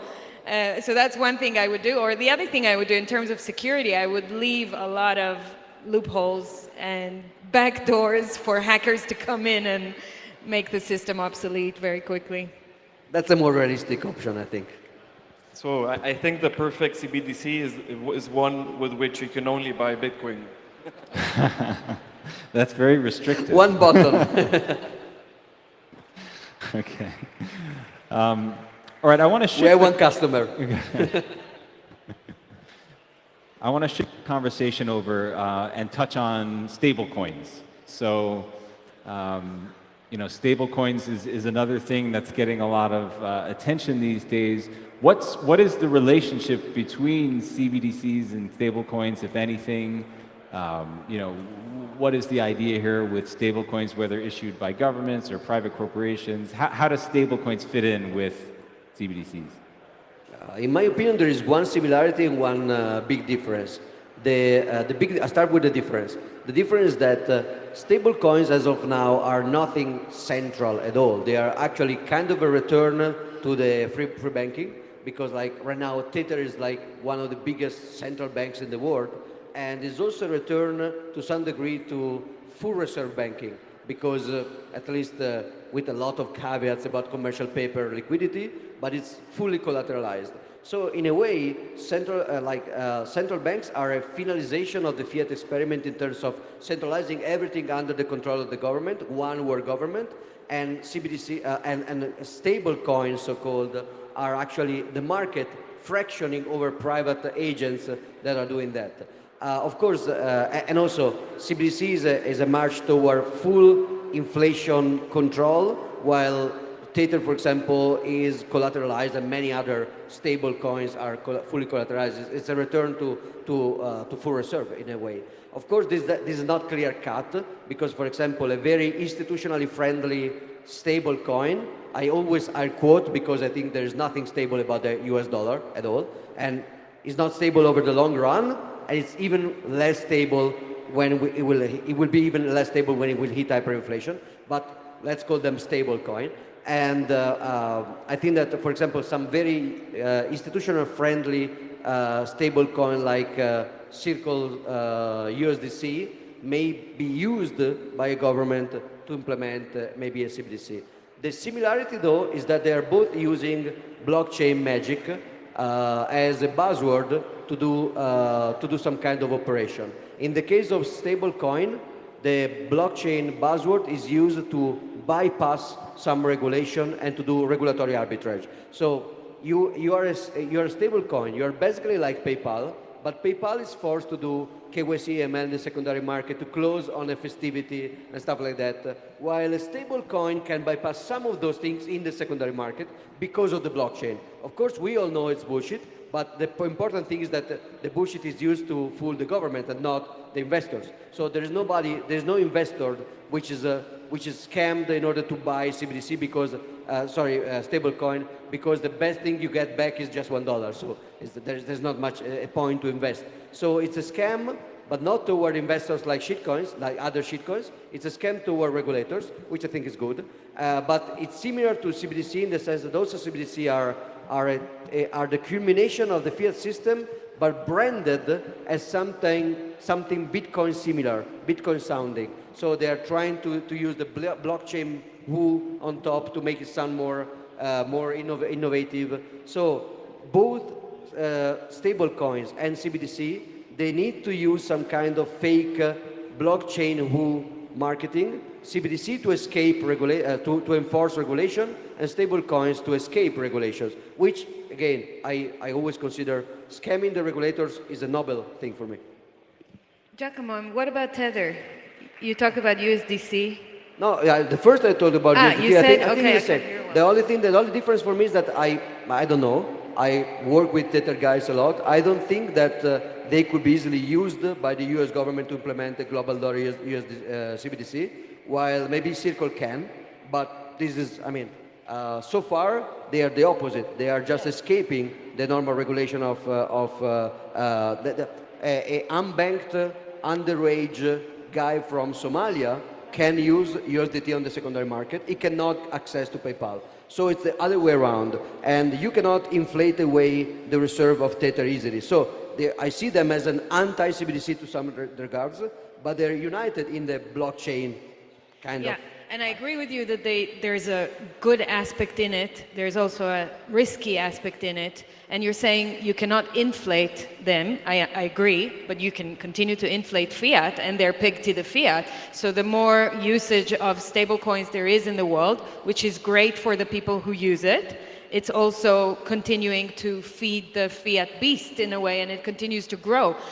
I do agree with the notion that that is inevitable, because if it wasn't for Tether or Circle or others, there'd be other players that would probably be doing that. So I think we're kind of in a transitory phase where this tool called a stablecoin currently is a bridge between fiat and the digital currencies.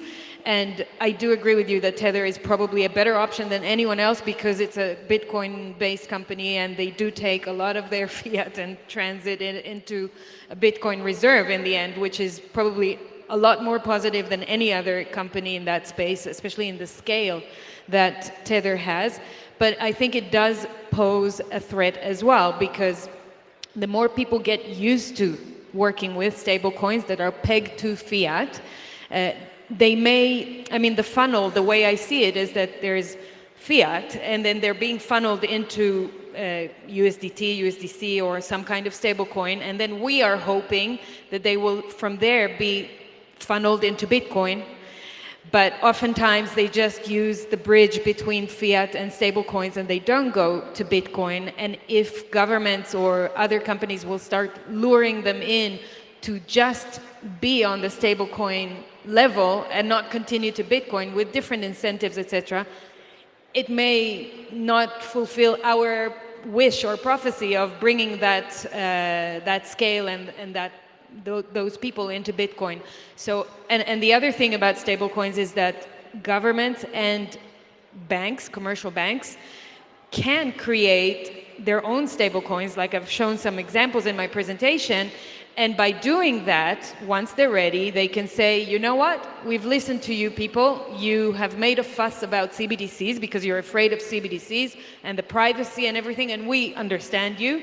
We don't want to scare you off. We want you to trust us. So there's no more CBDCs like in Canada. No more CBDCs, don't worry, like Trump is saying, no CBDCs. But I am working on a national stable coin. So we need to be aware of that, because a programmed stable coin can be just the same as a CBDC, just a different brand, a different wrapping, and making people very comfortable with, oh, okay, there's no more CBDC. Now I'm all happy, and then a red herring kind of situation. We bring out the national stable coin, the digital dollar or whatever. So we just need to pay attention for that trajectory and keep being vigilant and smart about it.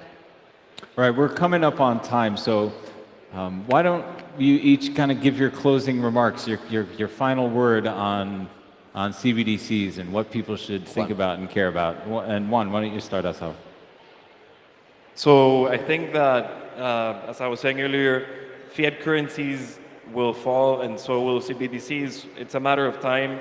I do think, for example, that things like stable coins nowadays are helping some of the fiat symptoms, like high transaction fees, remittances, and financial inclusion, right?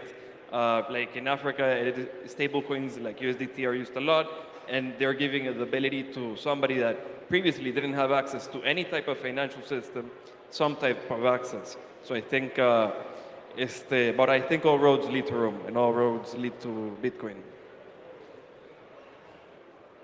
Giacomo. No, I would say that CBDCs are the opposite to Bitcoin, but they are the same thing as crypto and blockchain, are an attempt to make the fiat system sound cooler by sounding closer to Bitcoin as technical innovation. So it's like a pseudo-technical painting, coating of the fiat system at its maximum level. So I think that there will be, it's the final boss we will fight against, but it's also the best friend of crypto, the crypto industry, which is also peak fiat. Yeah, I'll just add that keep pushing back to this nightmare of CBDCs and controlled stablecoins. I think we all have the duty of showing people the way to Bitcoin. Start having conversations with people, because just like in the EU, where they started their campaign for CBDCs with all these positive acronyms to make you see how great it is, it's going to happen in almost every country in the next few years. So I think it's on us that we have all this knowledge and understanding to actually show people the difference, the key differences between Bitcoin and CBDCs.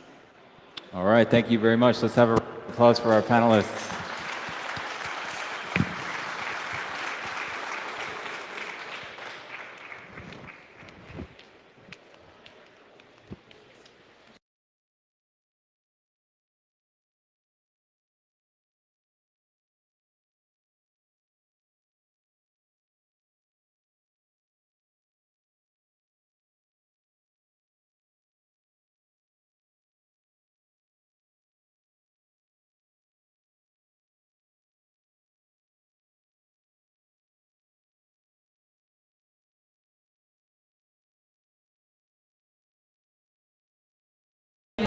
All right, everybody, we are at the Simply Bitcoin news desk live from El Salvador at the Adopting Bitcoin Conference 2024, Day 2. I'm joined with Tone Vays. Tone Vays is the organizer of the Financial Summit and, of course, Unconfiscatable. He's also a world-renowned poker player as well. He's taken a lot of money from me. But I've won some hands. And, of course, also we're joined with Paul. Paul is the CEO of Byte Federal. Gentlemen, thank you so much for joining us on the panel today. That was an incredible discussion, just talking about central bank digital currencies, really kind of like the future ahead of us. I genuinely believe that, and of course we have Giacomo Zucco joining us on stage. Jacob, could you fix the camera angle and include Paul a little bit more, please? Yeah, there we go. Awesome. So Giacomo Zucco is the executive assistant of the IMF, and he represents them at Bitcoin conferences. He's also the right-hand man of Augustin Carson, the Bank of International Settlements.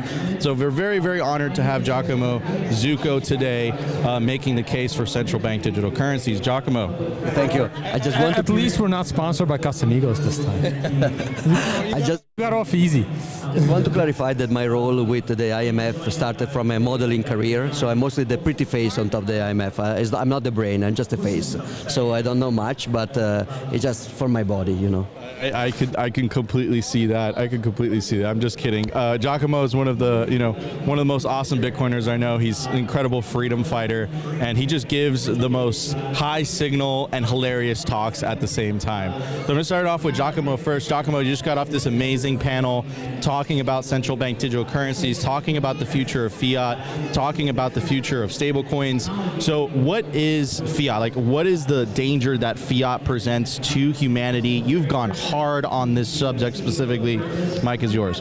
I think that fiat is the attempt to negate two natural characteristics of money that are scarcity. Fiat is the pretense to just create wealth out of thin air by manipulating the money supply. So it's a revolt against the natural economical law of scarcity. And on the other hand, it's also a revolt against the natural law of privacy, in the sense that beside and above the circle of family and friends, the only way people can interact with each other by defending the property is to maintain some level of privacy and control of information. In a glass house, the strong guy can always take the stuff out of the small and weaker guy, and the only defense for the small guy is privacy. Like with pirates, you know, if you have pirates, the big pirate can always beat to that the small pirate, but the pirate will hide the gold in the chest with an encrypted map, and that creates a layered player field. So the fiat money is an attempt to basically inflate to infinity and spy on everybody and create perfect surveillance. Bitcoin is a revolt against, fiat is a revolt against nature. Bitcoin is a revolt against fiat, and the CBDC is a continuation of fiat under a fake Bitcoin painting and coating. 100%, and you see this. It's so funny. The European Central Bank, they're releasing these like meme videos. They changed the name. It's no longer like the Euro Central Bank digital currency. It's called the digital euro. They're getting younger girls to do like TikTok videos and tell you how they're going to respect their privacy and shit. Yeah, I don't believe that. Whatever. Anyways, Tone Vays, man.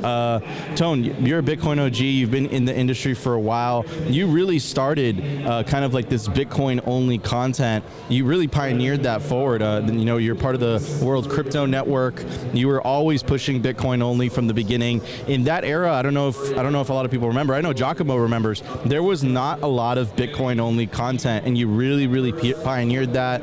You had this incredible conference called Unconfiscatable. Unfortunately, I think I went to the last one, even though I'm pressuring Tone, and he will bring it back. It just depends on the bull market. And of course, he's the organizer of the Financial Summit. So, Tone, what's your take, man? Yeah, well, after the World Crypto Network, I started a Bitcoin news show on my personal YouTube channel. Giacomo was a big part of that show. And we go back to talking about the concept of CBDCs as far back as like 2014, 2015. We're talking about it back then, and if I gotta find some of those old videos from 2015, everything I said in 2015, it's almost 10 years from now or ago, and my view has not changed. The concept of CBDC never made sense. We've always had CBDCs, the US dollar, the euro, they're already CBDCs. It's a central bank digital currency because 98% of all the money is already digital. So what is the point of these governments creating a brand new money? It actually makes no sense at all. It was always about the elimination of physical cash. That's all it is. There's two things they want to do. They want to eliminate physical cash for two reasons. Reason number one is they can surveil everything you do and control how you spend your money. That's reason number one. Reason number two is they actually want to remove the creation of money from the control of the banks. I know a lot of people think banks are evil, but banks are actually creating money out of thin air for the average consumer. If you think that's evil, wait till the federal government has the only control of money creation, right? That's actually worse. At least now there is a little layer of the private sector, even though this private sector has been deputized on behalf of the government. But hopefully, as administrations occasionally change, the private sector can work a little more in their own self-interest, which also tends to be the interest of their customers. So you don't want the full control of money creation and spending by the federal government. That's their goal. Whether a new currency gets created or not is really irrelevant. Absolutely, 100%. I want to pass it on to Paul. Paul is the CEO of Byte Federal. Paul, you're hearing all these talks about central bank digital currencies, about fiat, about stable coins, the future of money in general. What are your thoughts? Well, first of all, I just want to say I'm just stoked and humbled to be on the desk with Tone and Giacomo. These guys are so formative in my understanding of Bitcoin and the retaliation against shitcoins. If any of you watching today are new to Bitcoin and you haven't watched these guys from 2017, 18, 19, go back and you'll learn everything you need to know. So with that said, CBDCs, stablecoins, to me, this is just a continuation of the fiat mindset that is really disruptive to humanity. If you don't understand the way money can be used against you, to enslave you, to steal your wealth, and to remove your sovereignty, then you haven't done the research to really understand Bitcoin. And that's really all you need to know. Once you've figured out Bitcoin, it will paint a picture to allow you to understand and comprehend how destructive fiat is. And really, when you start to think about CBDCs and some of the stablecoin issuance, this is really just gas on the fire. And so this ignites or prolongs that fiat system that we're all trying to escape. So do your research, get on a Bitcoin standard, and deliver yourself into the future the right way. Love that, love that. So Giacomo, what can individuals do? Because I get this, concept a lot. I think Jack Mahler's dropped an amazing video on X and it kind of did the rounds a little bit. I always hear are you late to Bitcoin, right? And how can people regain their financial sovereignty? How can people escape the fiat matrix? How can people get out? Well, the beauty of the sentence and the appeal get into the Bitcoin standard, enter the Bitcoin standard, is that it's not really a global thing. Bitcoin standard is a play on the gold standard, but the gold standard was something global that the governments had to decide together in Bretton Woods agreements, while the Bitcoin standard is something that it can start local, so you can stand for yourself. So if you want to fight against the creation of money out of thin air or financial and commercial surveillance, you don't have to change the world first. You can basically change your life locally, and then that will spread out in your community and your friends and your business, and as a Michael Jackson style. You start from the man in the mirror and you change that, and then that grows. So basically, about scarcity, you start to use some form of money which is not easy to print, and it cannot be printed. It's unprintable and cannot be inflated away or manipulated. And the second characteristic is that it's I was going there, Tom, because Tom was going to eventually, maybe we'll name another conference out of the second characteristic of Bitcoin, which is unprintability, but the first one is unconfiscatability, which is about the other half of Bitcoin. So if you move to a form of money that cannot be easily taken from you or spied or tracked, of course this is a trend and it's an effort, it's not a final win. You don't become completely invisible to surveillance, you still have to fight for your privacy, and you don't escape completely the effect of inflation or hyperinflation. If you hold Bitcoin in a world which is collapsing under hyperinflation, you still have issues and problems, even if you are richer. Then you're never late for Bitcoin, because Bitcoin, something said, I think it was Lop or somebody else, Bitcoin is not a get rich quicker scheme, it's a get poor slower scheme where you can protect yourself from inflation and censorship. Of course, the monetization phase of Bitcoin is something that will eventually go to a halt or to a slowdown. So the same amount of, so right now we're using Bitcoin to save and to protect ourselves from inflation and confiscation, but we also benefit from a first mover advantage in a monetization phase of a new asset. This is something that will not last forever, but the idea that we are at the end of this phase is crazy. We are not even at the beginning of a phase of monetization of Bitcoin. If you think about the process for gold to become the ultimate form of money during centuries, Bitcoin is not even close to begin this phase. So eventually somebody will be too late to ride the Bitcoin explosion, but it will never be too late to use it to protect himself from confiscation and inflation. But even the first part, the one in which we speculate on it, I think we're super early as well. Yeah, absolutely. No, and I completely agree. And Giacomo, just kind of like, you've been in this industry for quite a long time, right? How could you have imagined how far we've come, right? Of course, Bitcoin being legal tender, the United States talking about it making Bitcoin a potential strategic reserve. You're hearing it on the state level, like the state of Pennsylvania. The president of the United States, have fun with your Bitcoins. It's absolutely surreal. Like, I'm class of 2016. I could have never have imagined, but I can't even imagine, what that must feel like for someone who's come from an earlier class where Bitcoin was a lot more uncertain back then. This was before the fork wars. This was before the China ban. This was before all this amazing development of software that actually makes Bitcoin easy to use for the average everyday layman. Like multi-sig was very difficult, and people forget this, right? So is it surreal for you, for us to have come this far? It is, even if it's a double faced coin. In some regards, the speed has been incredible. The fact that we arrived to have Trump going to the Bitcoin conference and the speech about Bitcoin by central bankers and main commercial bankers, a nation state making illegal tender is incredible.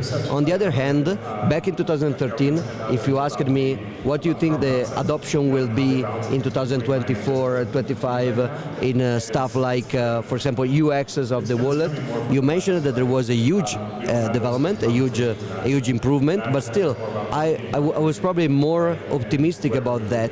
I was thinking that we will have had the perfect wallet in a few years, and we're still far away from getting to the perfect Bitcoin wallet. I think we will get there, but something like Netscape was for internet in 1995, I think that Bitcoin is still far from that.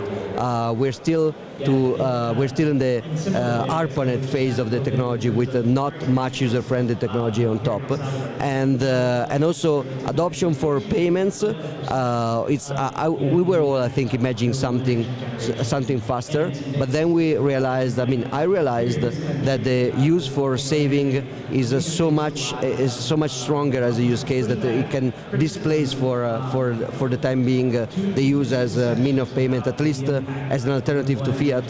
There are some markets in which you use Bitcoin for payment because you don't have alternatives for international payments, for black markets online, for some smart e-commerce, use Bitcoin or inside Bitcoin conferences, use Bitcoin because it makes sense.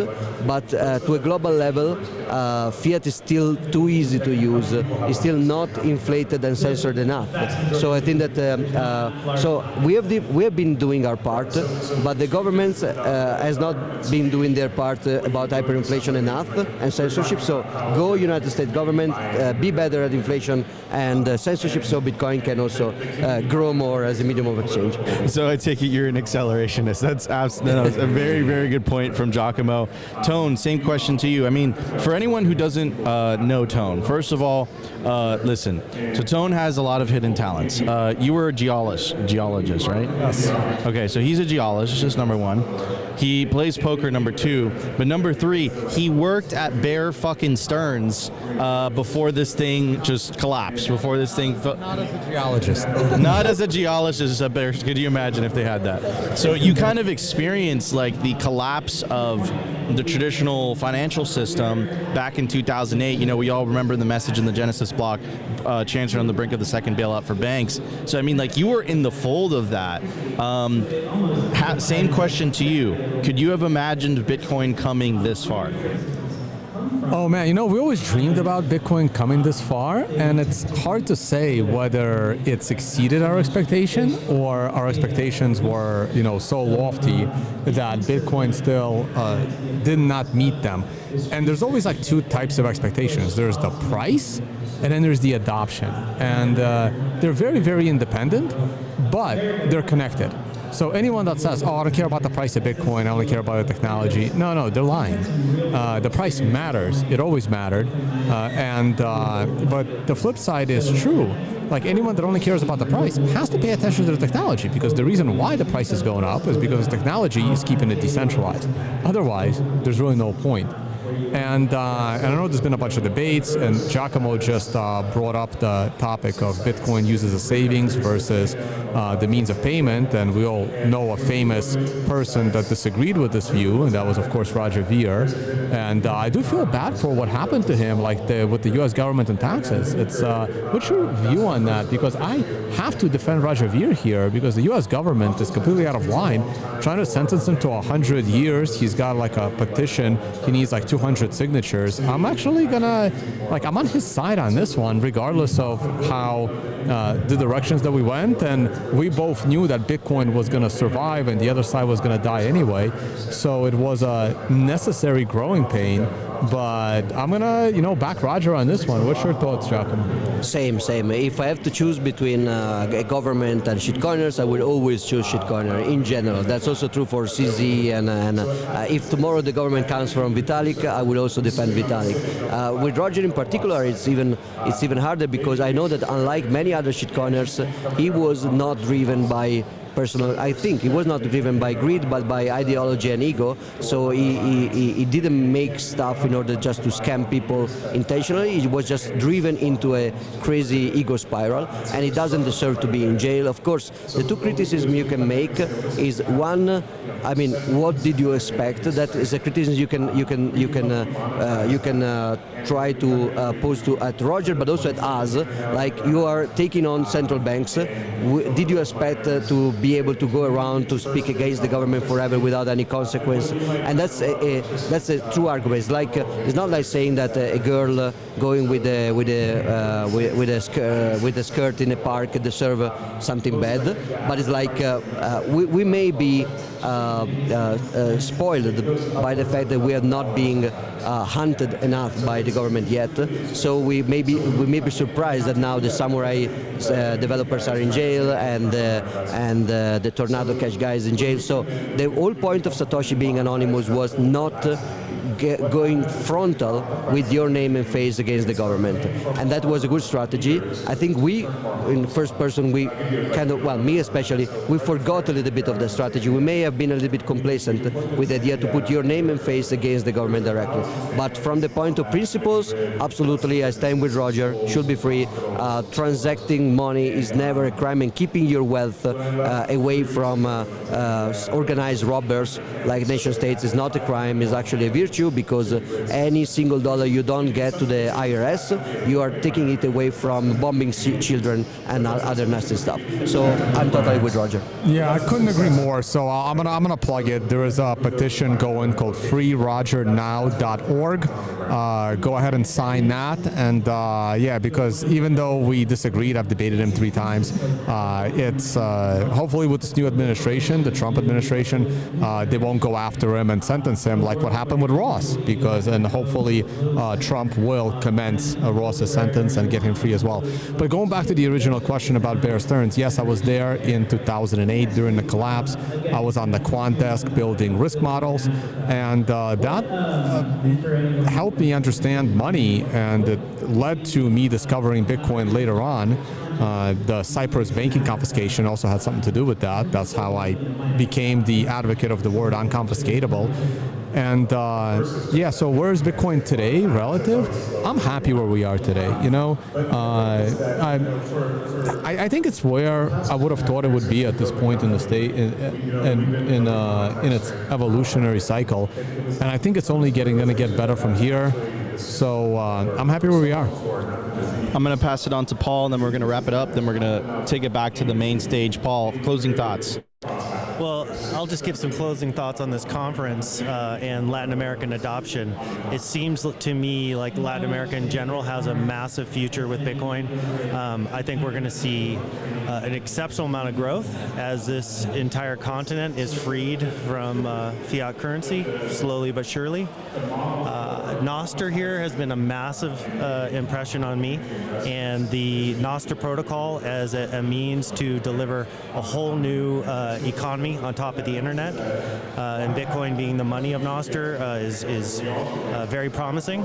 So I'm very excited about that, and all the stablecoin discussions and CBD discussions have been very insightful and very well prepared. So a hugely valuable conference, and I look forward to what Latin America does here in the future. Appreciate it. Before we pass it on to the main stage, I do want to give a shout out to our panelists. Of course, Vays, renowned leftist, proud supporter of the Communist Manifesto.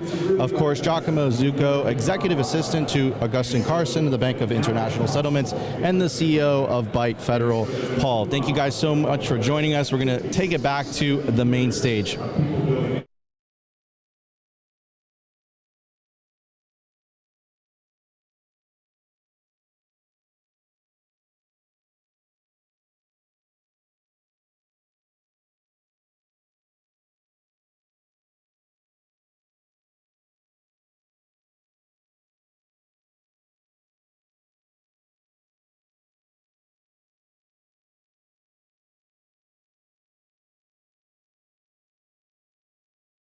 Of one of the sites where you are mining, right? I think they're going to try to pull it up here in a second. And I just last quick question on Africa. What's been the local? You touched on this a little bit, but if you could expand a bit, what's been your sense of the public perception, both on the ground, you know, in the local community, but then also at the regulatory and the government level? Where is Africa, the African continent, let's say, and I'm sure it's obviously different depending on where you go, but what's your take on where we are in that trajectory with respect to public perception changing? Of Bitcoin or mining? Bitcoin mining, yeah. Yeah, so Bitcoin mining, the perception is very new, right? You know how like Europe or the US, you know, you sometimes get regulators who have hang-ups because of Bitcoin mining, having this negative perception. We don't have that really. Most people just want energy, and so the politics of the negative politics of Bitcoin itself haven't had as much of an influence yet. Right. But you know, we have 54 countries in Africa, so it's you know, it's very geographically different. So like in the countries we work in, you know, you'll often hear people say, in some of the more closed off countries, they'll be like, well, we don't want people to use Bitcoin here because it'll hurt our currency. But we don't mind Bitcoin mining because it doesn't affect that, right? Huh, that's a really interesting kind of take. And I guess we're all this is indicative of how early we are in this whole process. So kind of taking back the conversation to the topic of your research. And by the way, if we could, the production team, if we could pull up there. Oh, there we go. Before we move on back over to the research, can you tell us a little bit about what we're looking at here? Okay, so this is a 533 kilowatt site. It's a run-of-river hydro site in rural Kenya. You can see that solar was added because in the first year of it being built, which was 2 years ago, we had the worst drought in Kenya in 40 years. So we had really low water, and and our energy partner had to add some solar to it just to help with the daytime energy demand. So we're the anchor tenant on this site. So Bitcoin mining becomes an anchor tenant for mini grids, and that makes them bankable. And so there's others that are on this too, though. So you can see there's a main pipe that comes down, is kind of covered up by the solar, and then you'll see it splits into two. There's two turbines. Those are also containerized. So this is a new technology done with our partner Hydrobox. And that means they can quickly deploy hydro to new areas as well. So they do a fantastic job of this. And but we're not the only anchor tenant. There's a tea factory that's a part of this. And then there's I want to say 1,200 families that are connected. It might be a little bit more than that by now to the same energy grid. Really, that's fascinating. Now, how many sites like this are under development or in some form of development with grid? Here's the crazy numbers. So to actually fully electrify Africa, we need 120,000 more mini grids built. And this is World Bank numbers. Okay, so World Bank numbers, 120,000 mini grids built. We're sitting at about 5,000. Which means that we need somewhere in the range of 22,000 a year by their target of 2030, which is completely unrealistic. It'll never happen, right? So you need so many more of these sites to be developed. And if you're looking to do it the old way, which is concessionary financing, that it just won't happen. I think this is only going to happen if we get real investment in, and that means it needs the real numbers, to support it. I think the research done by Tony and Jan are perfectly suited for these conversations, because when I speak to the chairman of Zesco or the head of KPLC or of Kinjin in Kenya. What you see is that they need data to back up the decision to unlock even more energy for Bitcoin mining. Yeah, absolutely. And so thank you for that segue. I want to ask Jan and Tony again, given, that this research seeks ultimately the acceptance of the scientific community first, what challenges do you anticipate? What challenges do you anticipate in gaining broader acceptance within the scientific community? What challenges have you already faced, and what do you anticipate facing in the future as you develop your research?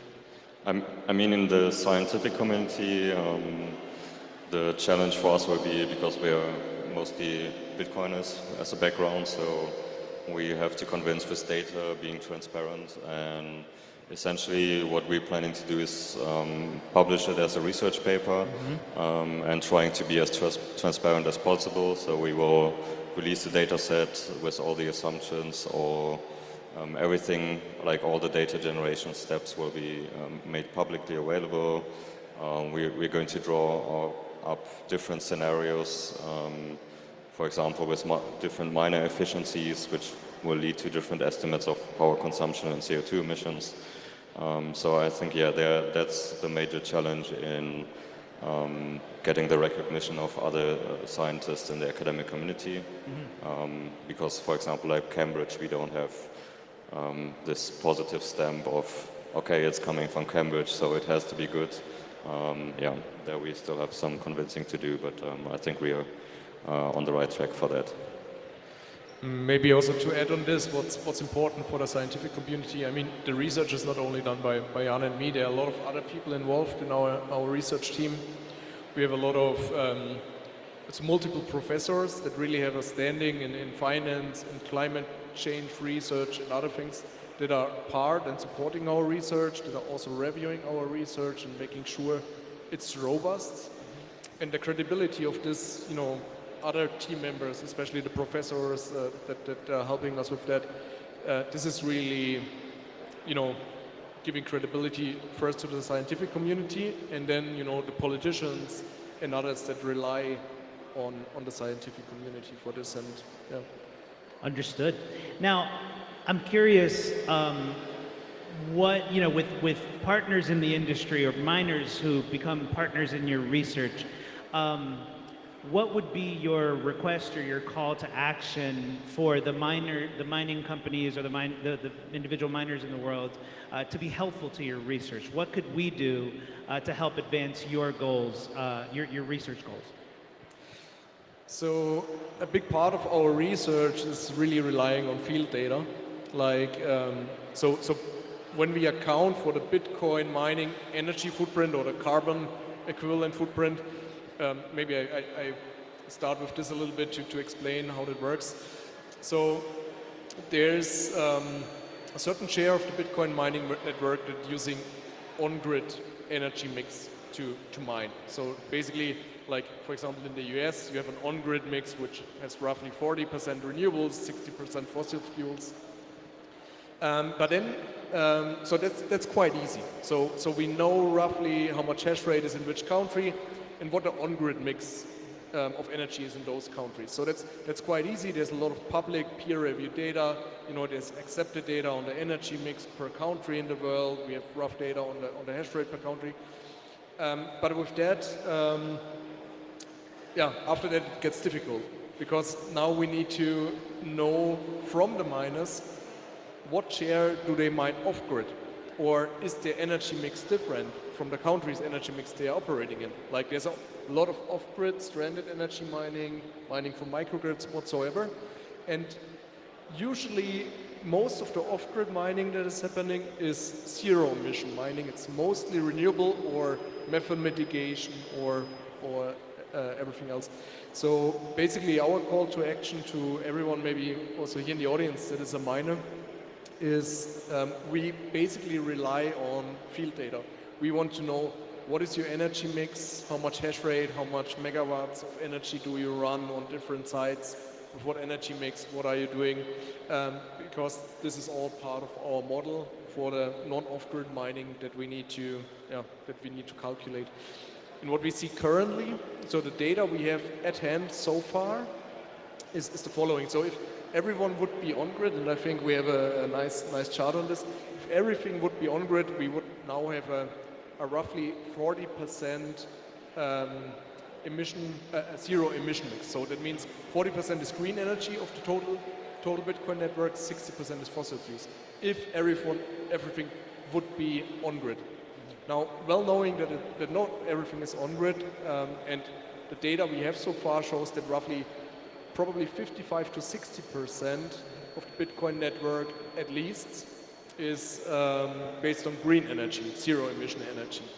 And probably it's much higher because you don't get all the data from all the miners, and you don't get, especially in the methane, vented methane and so on, no one publishes that data. But that's actually the most important part for us to really get into conversations, to get public data, or if you're a miner, even make your data public, like a lot of big public miners are doing it right now, because this is really where we can get robust data, hard data that is acceptable by the scientific community at the end. Jan, do you have anything to add? Yes, also on the so-called power use efficiency. So Bitcoin miners, we have the share of energy that is purely from mining, but there may be on top some energy used for IT infrastructure, lights, cooling, whatever. And right now the models are assuming a power use efficiency of 1.1, so 10% on top is energy consumption not directly related to mining. And we have already conducted the first survey among 6 Bitcoin miners, where we found that this is substantially lower, so rather around 1.03. And that's just a first step, like indicative. So we can't really say that's scientific, and we would need more data on what power use efficiency do miners generally have. Because as it seems right now, with the indication is that current Bitcoin emission models are actually overestimating power use efficiency, and with that also overestimating Bitcoin network emissions. Got it. Understood.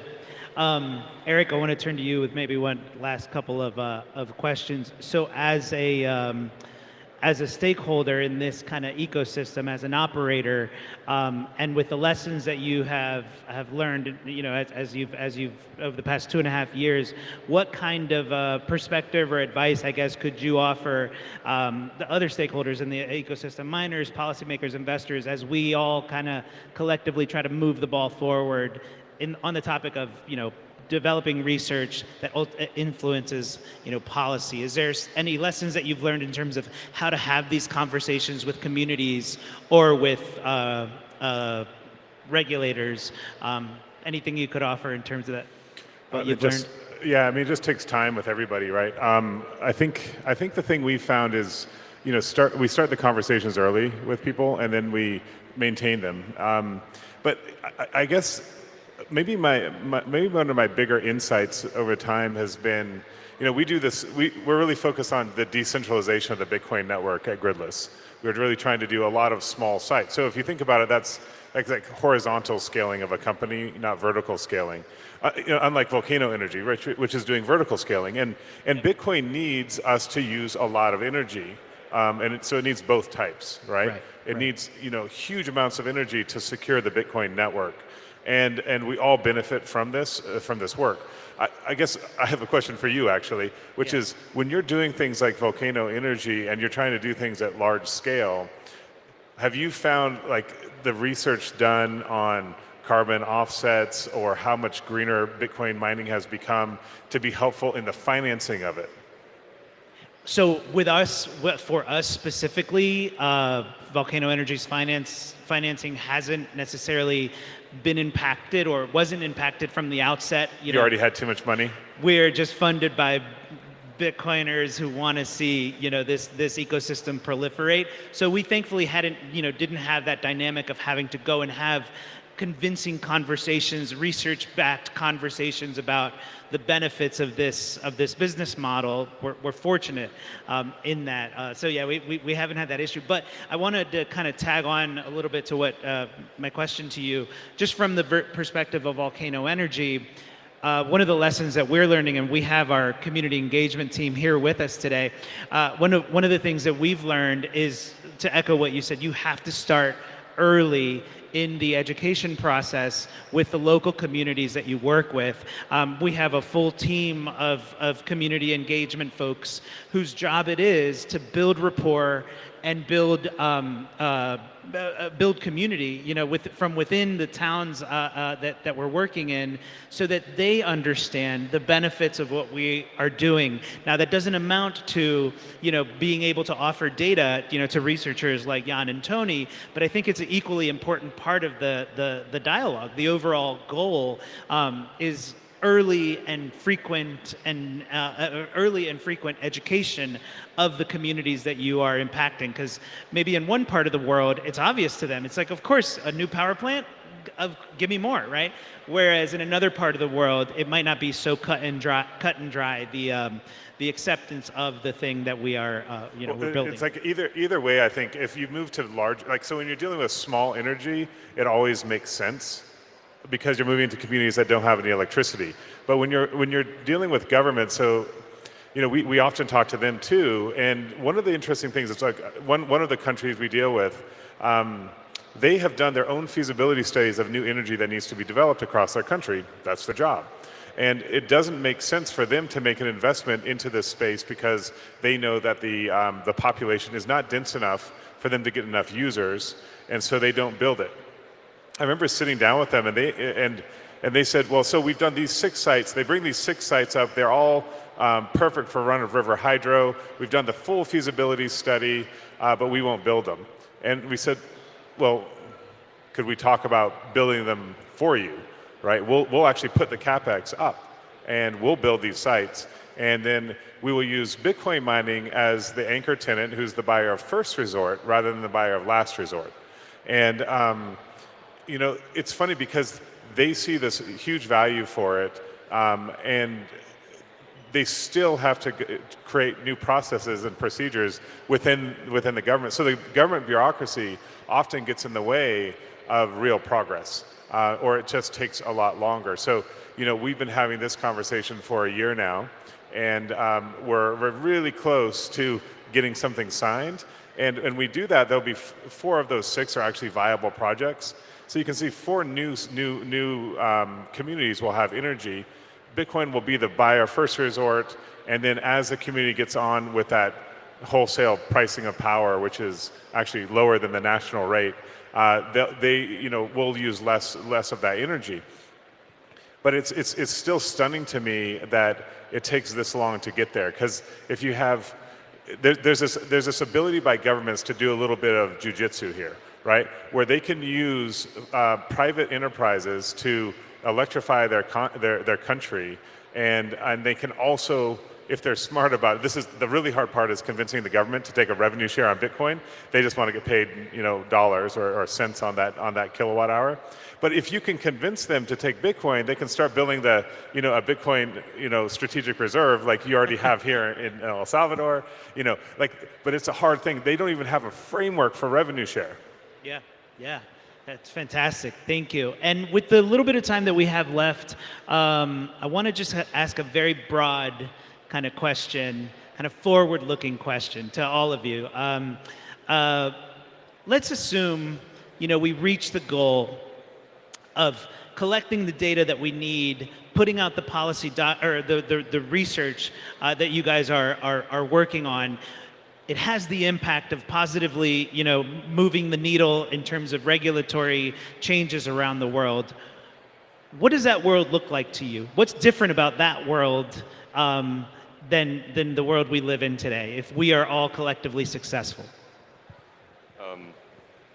So, is it working? Yeah. So for me, I think in the first place, if we get more favorable regulation, or at least certainty from politicians, that miners who are setting up a site somewhere, be it for grid balancing, for example, in Europe, where it makes sense, just that we are seeing more and more miners experimenting also with that technologies in grid balancing, for example, in Europe, which can then, in the long run, have a positive effect on how miners are distributed across the globe, because right now, for example, in Europe, yes, we have, like in northern countries, some Bitcoin miners, but in the other areas, it's at least not publicly known how many Bitcoin miners we have, and it's still a very difficult market for Bitcoin miners. And my hope is that by influencing policymakers in the EU and other countries, simply that we can experiment what works, what doesn't work, and then in the end we have to see how it turns out. So tons of experimentation is what you see. That's excellent. Tony? So I think Dennis yesterday showed a nice chart with this. There's no such thing as an energy-rich poor country. So I think if we are all successful with our work, and Bitcoin mining overall probably will accelerate a path towards energy abundance around the world, and, you know, unlock prosperity for a lot of people living today in poor countries like Africa. So I hope that, you know, I hope to see this future of energy abundance, and hope we can make a very, very little contribution to reaching this future a little bit earlier than otherwise with supporting Bitcoin mining. You know, I think we often forget, because we live in a place with power and Wi-Fi and everything that works, that the story of human advancement is the story of energy. And Bitcoin is this amazing financial commodity that we built out, this kind of prime asset that, because it's based on energy, can do things like electrify a continent.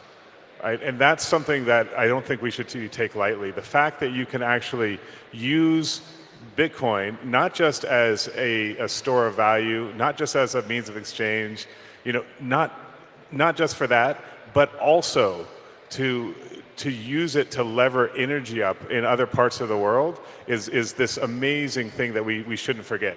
And it's done because it is also a financial asset. And what we've been showing, I think, is that you can monetize energy now anywhere in the world. My business partner, Philip, recently wrote this article called The Joule Paradox, where Bitcoin values energy and energy values Bitcoin, right? And I won't get into all of it because it's very long. But the interesting thing about it is that because Bitcoin exists as a financial asset too, we can use that financial asset to as a deflationary asset against the inflationary dollar to build more energy, which does what? Makes more of the prime asset Bitcoin, right? And then you so that deflationary asset, and you can just build this endless energy like financial reactor that just goes across a continent, where you can take initial amount of $20 million worth of Bitcoin, never raise another dime, and build 4 gigawatts in 30 years. That's unbelievable. That's incredible. That's beautifully said. I echo, all of these sentiments. Everything from, this a world where we are all free to tinker and innovate, to one where we kind of move gradually towards like being a Type 1 civilization, right? Just by virtue of the energy abundance that we can achieve through Bitcoin mining. We are at a very early stage. We have heroes among us that are writing research and in need of, the support from the mining community with respect to data collection and things like that. But I really thank you guys for sharing your knowledge and sharing your goals, your research goals with us. I look forward to working with you guys. I'm sure we all do in the mining community. And thank you so much for being with us and sharing your experiences from Africa as well. I hope you guys have enjoyed.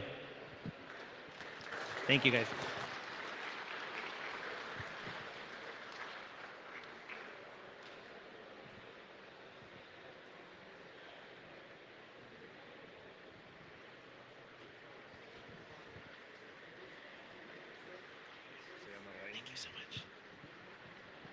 All right, we are at the Simply Bitcoin news desk at Adopting Bitcoin 2024. Another great panel. Guys, we still have 4 or 5 hours of programming for you guys. The main stage is getting filled up, and the MC is announcing the next upcoming panel, which I'm really excited for.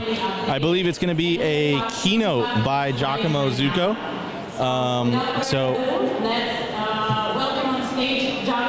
There we go, Giacomo Zucco. All right, everybody, we're going to switch the camera back to the main stage. Here we go. Thank you. Thank you, Anna. Too kind, too kind. Very good to be back speaking here.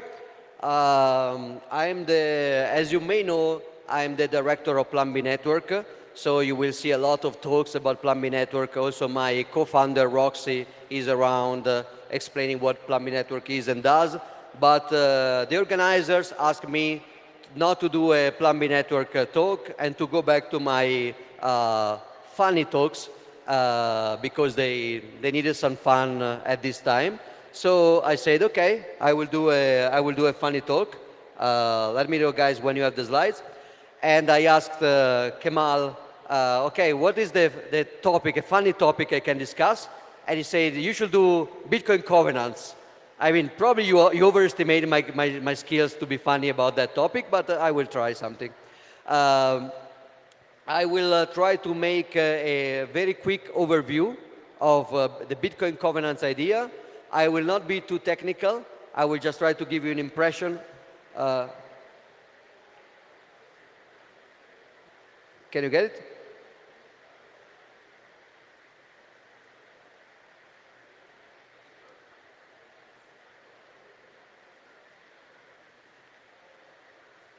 I mean, I don't understand the technical problems. I sent the presentation very, very early on. It was 1 a.m. tonight, so I don't understand why they are not ready.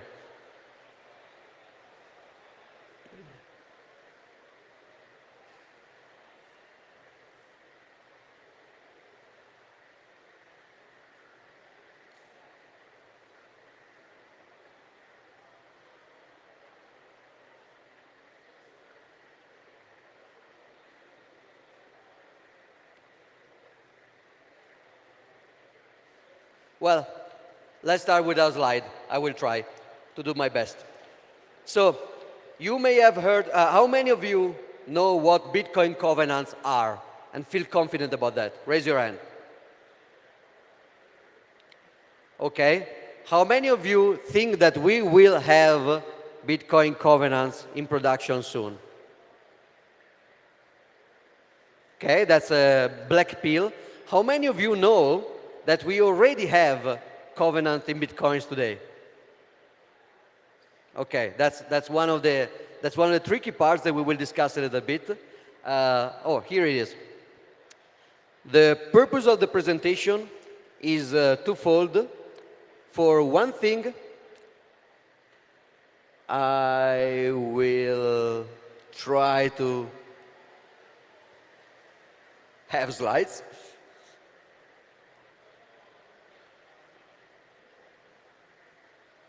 We were so close. Okay. Here it is. Okay, I can use it probably from here. Okay. So the first goal is to debunk a few misconceptions. The first misconception, which is symmetrical, is that covenants are either proposals that are weird fixation with no user demand and are just used by shitcoiners to attack Bitcoin. There are some people that consider covenants completely an instrumental attack of Bitcoin and a totally made up use case. I don't know if, raise your hand if you are in this group. I will try to convince you otherwise. Not many here. Or maybe you are just shy. And the second symmetrical misconception is that covenants are the only way to save Bitcoin from certain doom and there is no alternative. Raise your hand if you are in this group. Well, at least we have one of these. So my goal will be to try to convince you that these are symmetrical misconceptions. So let's see if I can succeed. The second symmetrical misconception is this one. A specific covenant proposal achieved consensus as of now and it will be activated soon. Raise your hand if you think this. Good. You are resilient to bullshit. But the symmetric one is covenant proposals are completely hopeless and we run out of any option to implement new stuff in Bitcoin. Any taker? Okay, so you're already basically, so this is just a talk between me and you, sir, because I just have to convince you.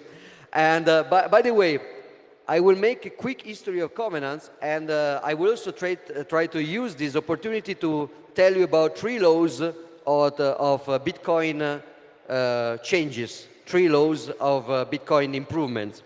So what are covenants? In Bitcoin, you have a output which is locked by a contract, a smart contract, even if that's a bullshit term now. It was originally a Bitcoin term, and it's called a script, and it's locking the Bitcoin just like a chest. And to unlock the Bitcoins, to unlock the coins, the sets, you have to use a key, which is either a signature by your actual private cryptographic key or the satisfaction of some conditions in the script. So the script, the output is just like a chest, and your signature is just like a key. I see Dushan, the pirate there, so you understand chest and gold and pirates. So the covenant is just like a pirate playing a smart trick on you. So you use your key to open your chest, but inside there is just another chest. So you need another key on another set of conditions to open it again. So you spend Bitcoin now, but you cannot spend Bitcoin in any way you want. Even if you satisfy the condition for spending, you also have to satisfy some condition on the new spending outputs. So basically it's like you are opening a chest, and instead of taking the gold out, and now the gold is yours, and you can spend it as you want. The gold still has some conditions attached that you have to respect in order to go forward. The history of covenants is this. In 2013, we started with Gregory Maxwell. This is also, Gregory Maxwell is now retired, but he was the CTO at Blockstream and one of the co-founders of Blockstream. And this is my occasion to tell you about the first law of Bitcoin improvement, is that everything that we may discuss now, everything, was already discussed by Gregory Maxwell on Bitcoin Talk in 2013. This rule is true for literally everything. If you discuss, I don't know, side chains, ZK proofs, roll-ups, everything that people are discussing now was already invented by Gregory Maxwell in 2013 with a cooler name than the current one.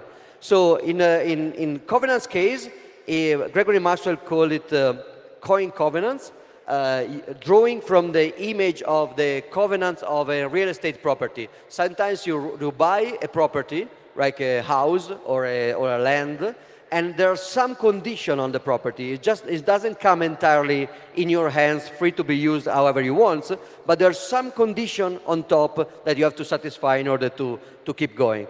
And so it took the same legal name, covenants, to talk about coin covenants.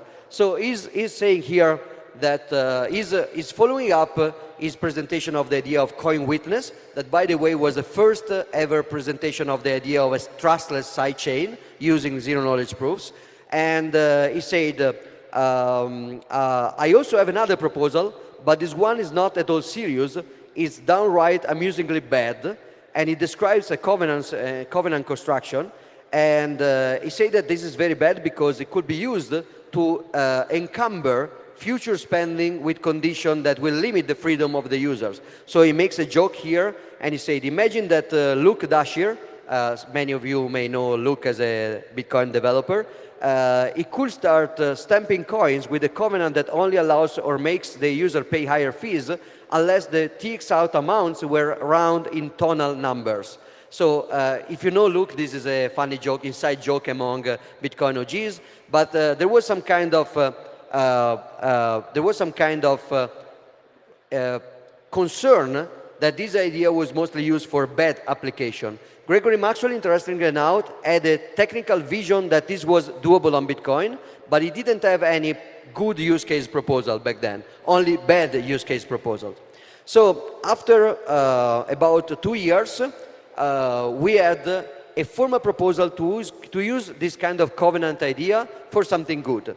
A few people from the academic world, Eyal Musser and Gonsirer, presented this paper, Bitcoin Covenants, where they suggested the community to implement a new opcode in the script called check output verify in order to do security vaults. Security vaults are basically a construct in which when you want to spend your Bitcoin, instead of spending them directly, you put them temporarily in a vault where any kind of bad activity will be detectable, and you can easily send the coin back to your cold storage, and you have to wait time to send them to an actual free spending policy. So every time you move them from cold storage to hot storage, you have this kind of decompression chamber that will give you the opportunity to react to theft, to theft attempts or to other bad things.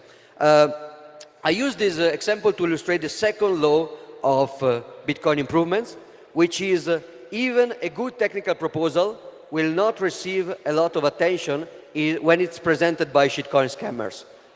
Particularly, Gonsirer is a shitcoin scammer, and I remember speaking in Milan 2016, the year after, in Scaling Bitcoin, and most of the people were dismissing this idea, mostly because it was coming from shitcoin scammers. Now, this is something that many people dismiss as childish human behavior that we should not be concerned with because we are just about the technology, but it would be wrong to dismiss this. Bitcoin has a social layer, and changing the Bitcoin rule is not a purely technical endeavor. It's a political endeavor and a social endeavor. And if you completely dismiss all the social implications of who is the group, what are the motivations, you don't understand the reactions happening in Bitcoin. if you are even very good at examining a Bitcoin technical proposal, but you don't understand the implication of the social layer, you may be surprised by the fact that Bitcoin can reject some good proposal. Think about Segwit 2x. Most of if you were around during the block size wars, or if you read about them in a book or something, you may understand that it was not even really a technical debate. Sure, there is a technical difference between small blocks and big blocks, hard forks and soft forks, but mostly the New York Agreement was a social attempt to take over Bitcoin development by some groups, and so most of the reaction were on that level and not just in the technical merits. Also, the technical merits were bad, because shitcoin scammers tend to be bad at code as well, but that's not always true. So we move to 2016, where we have the paper of the Latin network coming out by Joseph Poon and Tadeusz Dria. And I mention this because some of you raised your hand, but the Bitcoin Lightning Network uses covenants already in production. When you want to close a channel unilaterally, so without the other party cooperating, you will send the coin to a pre-signed address, which will keep the coin safe for a while, and will allow you to spend them only after a certain time, which the other party being able to immediately sweep them if you are trying to breach the contract by issuing an older state. So technically speaking, the Lightning Network uncooperative closing is a Bitcoin covenant. The only difference is that, unlike the ones proposed on this paper, they need to be basically synchronous, and they need interactivity. So every time you move, you create a Lightning channel, you have to sign them together, you have to re-sign, you have to basically interact. While these kind of covenants, they can allow you to limit interaction. As we will see, this has a lot of implication. Then, the same year, we have Liquid. That was not yet Liquid. Blockstream, those guys again, with Gregory Maxwell as the CTO. They present the fact that in Elements Alpha, which is a sidechain, that's the base on which Liquid has been built, it was able to replicate the same covenant, but even without check output verify, you could create the same covenant emulated by using opcat, that was a concatenative opcode in Bitcoin. So just a small opcode used to concatenate two parts of the script, plus something called check signature from stack. So CSFS, check signature from stack, and cat, concatenation. You could emulate covenants and Liquid. And you can do that since 2016. It's possible. Some people are experimenting with them. But it also gives you a very good gauge on how much demand there is for this kind of stuff. I don't want to be overly critical, but the fact that mostly nobody used, including Blockstream for the wallet green, used the covenant structures on Liquid yet since 2016, may be a sign that the use case of vaults, security vaults, may not be the best one. And I will argue a little bit about that. Now we move to 2017. Where we have a proposal by Christian Decker, working for Blockstream, yes, those guys again, and he proposed a change in Bitcoin that is about the way we sign transaction. When we sign a transaction, we can decide to sign all inputs or all outputs, or some inputs and some outputs. These are called Cgash. And the proposal, it was called Cgash no input, and then it was recalled any prevout, Cgash any prevout, and it's a way to achieve a covenant structure without including a new opcode in the script, without changing the script, but changing the way we sign the transaction. This was interesting because I think it's, to some degree, it's more elegant, but also the use case was completely different. Christian was not aiming at vaults, security, hodling anymore. It was aiming at something called L2, now it's called Lightning Symmetry, which was an attempt at making Lightning easier to use. Basically, the effect of this opcode will be that Lightning will become easier to backup and easier to transform into multi-party channel, and a lot of very easy stuff. Then, the same year, we also had Russell O'Connor, a mathematician working for Blockstream, yes, those guys again, that proposed simplicity. Simplicity is like a highly mathematical weird language that can generalize scripts in a very powerful and flexible way, but keeping some guarantees of security. So some formal auditability in order to check what it's doing. So unlike shitcoin stuff, like Solidity, you can still be flexible, but you can actually predict what's happening, what's going to happen. This is cool, and simplicity is not about covenants, it's about everything, and covenants are an obvious subset. And some people from Blockstream are proposing simplicity for Bitcoin main layer as well. I'm not sure it will ever have consensus because it's a very big change, almost impossible. But I mean, some people in Blockstream think that will be nice. Somebody's calling it the last soft fork, because if you do this, then you don't have to soft fork anything anymore, because it can do everything. That's not entirely true, because it can do everything, but very inefficiently. So we will have to soft fork in this kind of efficiency features anyway, but I mean. Then we have 2020. In 2020, the developer Jeremy Rubin is presenting BIP 119. So any prevout was 118, and check template verify is 119. And now I want to tell you about the third law of Bitcoin improvements. Bitcoin is a non-Newtonian liquid. You know, when you have this non-Newtonian liquid, it's like a liquid. It feels like water. If you put your fingers low, it feels like water. It's very soft and liquid. But if you punch it, it's like rock. So depending on the force you use to try to push inside, it will react with the same force, basically. So Bitcoin and Bitcoin rules especially are just like that. If you try to slowly and patiently push your way in with a lot of argumentations and proofs and research and tests and studies and experimentation and convincing, Bitcoin may allow some degree of freedom for change. It did with Taproot and Segwit and check sequence verify, check lag time verify. But if you try to push, it will become hard like a rock, and it will also hurt you. So what happened is that this proposal, that was indeed pretty good, was pushed with an activation client too fast, before it had any consensus in the community. And so what happened was a complete transformation of state in the community that became very, very rock solid against this proposal, which also caused some level of burnout on the developer. One other law of Bitcoin, I didn't specify this, but one other law is that whenever you try to change Bitcoin and you fail, you end up very, very butthurt. That's natural. That happens to the best of us. Many of us has great ideas for Bitcoin. When Adam Beck rediscovered Bitcoin after pioneering Bitcoin in the late 90s, he tried to push for a confidential transaction that was rejected by the community, and he just played nice, and he was humble enough to keep going. Instead, many people will try to change Bitcoin and be very, very butthurt if Bitcoin doesn't follow them and become a little bit adversarial or move to shitcoins or something. So that's also a risk that we have. Inside, I will try to tell you at the end of this presentation that this proposal was not bad at all, but the problem is that the pushing was so hard that it created a strong reaction. Then we moved to 2021. Andrew Postra, mathematician working for Blockstream, yes, those guys again, he had this idea that if you have cat concatenation, you can emulate covenants even without check signature from stack. You can just use Schnorr signatures with the evil, nasty, smart trick in order to do covenants in a very inefficient way. So we don't need to activate cat and check signature for stack like a liquid, but we can just activate cat. It was a very interesting achievement.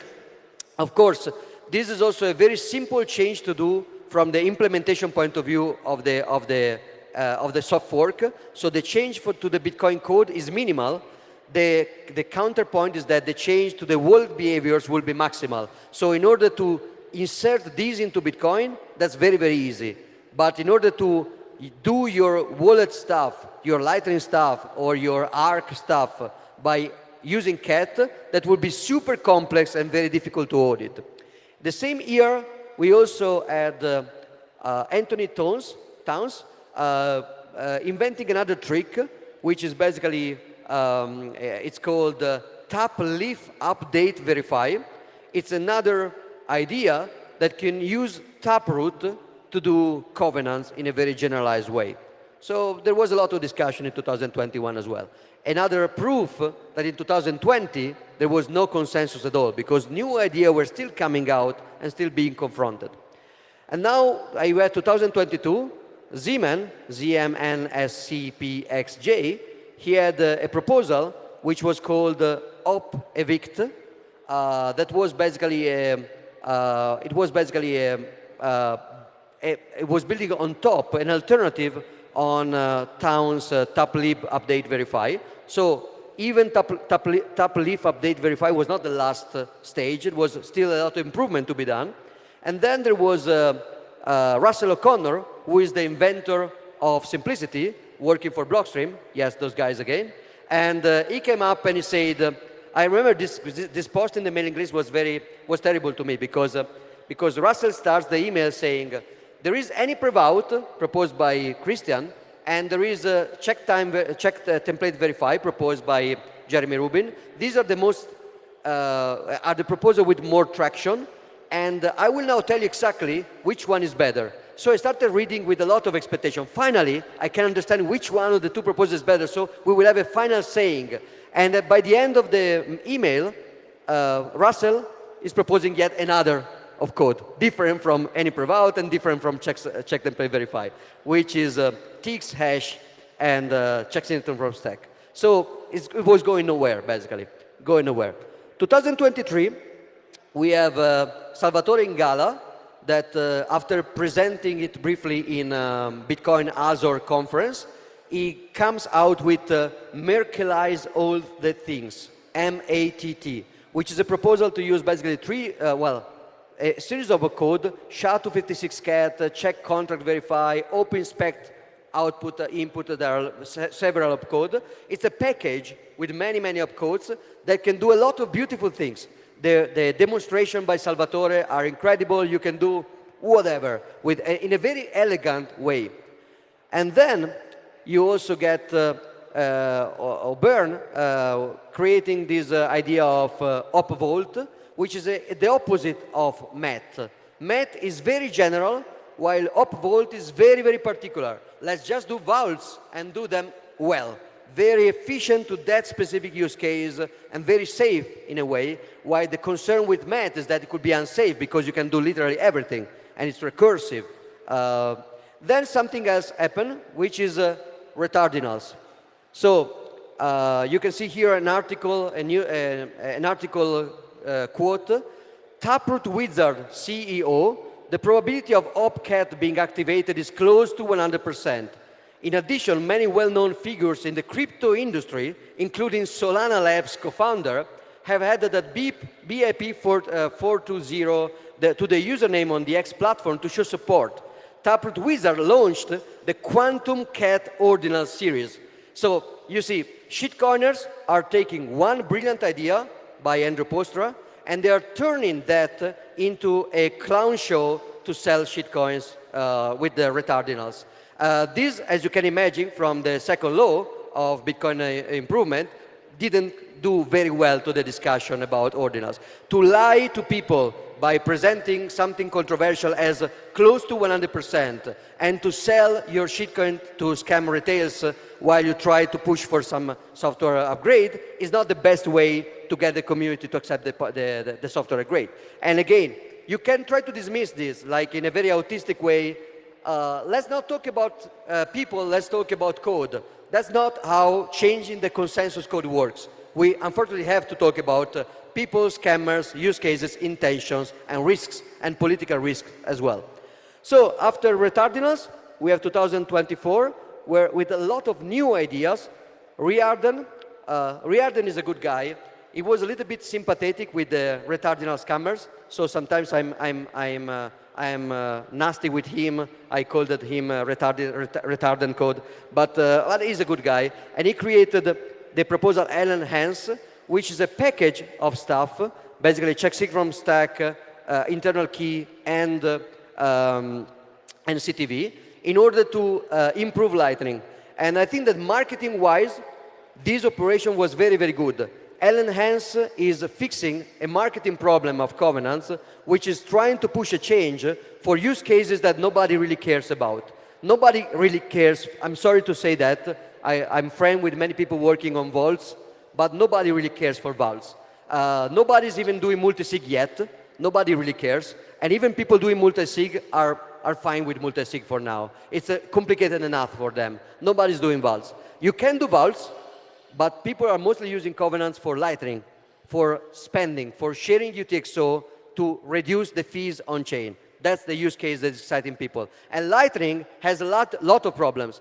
Backup are hard, scaling Lightning channels is hard. So improving Lightning is a better narrative than replacing Lightning. So instead of saying, we do the covenants to do new layer 2s, rather than say, let's do covenants to improve Lightning, which is very good marketing.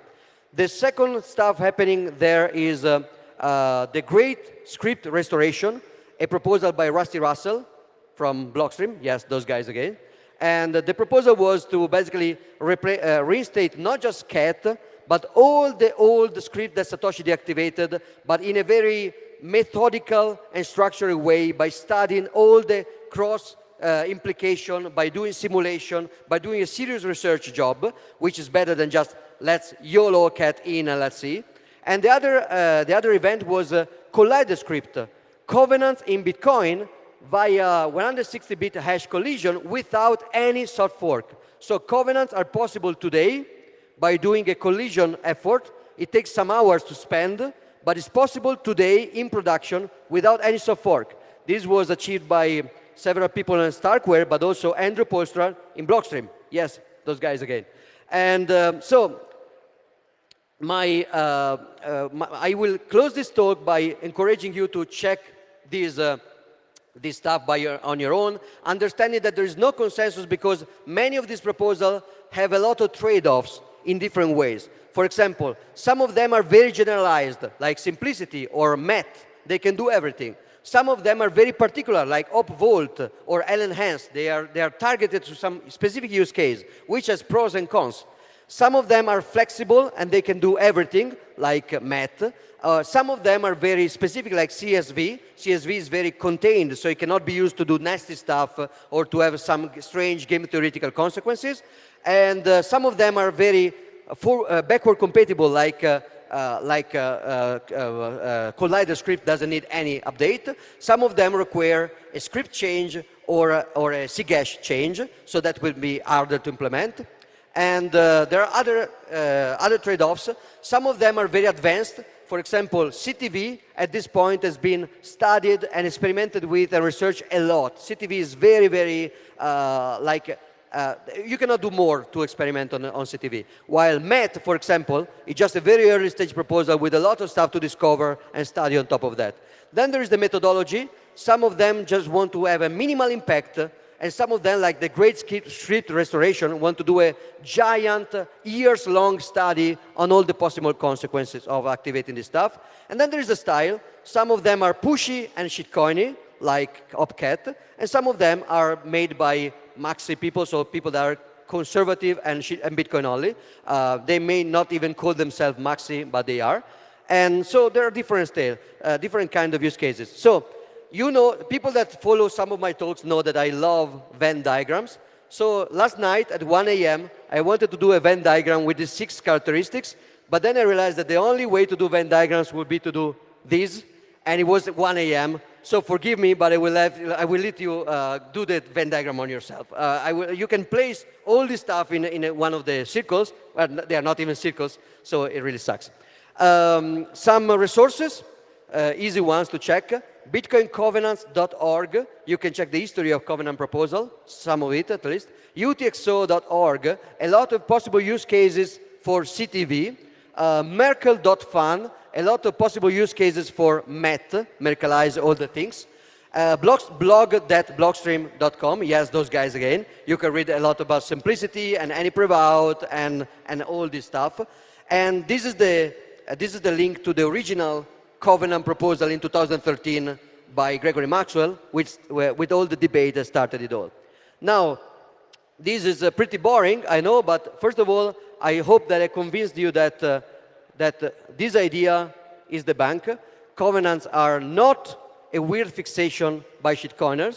They can help Bitcoin for real by scaling the second layer better, and they have a use case, but no, they are not the only, doing a soft fork is not the only way for Bitcoin to survive, otherwise everything is over. That's not true. If we don't get any soft fork, we can still use covenants and do fancy stuff. This will just be harder, and I hope this is debunked as well. So it's not true, it's 100% false that there is consensus on a specific proposal. That's just a lie, and you can gauge the reputation of whoever is telling you that by the fact that he's lying. And it's not even true that it's hopeless. I still think there is hope, either with a soft fork or plot twist without a soft fork. Now, Kemal asked me to do something funny, but I failed because this was very boring, I know. So at least for the last slide, some fun for you. Thank you very much. Well, from the hat, you can also recognize this person. This is the CEO of Taproot Wizard. Thank you very much.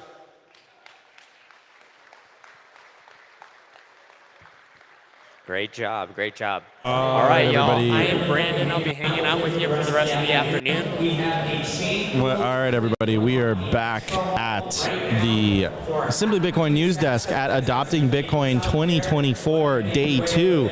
I'm here with Robin Sire. Robin Sire is one of the up-and-coming podcasters in the scene. He came out of nowhere over the last year or so, and via his proof of work, he's done an incredible job interviewing people, I think, 7 days a week, right? 7 days.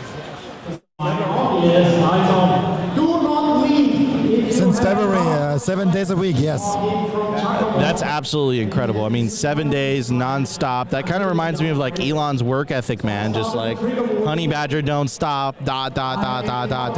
So, man, what do you think about El Salvador? Is this your first time? It's my first time ever in El Salvador, and it's an amazing city. I mean, I thought that the city might be like that the country actually is a little bit further ahead.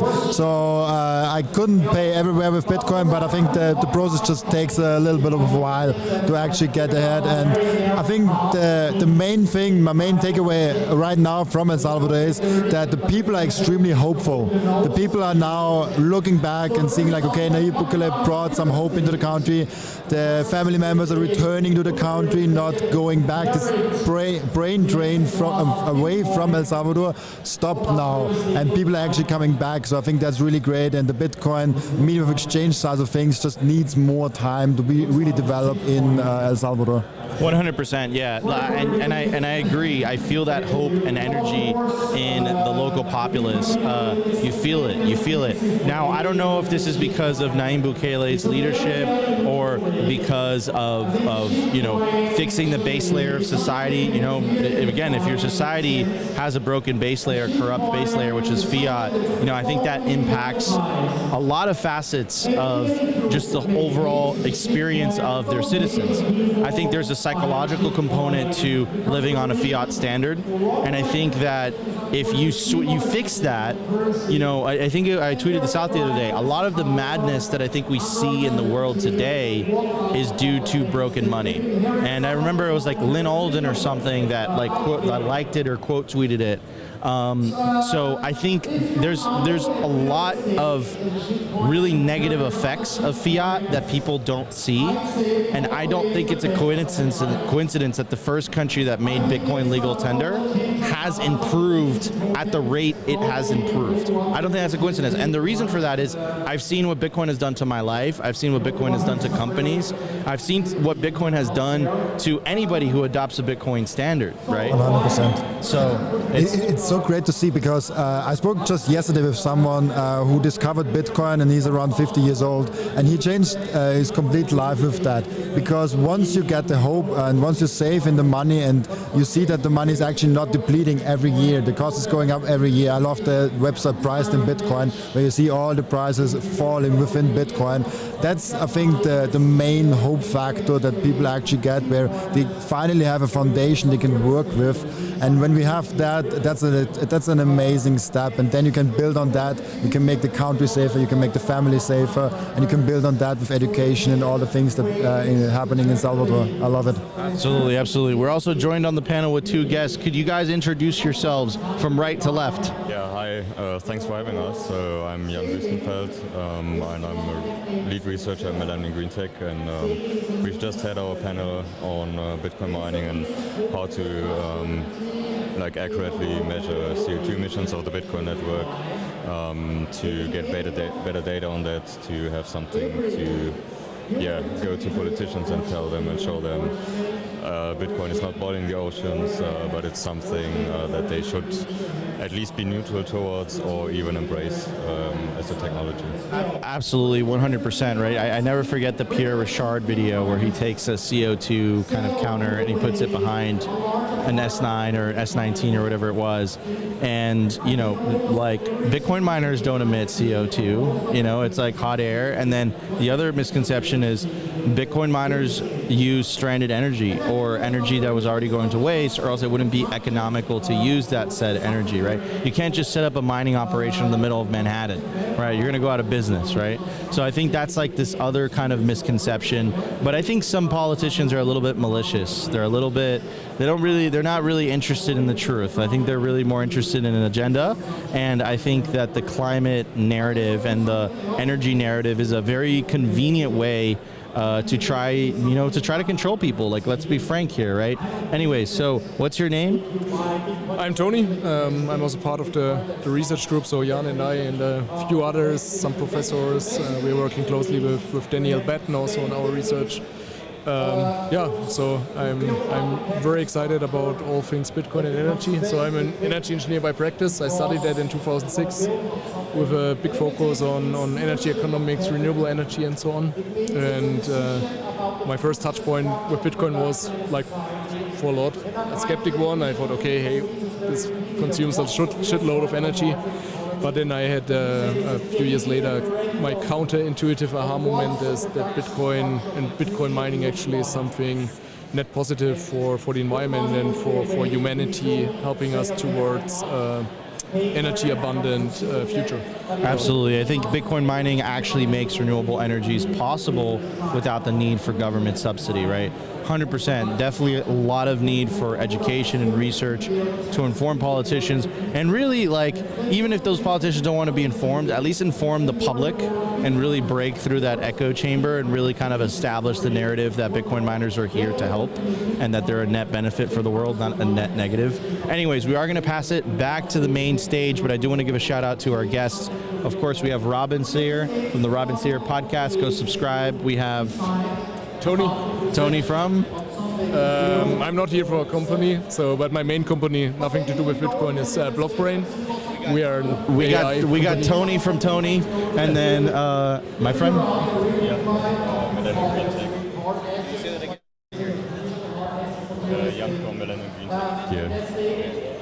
I appreciate you guys joining us. All right, guys, we're going to pivot back to the main stage conversation, and we'll see you on the next news desk.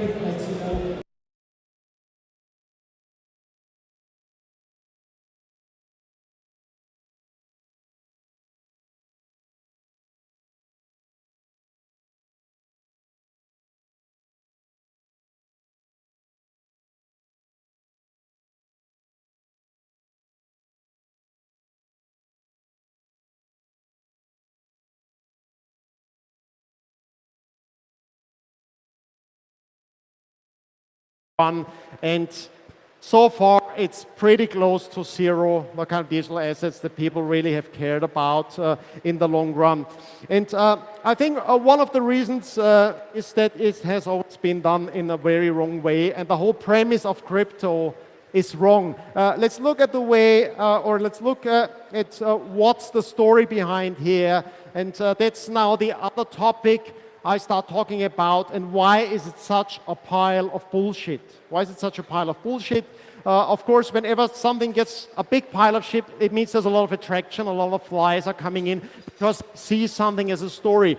And I think the principal narrative is not that bad. It's looking at assets and saying, wow, we've all witnessed this amazing story of a rising asset of Bitcoin.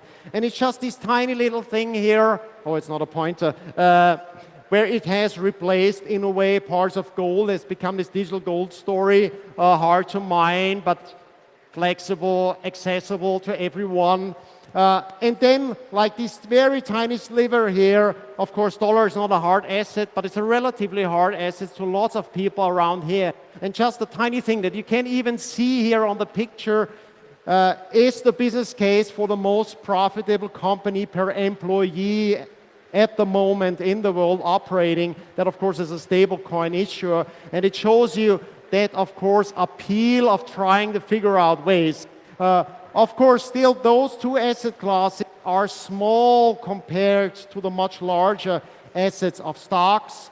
And in particular, in the first world, we've seen a lot of traction of stocks being digital. You can trade them from your smartphones. But usually it's the worst kind of stocks. It's like the big public companies that are not a really good asset for the retail investor. So people more or less flock for the most conservative one, which is an index ETF, which is like you're in the index because everyone buys the stock, and everyone buys the stock because it's in the index, right? Like people saying Bitcoin is a pyramid scheme, and that's the most conservative asset in traditional finance out there. So it doesn't make too much sense. And then, of course, the by far biggest asset class is real estate because it's meant to be the thing that's accessible to everyone. So it may be the best shitcoin in one way, but it's also the worst shitcoin in another way. Because with increasing liquidity, increasing monetization of real estate, the accessibility actually goes down.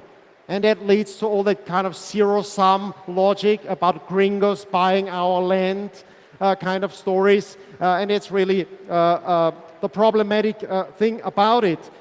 So that kind of thinking got BlackRock into Bitcoin. Like Bitcoin is not the end of a story, it's the beginning of a story, and it's the beginning of a kind of marriage of hard and digital assets. And it's, I think, the latest fad after like NFTs and meme coin is like a real world asset tokenization. And I'll try to explain to you why it's a big pile of bullshit. Why it's a big pile of bullshit? So unfortunately, I have this kind of animation, so you see it all up front now. Usually, it's all built on the wrong promise of blockchain. And the wrong promise of blockchain is you have to put all the transaction data, all the contractual information of everyone in the world on the least efficient data structure imaginable in this kind of world computer thinking on the blockchain. And it just doesn't make too much sense. And it doesn't tick a lot of boxes. So, of course, you have like this world computer imagination, but it's not better in any other way than traditional forms of digitalization using centralized databases or what have you. So the reason is not really there, and I think that's the main reason why we see a slightly hype. We've seen a slightly hype of putting things onto Bitcoin. Why? Because Bitcoin, for now, is the only digital data infrastructure, decentralized, and that we can be reasonably sure that it'll be around in 10 years. Imagine like the idea of putting your house on a blockchain built on Polygon. I mean, we're going to make the case that they'll be around in 10 years, 15 years from now. Who knows what will be the latest fad and the latest shitcoin build a project. So it doesn't make sense. That made more sense, but then you lost all like the scalability, potential scalability, and you had the price of bloating Bitcoin. And the only thing this Bitcoin blockchain has been used for, you make it more difficult. So that was, of course, not a sustainable solution there. And that led to liquid and taproot assets. And I think they are the best current implementations of digital assets. That's why we've seen tractions. But of course, for a new infrastructure to really emerge and replace traditional structure, it has to fit It has to check a lot of boxes. It has to check all the boxes. It needs to be clearly superior to the legacy systems. And I think there's actually a better way out there to get all this expressiveness of crypto, but build on all the advantages of Bitcoin. And it sounds like a miracle technology, and I'll explain to you why it's this kind of crazy story. I think that's actually RGB. I mean, you've certainly heard about RGB, because the bad thing about RGB, it has been in a kind of development hell for 7 years, and people expecting something to be built on it eventually. I think it's ready now to be built on, and I figured that out with some of the greatest developers out there. That's actually ready to build on. Why does it make sense? It makes sense because it replaces the wrong promise of blockchain. It replaces that idea that everyone has to validate every other stuff out there, even the things that you're not interested in. You just want to validate the stuff that's relevant to you personally, the kind of contractual information and transaction trees that are relevant to you. And that's called client-side validation. That's a concept from Peter Todd, and Giacomo Zucco has spoken before, has been really instrumental in putting it together in a kind of big picture thing. What's now the best way to solve the problem of data integrity? And that, of course, there's only one way, that's proof of work. And if there was a way to connect that arbitrarily complex information to actual proof of work, and the only proof of work that people care about enough and have the incentive structure, keep it running for the next 10 years, the next 20 years, maybe the next 100 years. And that's the idea behind single-use seals. You can, with single-use seals, now connect arbitrarily complex information, smart contracts, every kind of world computer thing you can think about, to actual Bitcoin UTXOs. And that got me really exciting. That got me really exciting because I thought, okay, once we figure out how to deal with Bitcoin, that will be the only natural way to potentially hold other digital assets. And of course, you have to integrate it with some other stuff. And the building blocks are all out there. What does it mean with digital assets? It's a kind of matchmaking, communication thing. It's a kind of decentralized exchange thing. Usually means the integration of a wallet. Fortunately, there is a much simpler protocol than RGB.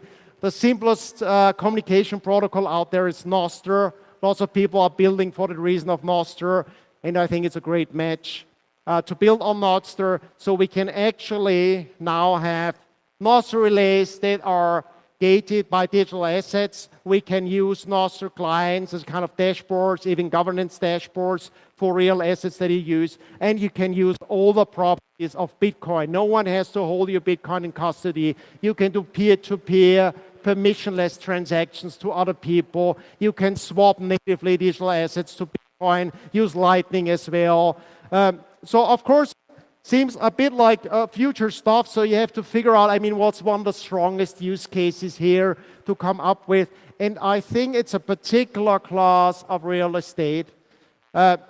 Why? I think what's attractive about Bitcoin for many people, and young people in particular, is we are becoming more location independent. We like to travel the world. We like to come to places like El Salvador and explore the potential in here. So we got to figure out our key management of Bitcoin. And we love Bitcoin because it's borderless. It can be taken all around. It's tricky. It's difficult to figure it out. We have more and more people figuring out that it's actually a way to have location independent wealth. And with more people figuring that out, I think we'll have more people figuring out that's actually the only way I want to hold digital assets. So of course, what do you compare it with? If you're location independent, usually you go for the Airbnbs or timeshares, and that's fractional and flexible. But we like to own, we like to be stewards of things. Why?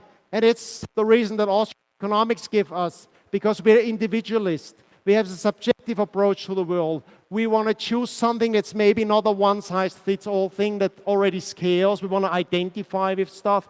And I think that's the reason behind this Bitcoin Citadel meme arising. People actually spending their Bitcoin for plots of land somewhere in some exotic country. I think it's all this imagination that that could be my place. That could be my place, that I could have a part in that, and I could decide how the world looks like at that particular place.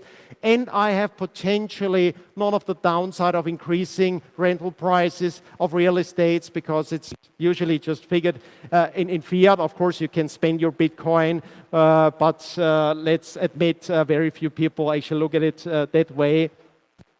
I think the reason for more and more location-independent people wanting to have potentially various locations that is spent some time of the year at led to the rise of, for example, I mean, things that you may not know, like this 21/5 thing as a European company growing rapidly, and there's always 21 families co-owning 5 vacation homes.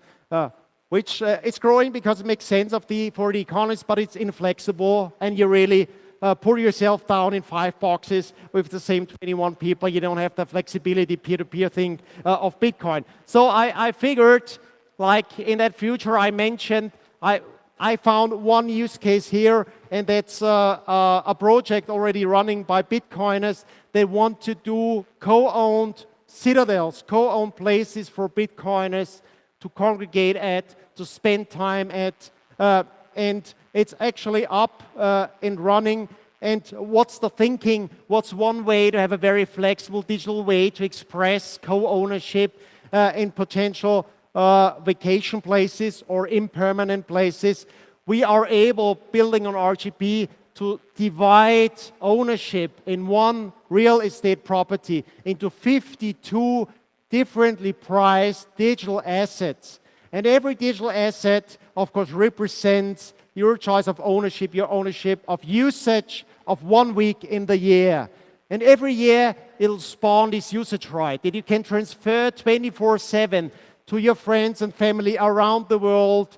Of course, because it's digital, it could unlock a smart lock somewhere.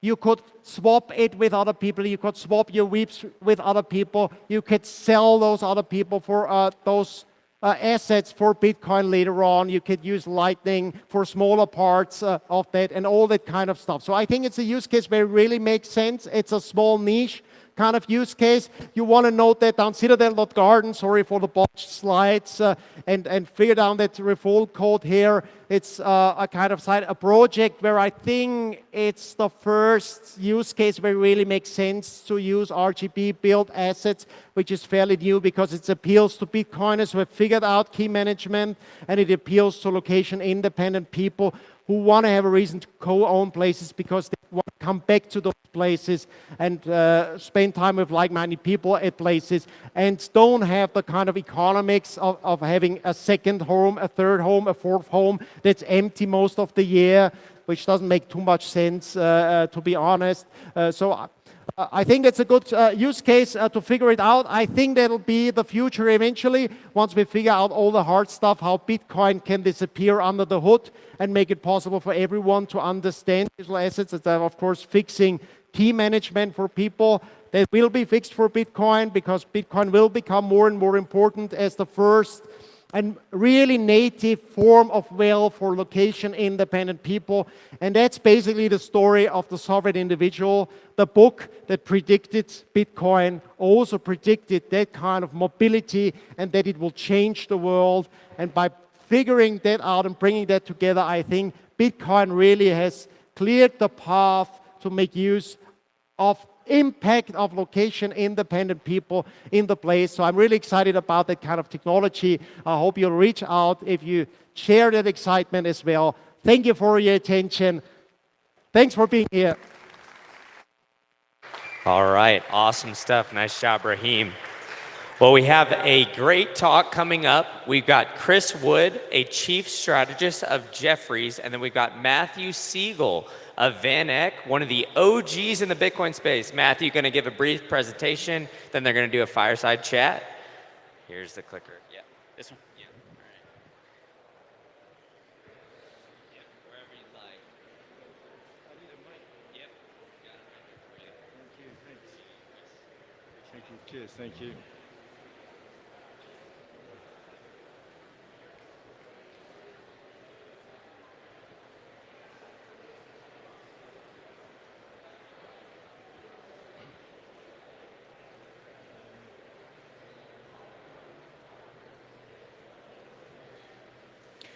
Okay, good afternoon, everybody.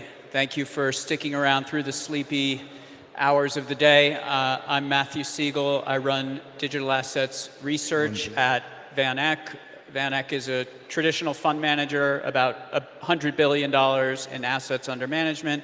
We were the first traditional fund manager to apply for a Bitcoin ETF. We currently have about $1 billion in our HODL ETF. Van Eck owns 10% of the shares outstanding of that ETF, so we have a lot of skin in the game.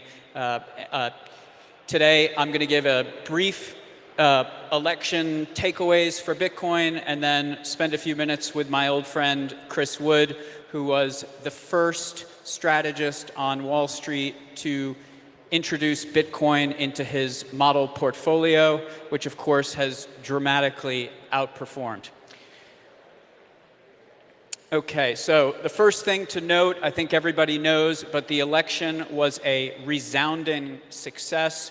268 pro-Bitcoin candidates elected, only 122 anti-crypto candidates elected. Most importantly, Donald Trump has become a big supporter of Bitcoin and has promised to fire Gary Gensler on day one. So here are my takeaways. It's going to be executive, legislative, and judicial. On the executive side, we expect Gary Gensler to step down on day one, if not before. He will be replaced by a pro-crypto SEC commissioner, unknown for now. This will end the regulation by enforcement that has offshored so many Bitcoin jobs and capital. The resulting entrepreneurial dynamism will boost innovation and employment. Executive branch continued. This cabinet that Trump has proposed is remarkable. There has never been a pro-Bitcoin Treasury Secretary.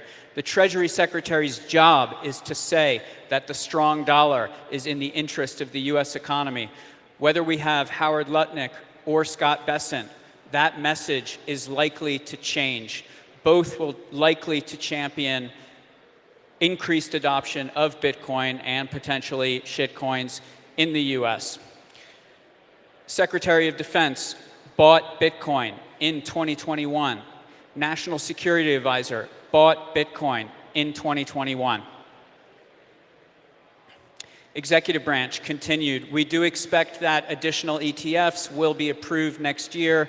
This audience cares less about that. Okay, on the legislative branch, this is very important. There are two bipartisan bills on the House and Senate right now. One of them is FIT 21, which provides a market structure framework for digital assets. That bill was negotiated by Republicans under duress. It is likely to be rewritten. It will be more friendly to privacy, more friendly to Bitcoin. Then we have SAB 121, which restricts publicly traded banks and brokers from holding Bitcoin on their balance sheet because of punitive accounting treatment. That rule is likely to be withdrawn by the SEC or repealed by Congress very shortly. That will open up banks to offer custody of Bitcoin. Very important. Finally, there is a stablecoin bill that has been negotiated on a bipartisan basis. That bill is also likely dead. It was negotiated under pressure, and the main sticking point in that bill is, in order to issue a stablecoin, you have to get approval from the Fed. This is a major issue for Republicans because it's anti-states' rights. The Republicans want the state of Wyoming, the state of Florida to be able to buy Bitcoin for their reserves, wants them to be able to issue stablecoins. So we think that bill is also going to get rewritten. Lastly, on the judicial side, both Binance and Coinbase are facing multiple allegations and lawsuits that they're operating unregistered securities exchanges. We think this Bitcoin-friendly SEC will prioritize settlements, shorten timelines, and reduce penalties. Potential for Bitcoin reserve. The odds are, what, 30, 40%. Our idea is that the US government's existing holdings of Bitcoin can be repurposed into a strategic Bitcoin reserve that requires no expenditure by taxpayers.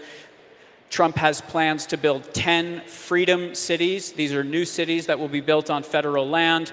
Why not invite Bitcoin miners to join in the energy infrastructure investment that's going to be required to build those new cities? Perhaps the government can take a small royalty of whatever Bitcoin they mine, and in that way, US government could build its Bitcoin reserve without spending taxpayer money.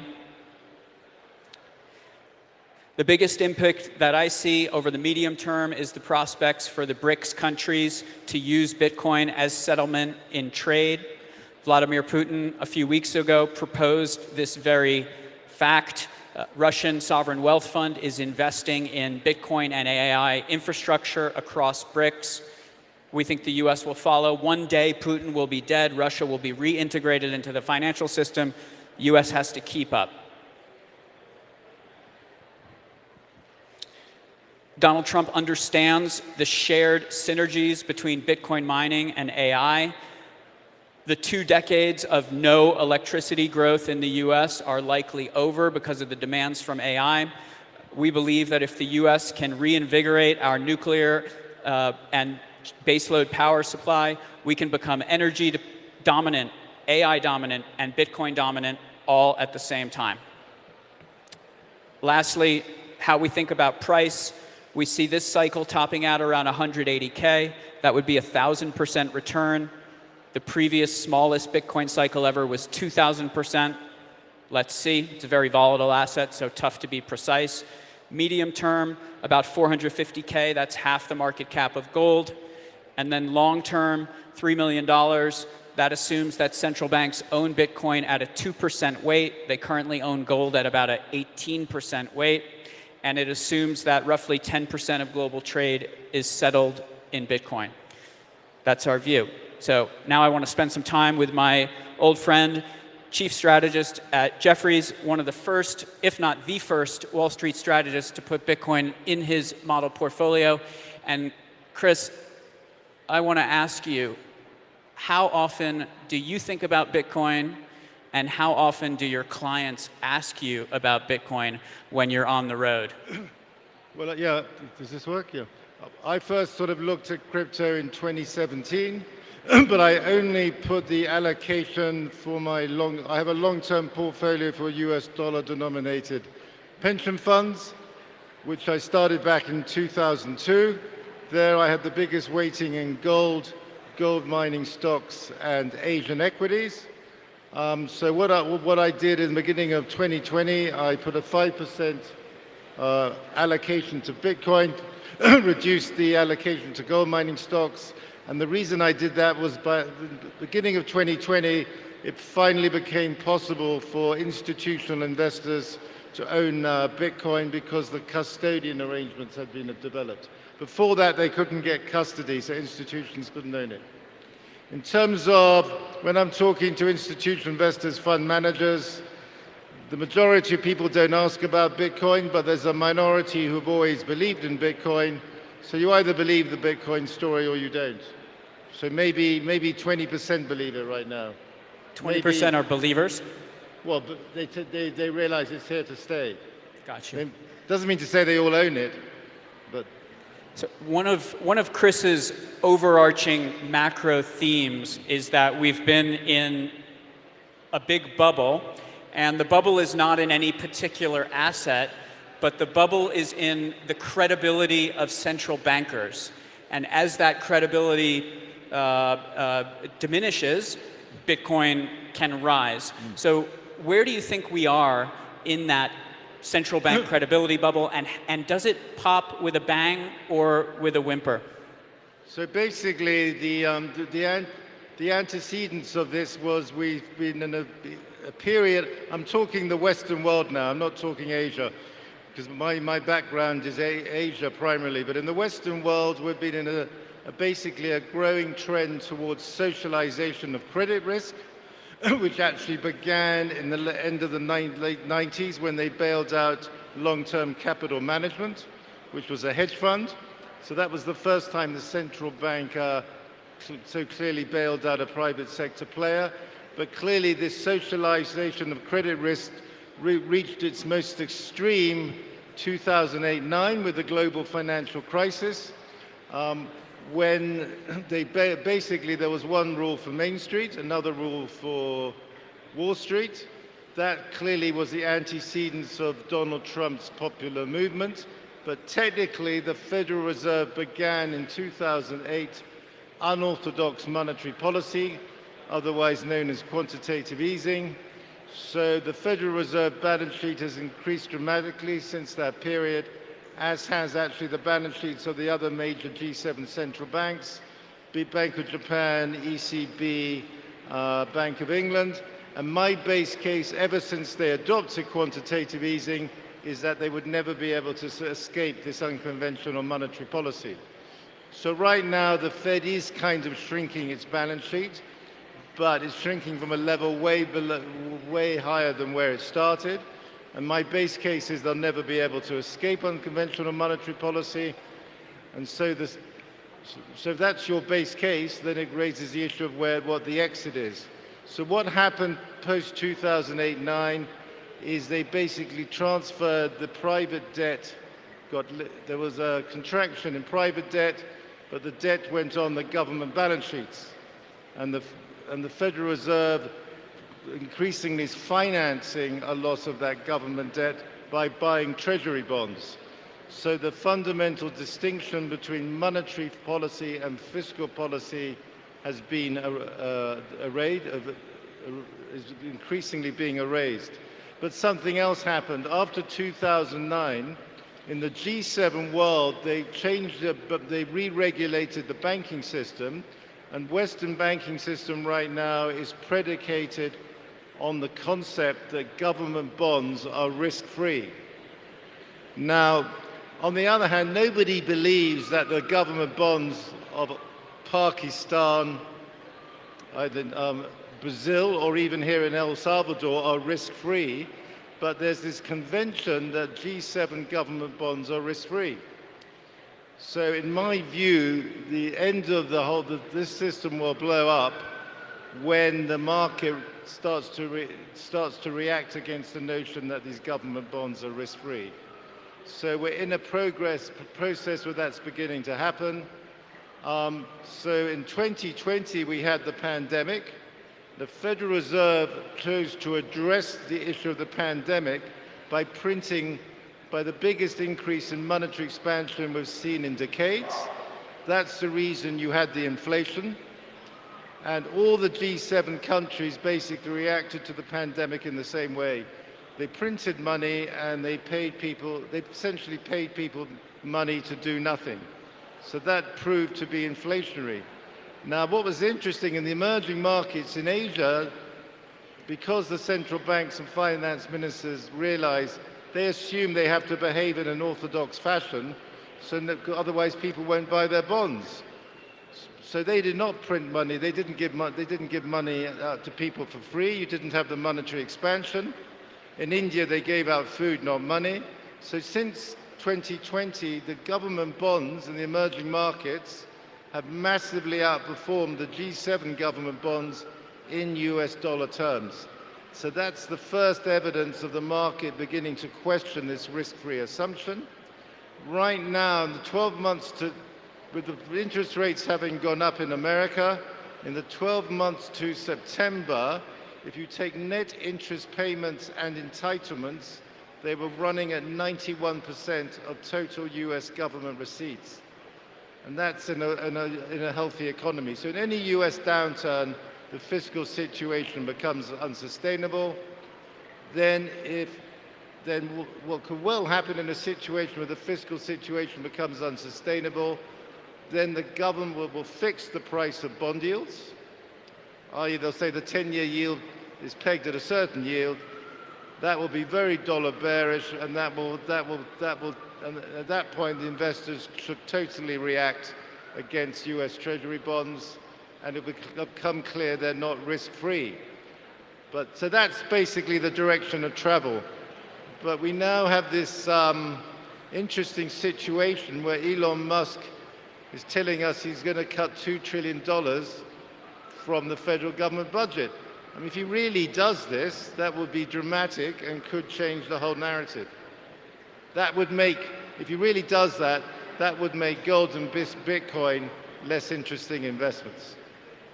Yeah, it's an interesting observation that emerging market debt has outperformed G7 debt by so much because of more orthodox fiscal and monetary policies. And yet, many of us, including Van Eck, see Bitcoin as an emerging market asset. So the question I want to ask you... Why is it emerging market? Because it has a persistent negative correlation with the dollar, and because emerging market consumers are more likely to fear fiat confiscation by authoritarian governments. So since you've traveled so widely around India and China, both of those countries have been relatively strict in their Bitcoin policies. Can you imagine a world where that changes? Yeah, but the difference is, I should say, people are very rude about China, but the fact is China's running a very orthodox monetary and fiscal policy.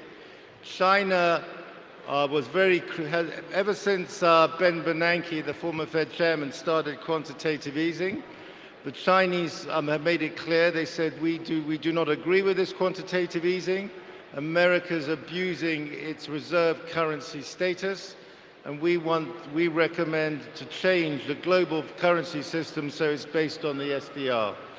And the Chinese actually run much more orthodox monetary policy and fiscal policy than the West. So the way I look at it, the emerging market central banks operate in an orthodox way because they know they have to sell their bonds. The G7 finance ministers, central bank governors have the mentality of an entitled trust fund kid because they think their bonds are risk-free. So the key question is, when does the market test that risk-free status? But in the Western world, the people's adoption of Bitcoin shows that more and more people understand that the current system's not sustainable. Can you imagine a world in which Indian and Chinese policymakers are more friendly to Bitcoin, or no?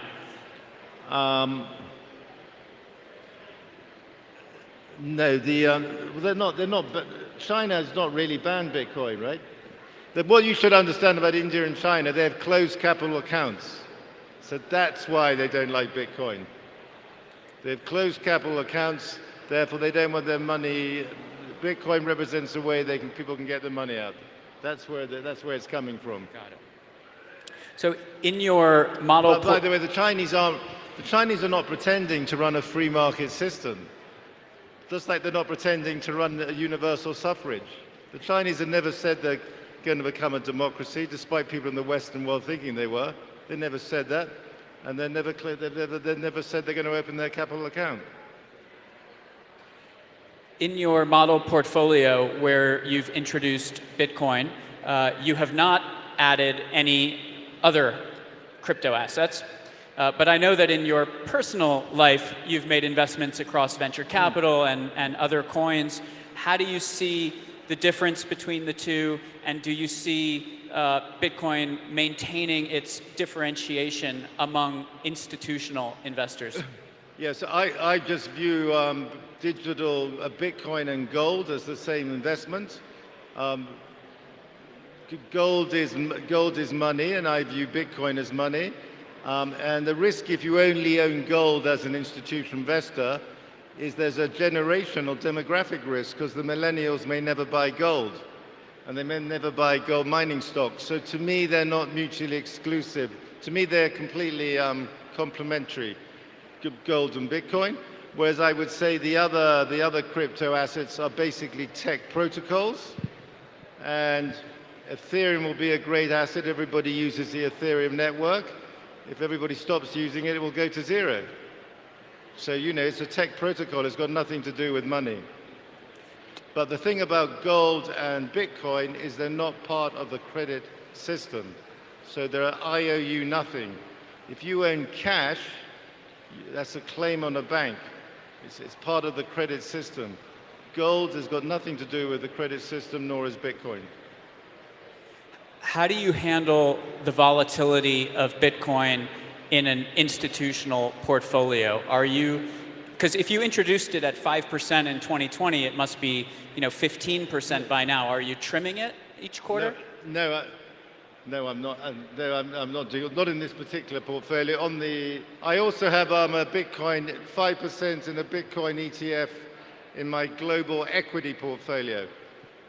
That one I put in. I originally put that in grayscale because at that time, I think early last year, grayscale was the grayscale Bitcoin closed-end fund was trading at a big discount to the valuation of Bitcoin.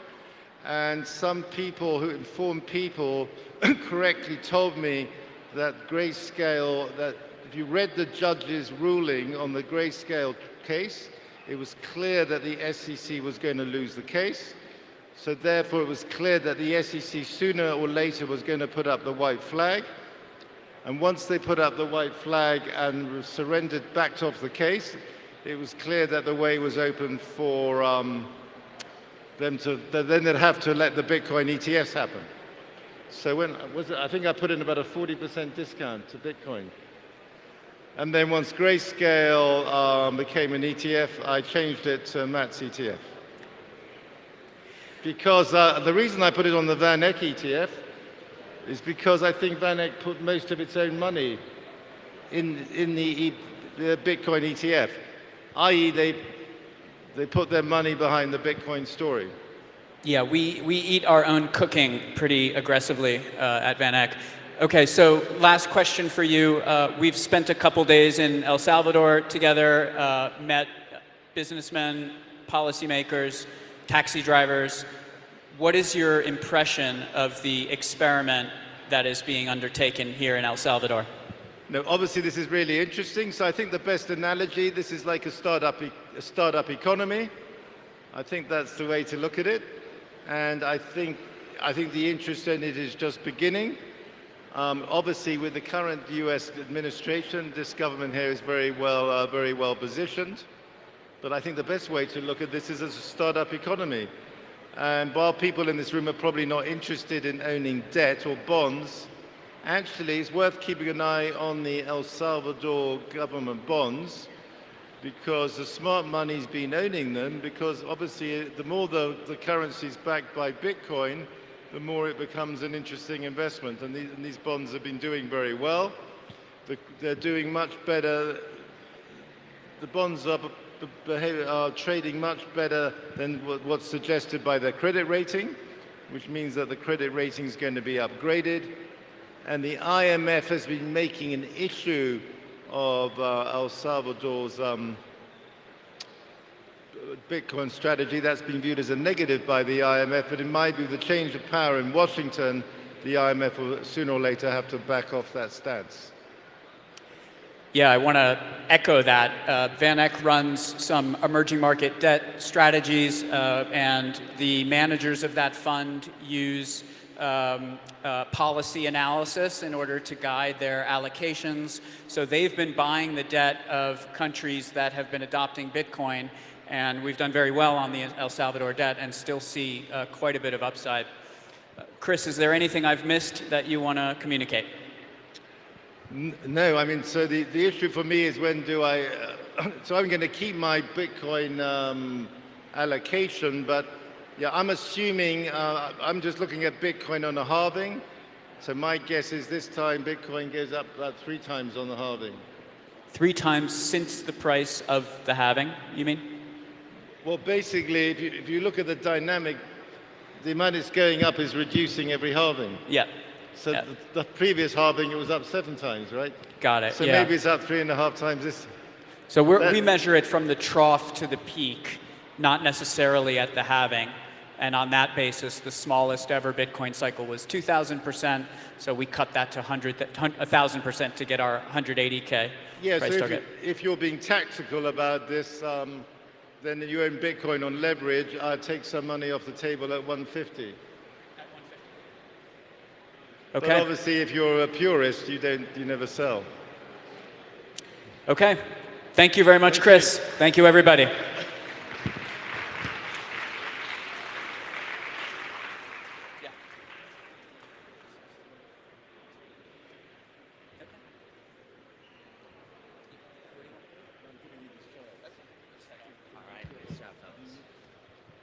All right, nice job, fellas. Well, next up, we've got a great guest. We got Valentin of Motive Peru, who's been building a circular economy in Peru through a nonprofit since 2020. So welcome to the stage. You have the clicker?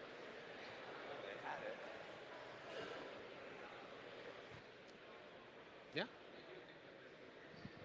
Maybe the clicker? The clicker?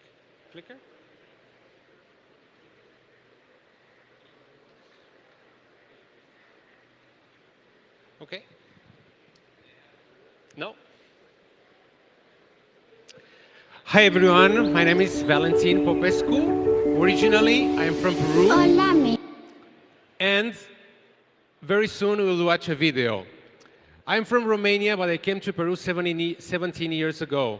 I was involved in social programs, doing a lot of help in many remote communities. But in 2020, Bitcoin found me. I didn't research about Bitcoin, but Bitcoin found me.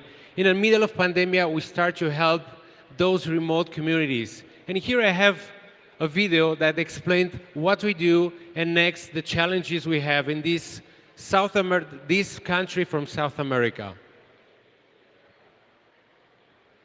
Gracias.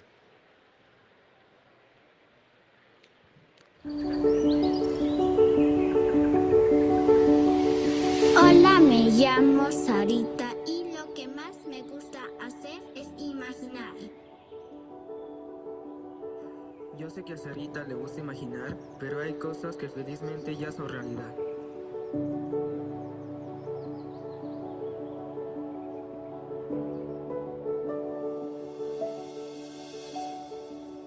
Hablemos de MOTI, saber que es una ONG internacional que nació para promover la educación y el desarrollo socioeconómico de las familias. Es tan importante como saber cómo lo logra, a pesar que el reto puede ser grande.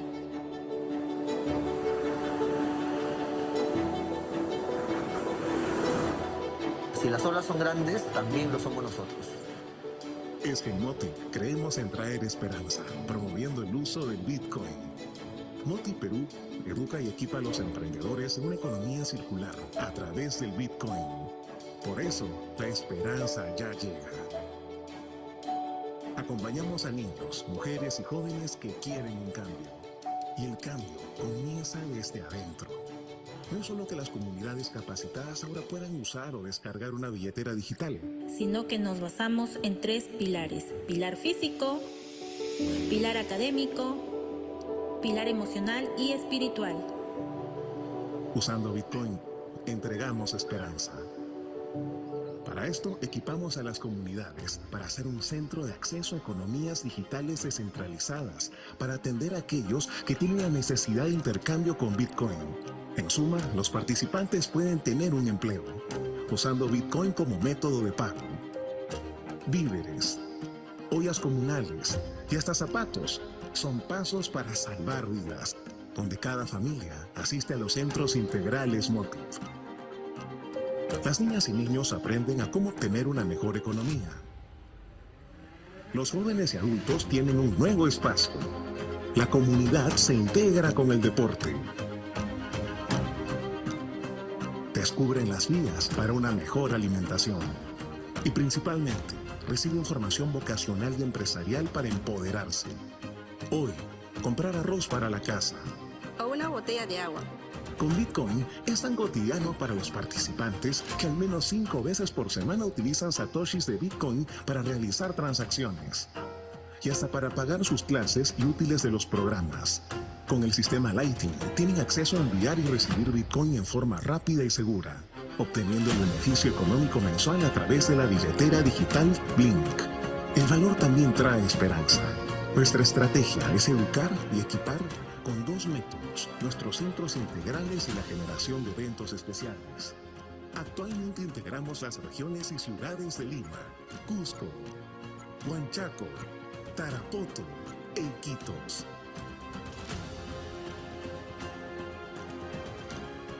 Usando Bitcoin, generando acceso, abrimos nuestras puertas a nuevas formas de aprender. Lo que necesitábamos saber no era que estábamos más lejos, sino que podemos acercarnos al mundo. Necesitábamos que confiaran en nosotros como emprendedores. Juntos, la esperanza ya llega. Motiv Perú, usando Bitcoin, trayendo esperanza. This is our desire to bring hope. I'm just the director of Motiv, but behind me there is an entire team that with a lot of sacrifice, they are going in these communities. We don't throw candies, gifts to the people. We stay there, we listen to them. And most of that, we serve.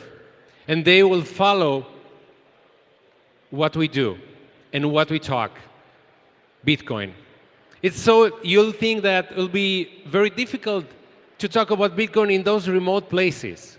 But let me tell you something, it's easy. Because you get there and you say, Bitcoin is something decentralized. And they say, welcome to our world. We are decentralized.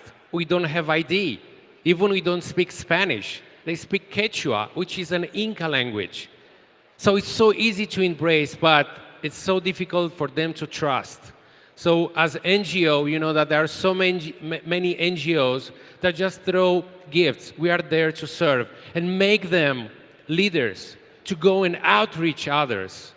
We have here the communities creating circular economies from the coast to the height of the Andes and to the jungle. We call comprehensive centers. There are houses where they are coming Monday, Tuesday, Wednesday, Thursday, Friday. And we want that they can embrace Bitcoin, can use Bitcoin every single day. We don't start with a class and finish with a diploma.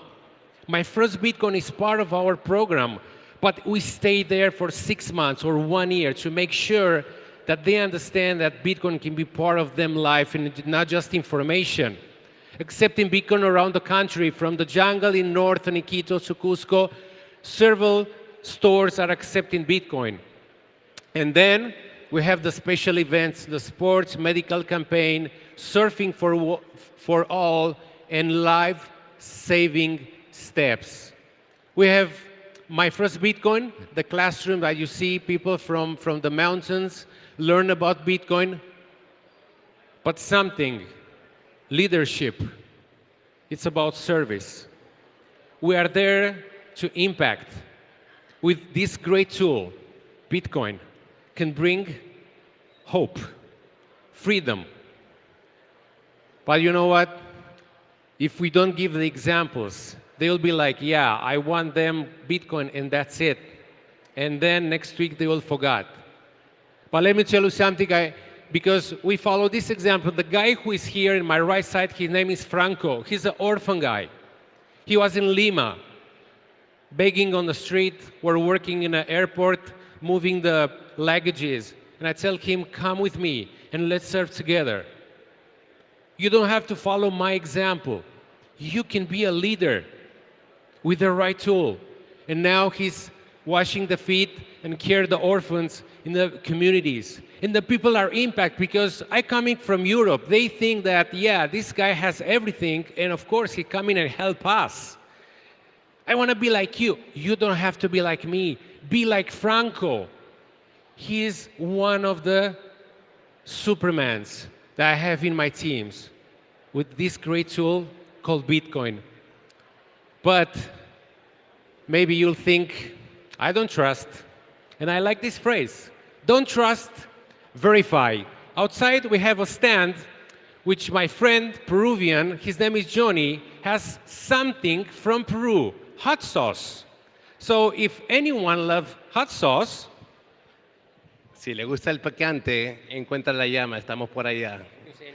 Oh, and come taste the real flavor of Peru. So outside we have a hot sauce for those who want to taste, but for those who want to visit Machu Picchu, for those who want to visit the Inca and also the villages, we have a program called Travel with Bitcoin. Now, I'm not a travel agency. We as NGO, as non-profit organization, connect you with the local tours, local people that have small businesses in tourism, so you guys can spend Bitcoin can visit also the communities. And now I'm finishing with the last video, why you have to visit Peru, South America.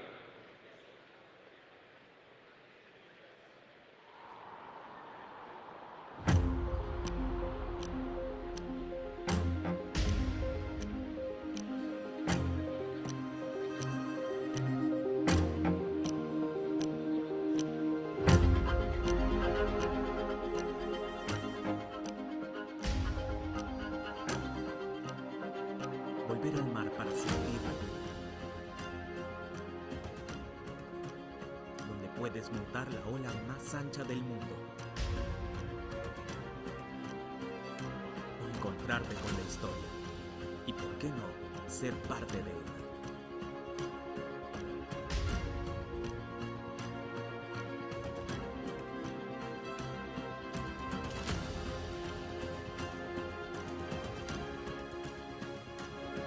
Y si nuestro destino son las personas, ¿por qué no viajar y cambiar el mundo?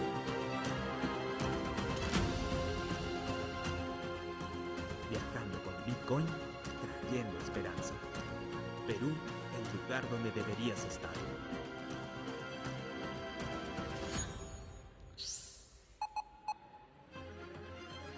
Peru is waiting you. We are there. You can find more Motive Peru in Twitter. You have more information, and thank you.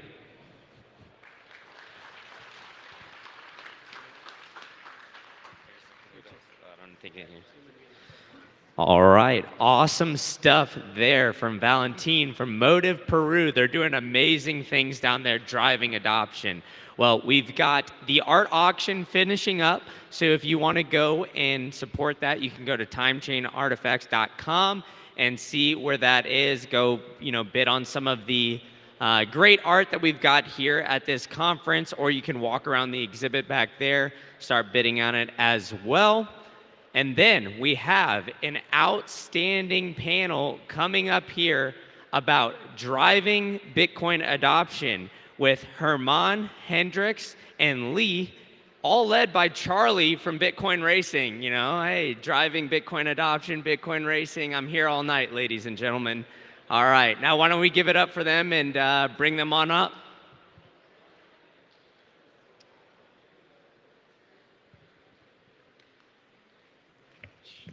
All right. Yeah.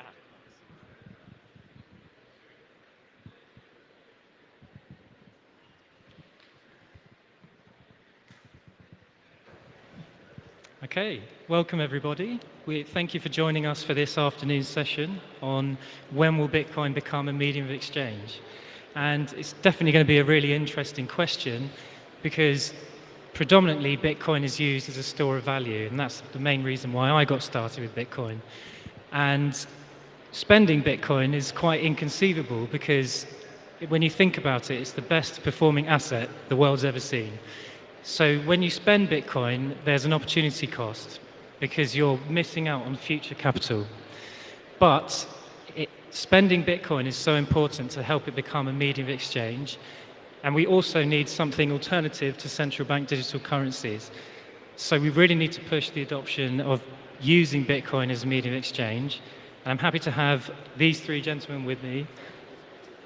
Can you hear it okay?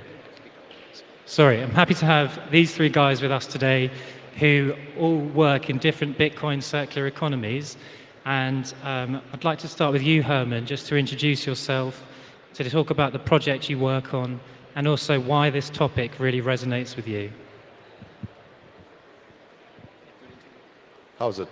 Yeah, my name is Herman. I am the founder of Bitcoin Ekasi. We're building a Bitcoin circular economy in South Africa.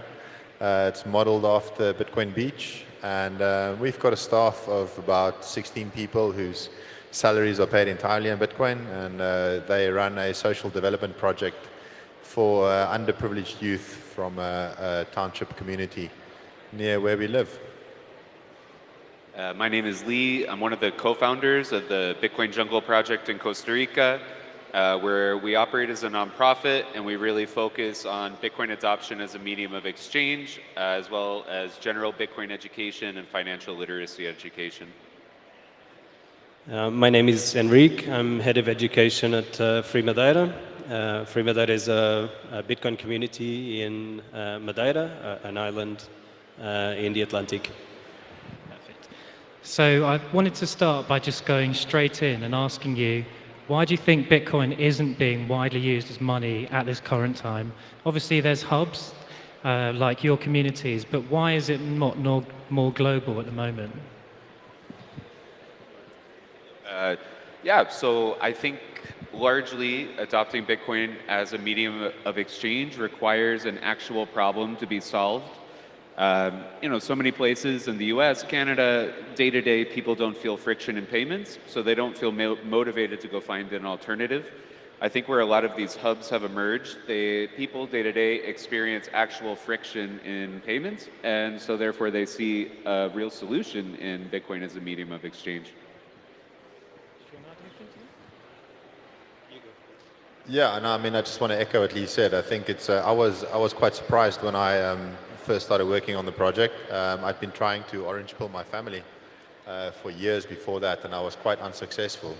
Family and friends from the same sort of socioeconomic background as I come from, and you know, they don't really have any immediate problems. And when we started the project, I encountered a lot more enthusiasm and willingness to adopt this thing. All they wanted to know was, does it work? And once they see that it does work, it solves a problem for them. Because there's a general lack of access to banking, there's a general lack of access to digital payments. Stupid things like being able to order stuff from an online marketplace, you know. If you haven't got access to digital money, you are completely cut off from the online marketplaces that should be easily accessible. So yeah, I think it's not having any immediate problems that's the main stumbling block.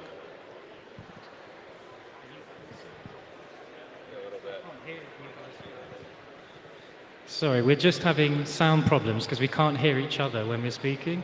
So it's going to be a bit harder to have a conversation, but I might just have to do it with my questions one by one. So just leading on from that one we discussed there, what key factors need to shift for Bitcoin to become more widely adopted as money? And how do we encourage Bitcoiners to transition from hodling to spending? I can go. So obviously there's an opportunity cost of spending Bitcoin, and if we wait for the opportunity cost to go low enough that people are willing to spend it, that can take a long time, and I don't think we have that much time. So we should be finding solutions, incentives for people to pay in Bitcoin, use it as a medium of exchange. Obviously, it also, I think it was already said that it differs from place to place. So places where people don't have as much friction and they have access to bank accounts and payment apps, in those places where they don't have that, they see Bitcoin as a solution for medium of exchange. In places where people don't have that friction, they don't really see the need to use Bitcoin as a medium of exchange. So maybe in those places, maybe the more developed countries, the US and Europe, then you may need some more incentives. You can have discounts if people pay in Bitcoin. You can pass the fees, the fiat fees to customers, which, I mean, it might not be the best marketing-wise because people are used to the convenience of using credit cards without any apparent cost to them. But I think we should be thinking about solutions to making it easier and giving it more of an incentive for people to use Bitcoin as a medium of exchange. Yeah, you know, someone once said, I think it might have been in the Cypherpunk Manifesto, which I hope everyone here has read, that widely distributed systems can't be stopped. And the way to do that with Bitcoin is to get Bitcoin in the hands of as many people as possible, right? That's how you prevent Bitcoin from being shut down. So I think spend and replace is really important as an ideology shift in Bitcoin. Now look, I'm American, so I'm a little spoiled, but I have access to Strike. And with Strike, I don't need to spend and replace, right? I have a fiat balance, but I can pay any Lightning invoice in real time. So it's an amazing tool. You don't have to spend your Bitcoin savings. You can kind of have this segregated mindset where I'm hodling my savings, and then I'm using these tools available to me to get Bitcoin in the hands of as many people as possible, avoiding the tax liability, blah, blah, blah. So if you're in a country that has Strike available to you, I highly recommend downloading it. And any place that takes Bitcoin, just use Strike. It's just as easy as using a credit card or any other payment app. There's really no friction. There's no cost to you, no opportunity cost. So why aren't you doing that now, would be my question. Yeah, I've got maybe a slightly different take on that. I think if everything you own is already in Bitcoin, and if everything you earn is already in Bitcoin, then you have no choice but to spend it. So, I mean, that's been true for me personally for a while, but on an organizational level with the project that we run, whenever we hire new staff, you know, the first thing that we say at the interview is, look, don't apply for this job if you're not happy with earning your salary 100% in Bitcoin. We don't pay any fiat salaries, and that means that people have to spend Bitcoin. And it becomes preferable for them to spend Bitcoin because it's easier to go to the shop and spend Bitcoin rather than go and find someone to buy it and get rid of the Bitcoin, change it for fiat, and then try and go spend the fiat. So, I mean, I think that's maybe not a solution, but it's something to think about. I think the whole I will hold my Bitcoin forever mentality only really works if you're not earning everything in Bitcoin. If you're earning everything in Bitcoin, then you can't hodl forever because, well, what are you going to eat? Perfect. No, that's really interesting. Thank you so much. And just in terms of your circular economies and the work you're doing in Costa Rica, Madeira, and South Africa, how has Bitcoin had a positive effect on those communities? How do you educate them, and how do you ensure that they trust you and they're not worried about you bringing this magic internet money or you're being a scammer or something like that? So quite an open question there, just about the success of your community so far. So Lee, would you like to?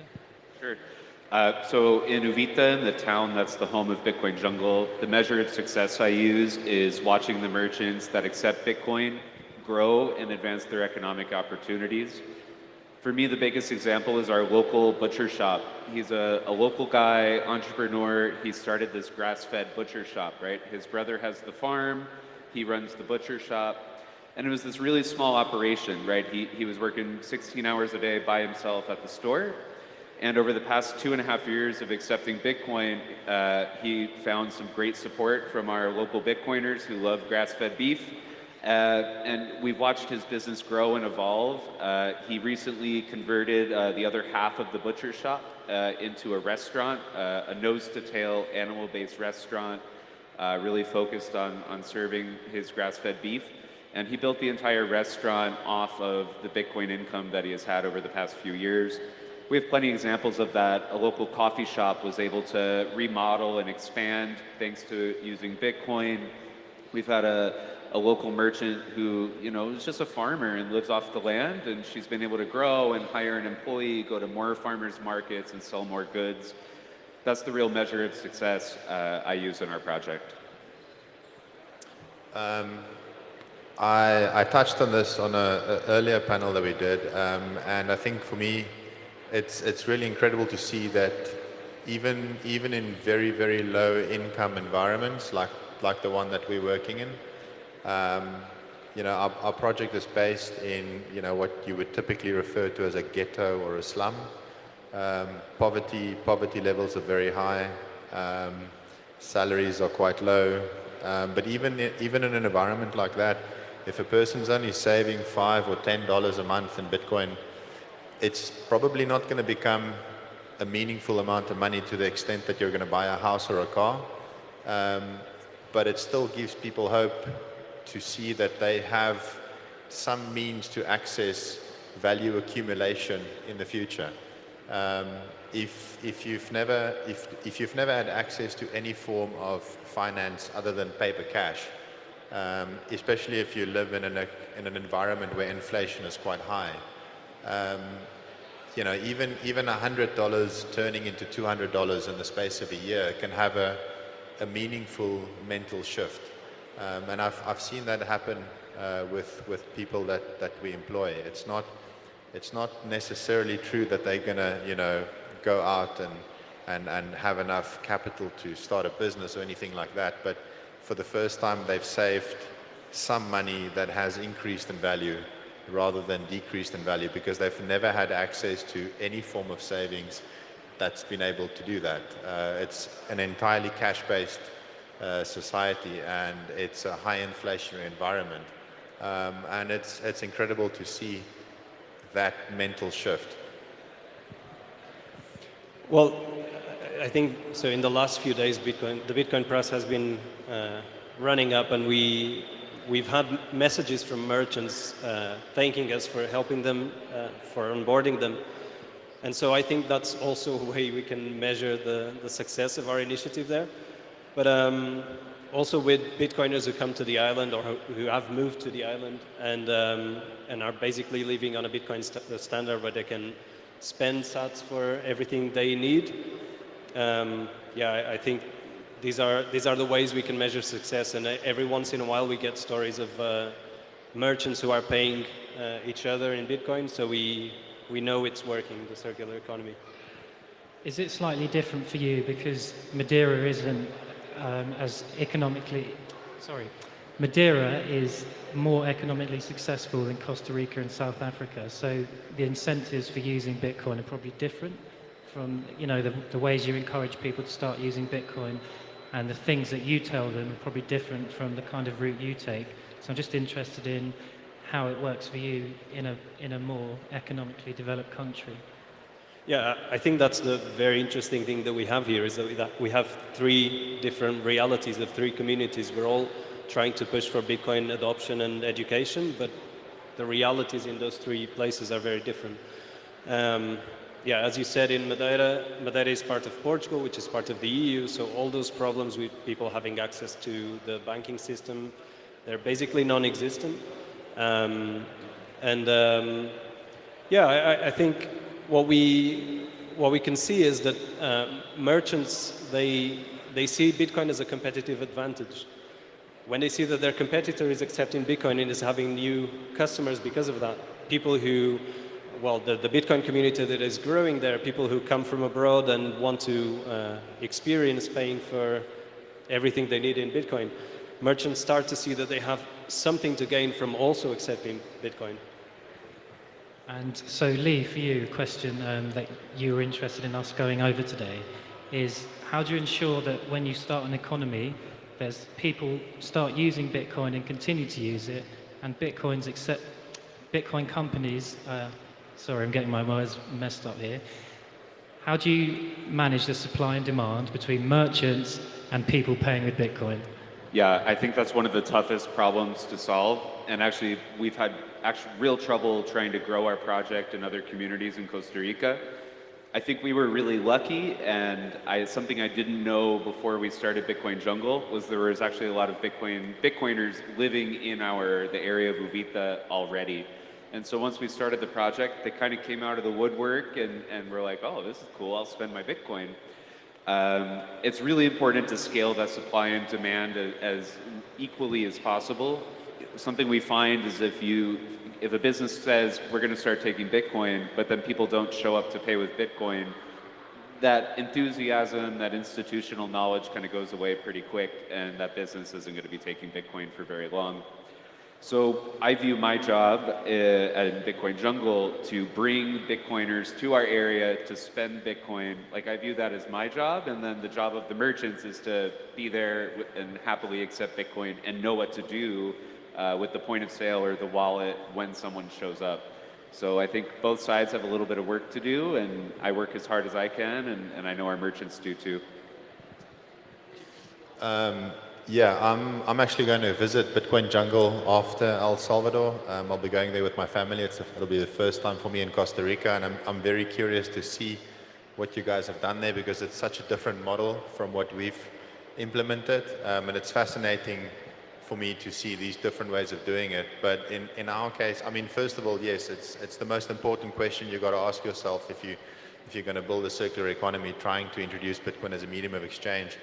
I think the spending side of the equation is the more critical side. You've got to figure out who's going to spend the Bitcoin. Don't worry so much about who's going to accept it as payment. You'll find merchants willing to accept it.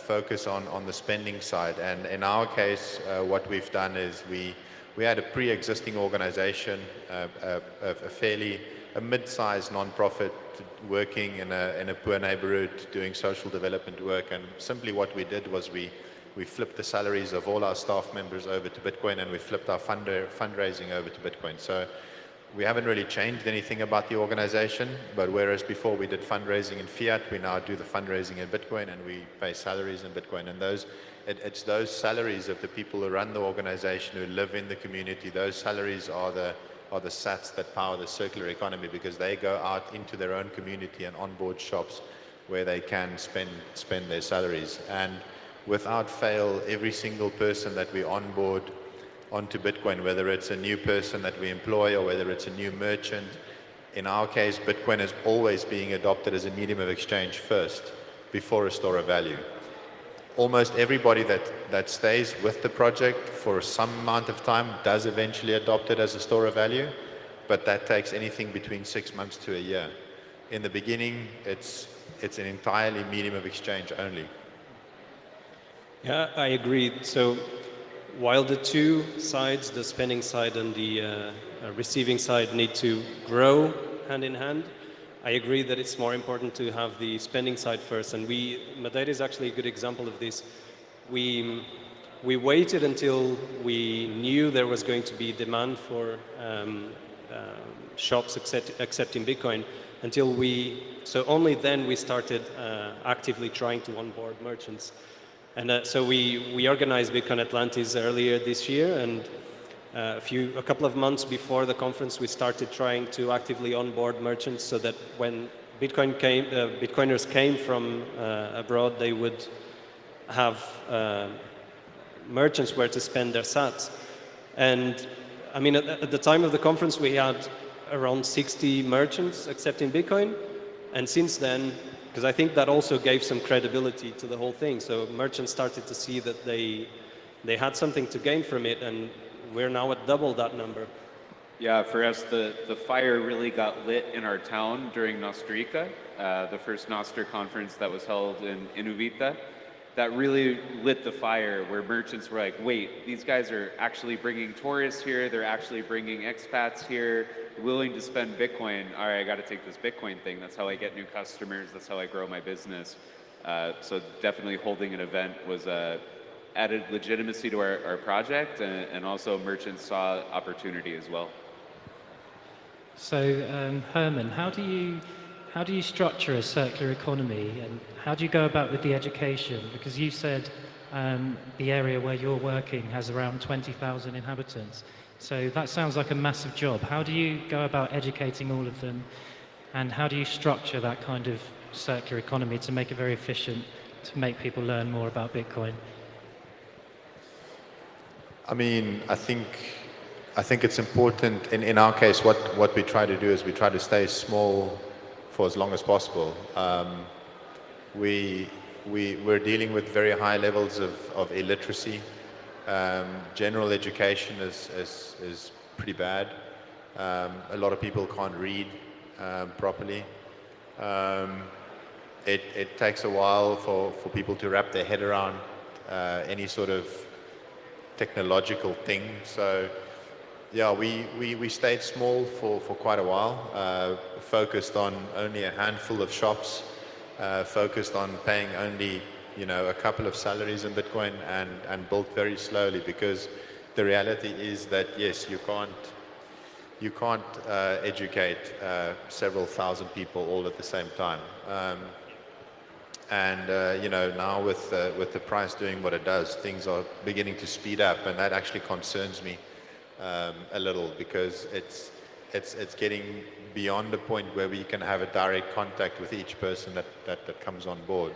So until now, we've tried to keep a direct contact with each individual person that be on board. I know that at some point that'll go beyond that, and then you just got to go with it. But I think staying small is what worked for us. Completely agree. Like, small organic growth is really important. If you scale too fast, the thing's going to fall down, right? We have the same thing.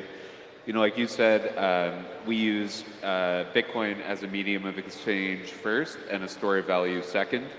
And what we find is a merchant or anyone, a service provider, is kind of willing to take Bitcoin once or twice, and they want to immediately change it to fiat. Over time, we've developed tools and technologies to kind of help people guide them towards store of value.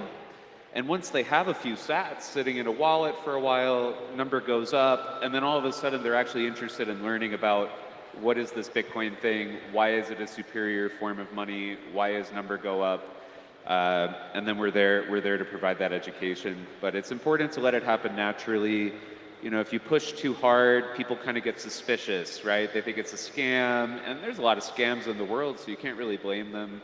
So, you know, we're there when they're ready, and we're not there to push people into anything they don't want to do.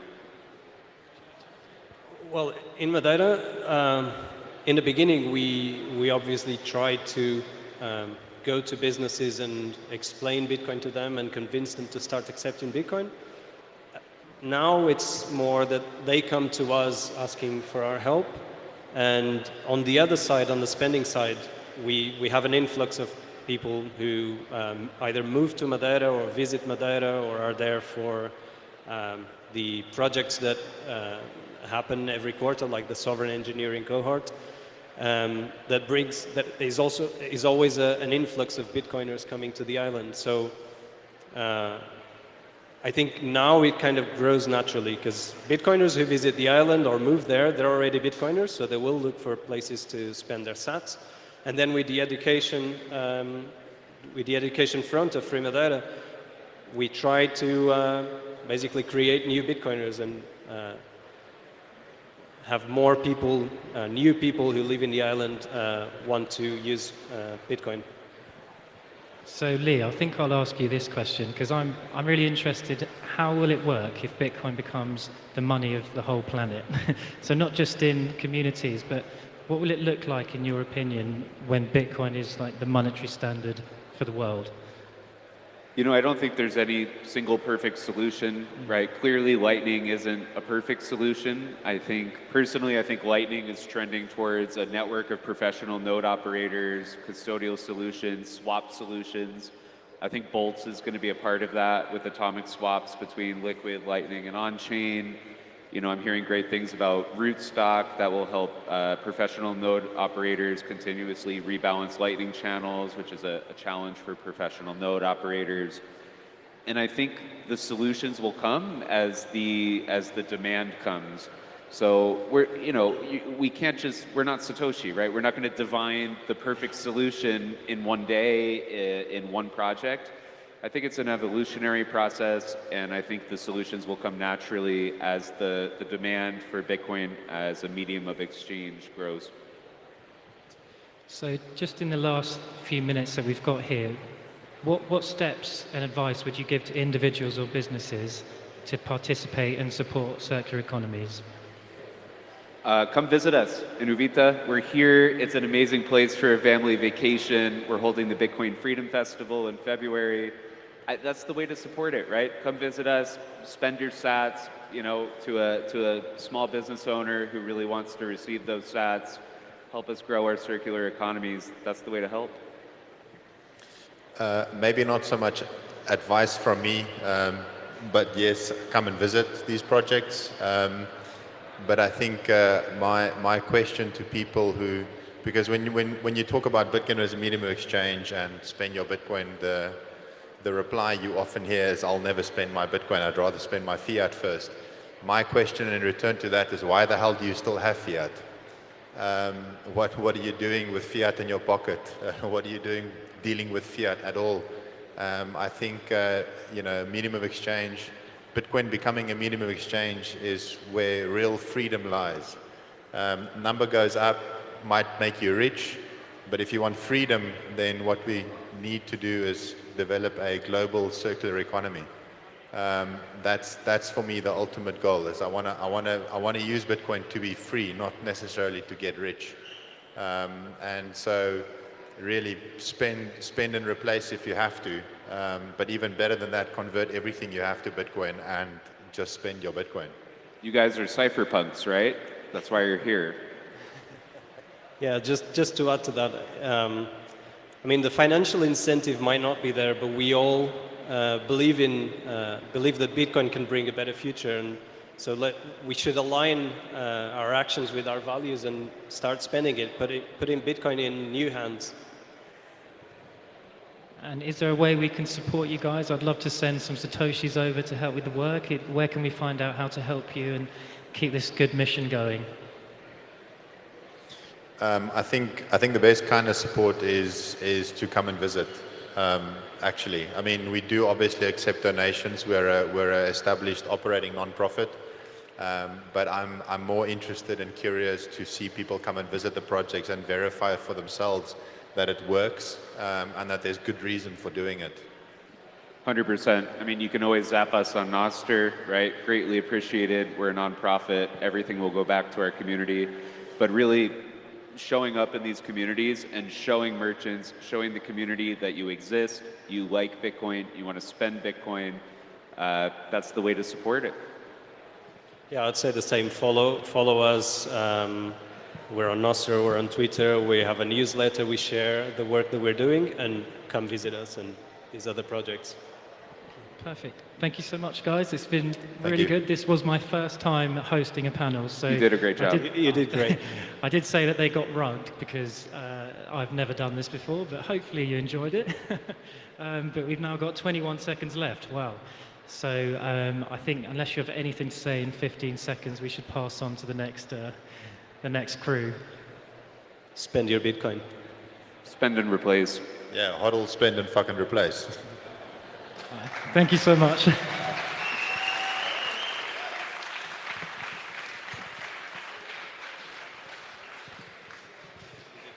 All right, give it up for them. I appreciate it, fellas.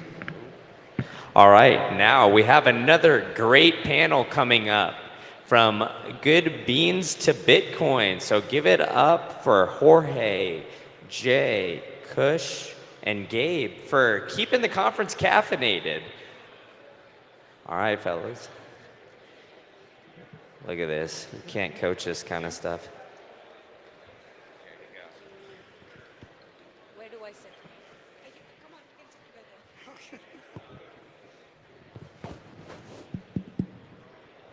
Good evening, everyone. Thank you for joining us.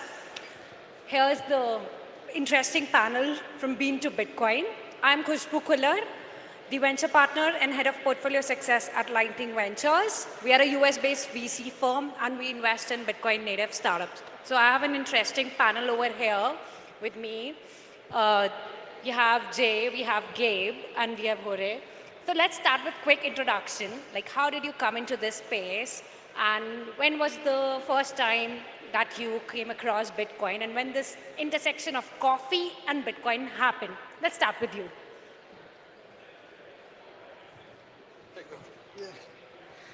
Well, good afternoon, everybody, and welcome to El Salvador. For those of you who's the first time, I want to thank everybody from the organizers and Dr. Coach for hosting us. So in my particular case, we're third generation coffee producers.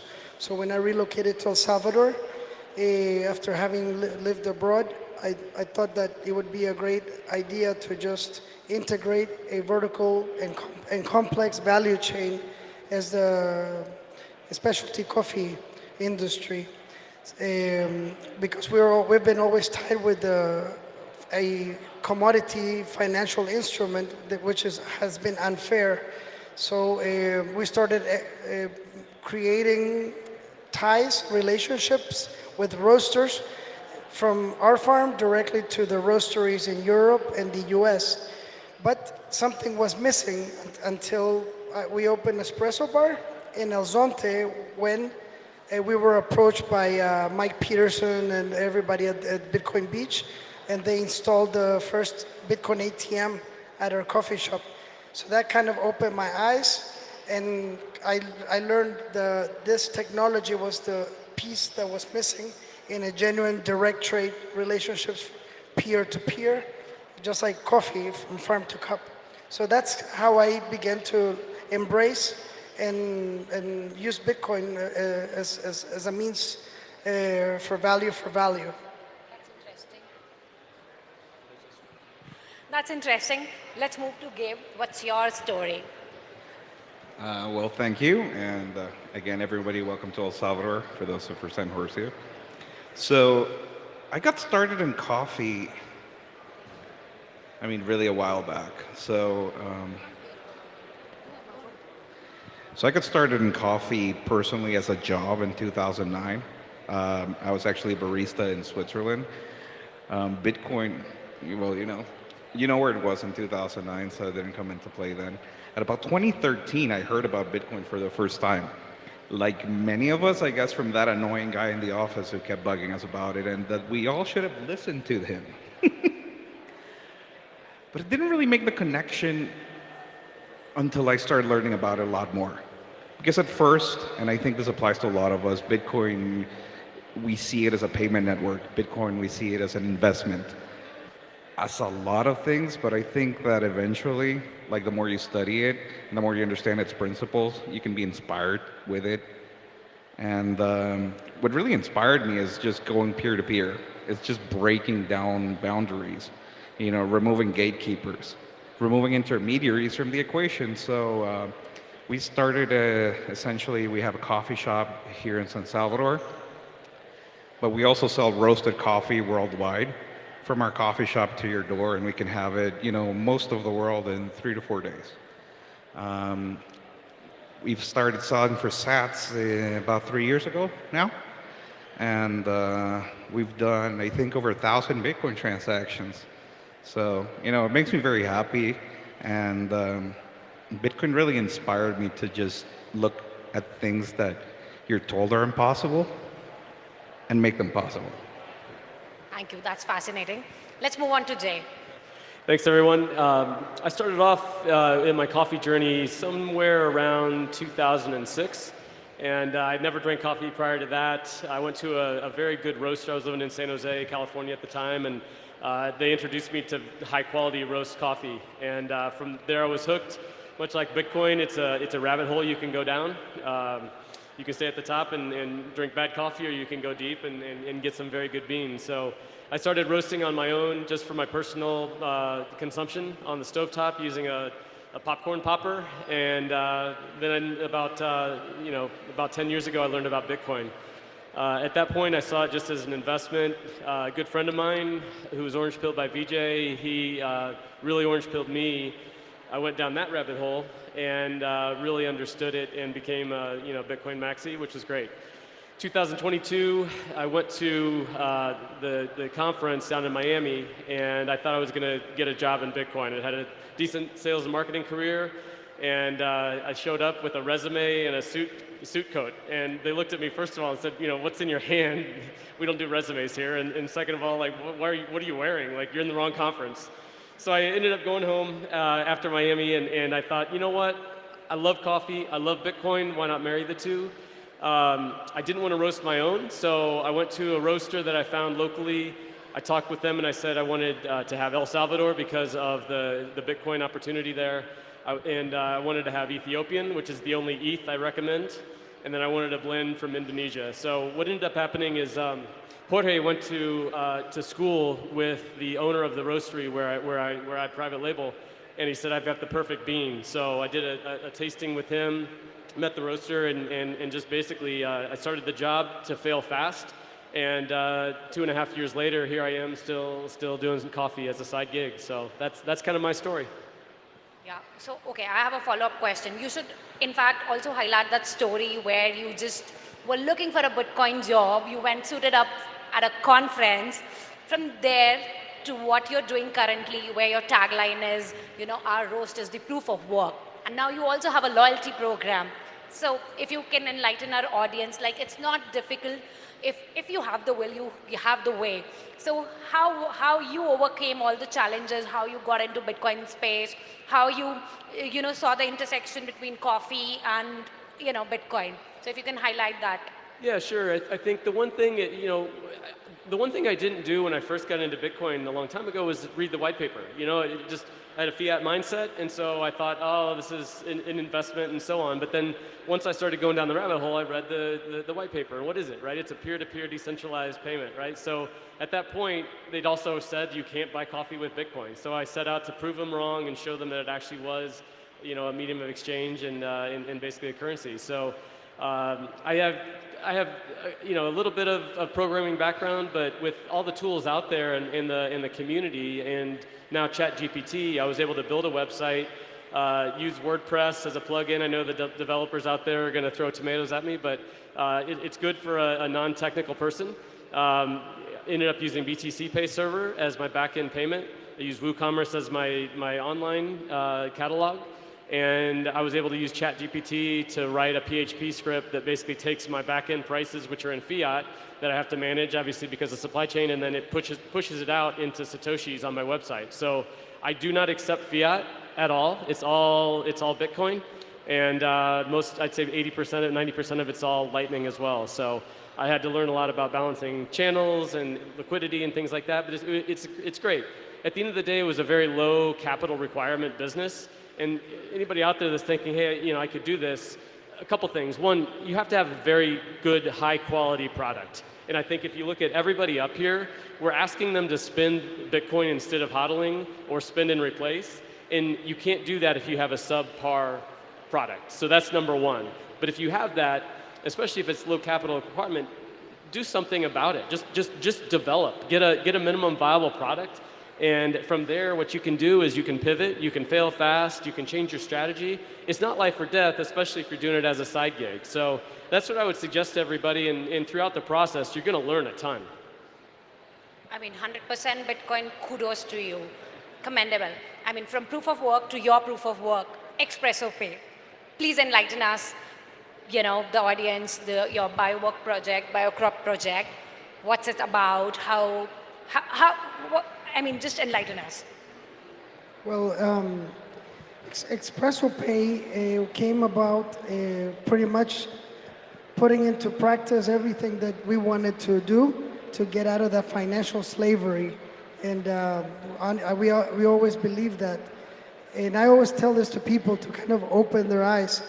And like in Lugano, I spoke to people and I said to them, imagine being on the airplane in this beautiful country, seeing the Alps, but all of a sudden, I'm like, wait a minute, Switzerland exports about $6 billion annual in coffee sales. That is more than Colombia, and Colombia is like more than 20 times bigger than El Salvador. And therefore, when you begin to see the impact, we get, the farmers, we get less than 3 cents for every cup of coffee that is consumed worldwide in developed countries. And so I thought, what would be the best way? How can Bitcoin, and now being a legal tender in El Salvador, and coffee being one of the main exports of El Salvador, how can we bridge the gap? And I spoke to them, and it's not like I'm trying to bring all the Swiss roasters here. I only brought one German roaster here. But the point is that Espresso Pay allows us to, it's powered by LM Bits. We partner with another Salvadorian who relocated to El Salvador, Christian Blaze. And we just came about to creating the proof of concept that I showcased in Pacific Bitcoin and Lugano. And last year I adopted Bitcoin where we were selling coffee. And it's got NFC enablement as well. So the moment that we were selling coffee, the farmers in the value chain whose hands had that time, the energy, and the proof of work, they were getting some sats instantly from somebody in another part of the world. So that suddenly it became like a viral on Twitter, the stories and all because you cannot do that with American Express. Imagine a retail channel being able to tip their baristas, being able to tip their waiters, and on the other side of the world, somebody getting some sats. That's how I feel, and this is what this conference is about, Bitcoin adoption, how we can help to accelerate the velocity of which this medium of exchange can contribute to society. So Expresso Pay is something still on the works, but I think we have a long ways to go. I mean, it starts with education, not only here in El Salvador, but education of the consumer. Consumers do not necessarily need to go to Whole Foods or Carrefour or any other supermarket. They can just buy from friends, coffee friends like Gabe, or in the US, Sats Coffee, or even Cherito. I mean, we all are complement to one another. And with just like 1,000 Bitcoiners around the world who just purchased through online sales and Lightning, they'll be able to get 3 to 5 business days, farm to cup, a great cup of joe. And the farmers are getting benefit instantly because they can use that here as a medium of exchange or store of value. I mean, you're doing amazing stuff. Kudos to this guy. Kush, if I could. So I came down to El Salvador and I met Jorge for the first time and Gabe for the first time in person. We go back and forth on Twitter all the time and WhatsApp. But when I heard about Expresso Pay and what he was doing with giving back to the growers, I wanted to integrate that in my site for El Salvador Beans, but I already had my back-end payment system. So BTC Pins created a WordPress plugin that allows the exact same thing. So now when people buy our El Salvador coffee, 6.9%, just a random number, goes back to the growers. And it's instantaneous when we fulfill. It goes through the Lightning Network to their LN URL address, and it's kind of magic. So thank you, because it was a great idea, and I love it. So. Gabe, I have a question for you.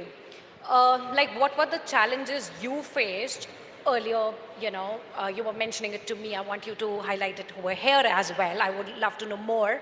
And how, when in 2021, it became a legal tender, Bitcoin became a legal tender, that was a landmark decision. How it impacted, how it helped you, but what were the challenges on the ground that you faced and how you overcame that? I mean, and if you also highlight in context of El Salvador as a position in terms of a coffee maker and as an exporter, how the situation has changed and what do you see, could be the future and how, Bitcoin can help and people in the audience can be part of this, someone who's interested in this space. Yeah.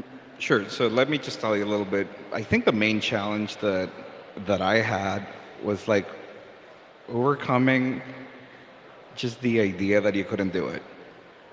Because that's what I was told. So, El Salvador has exported green coffee beans for a couple hundred years at this point.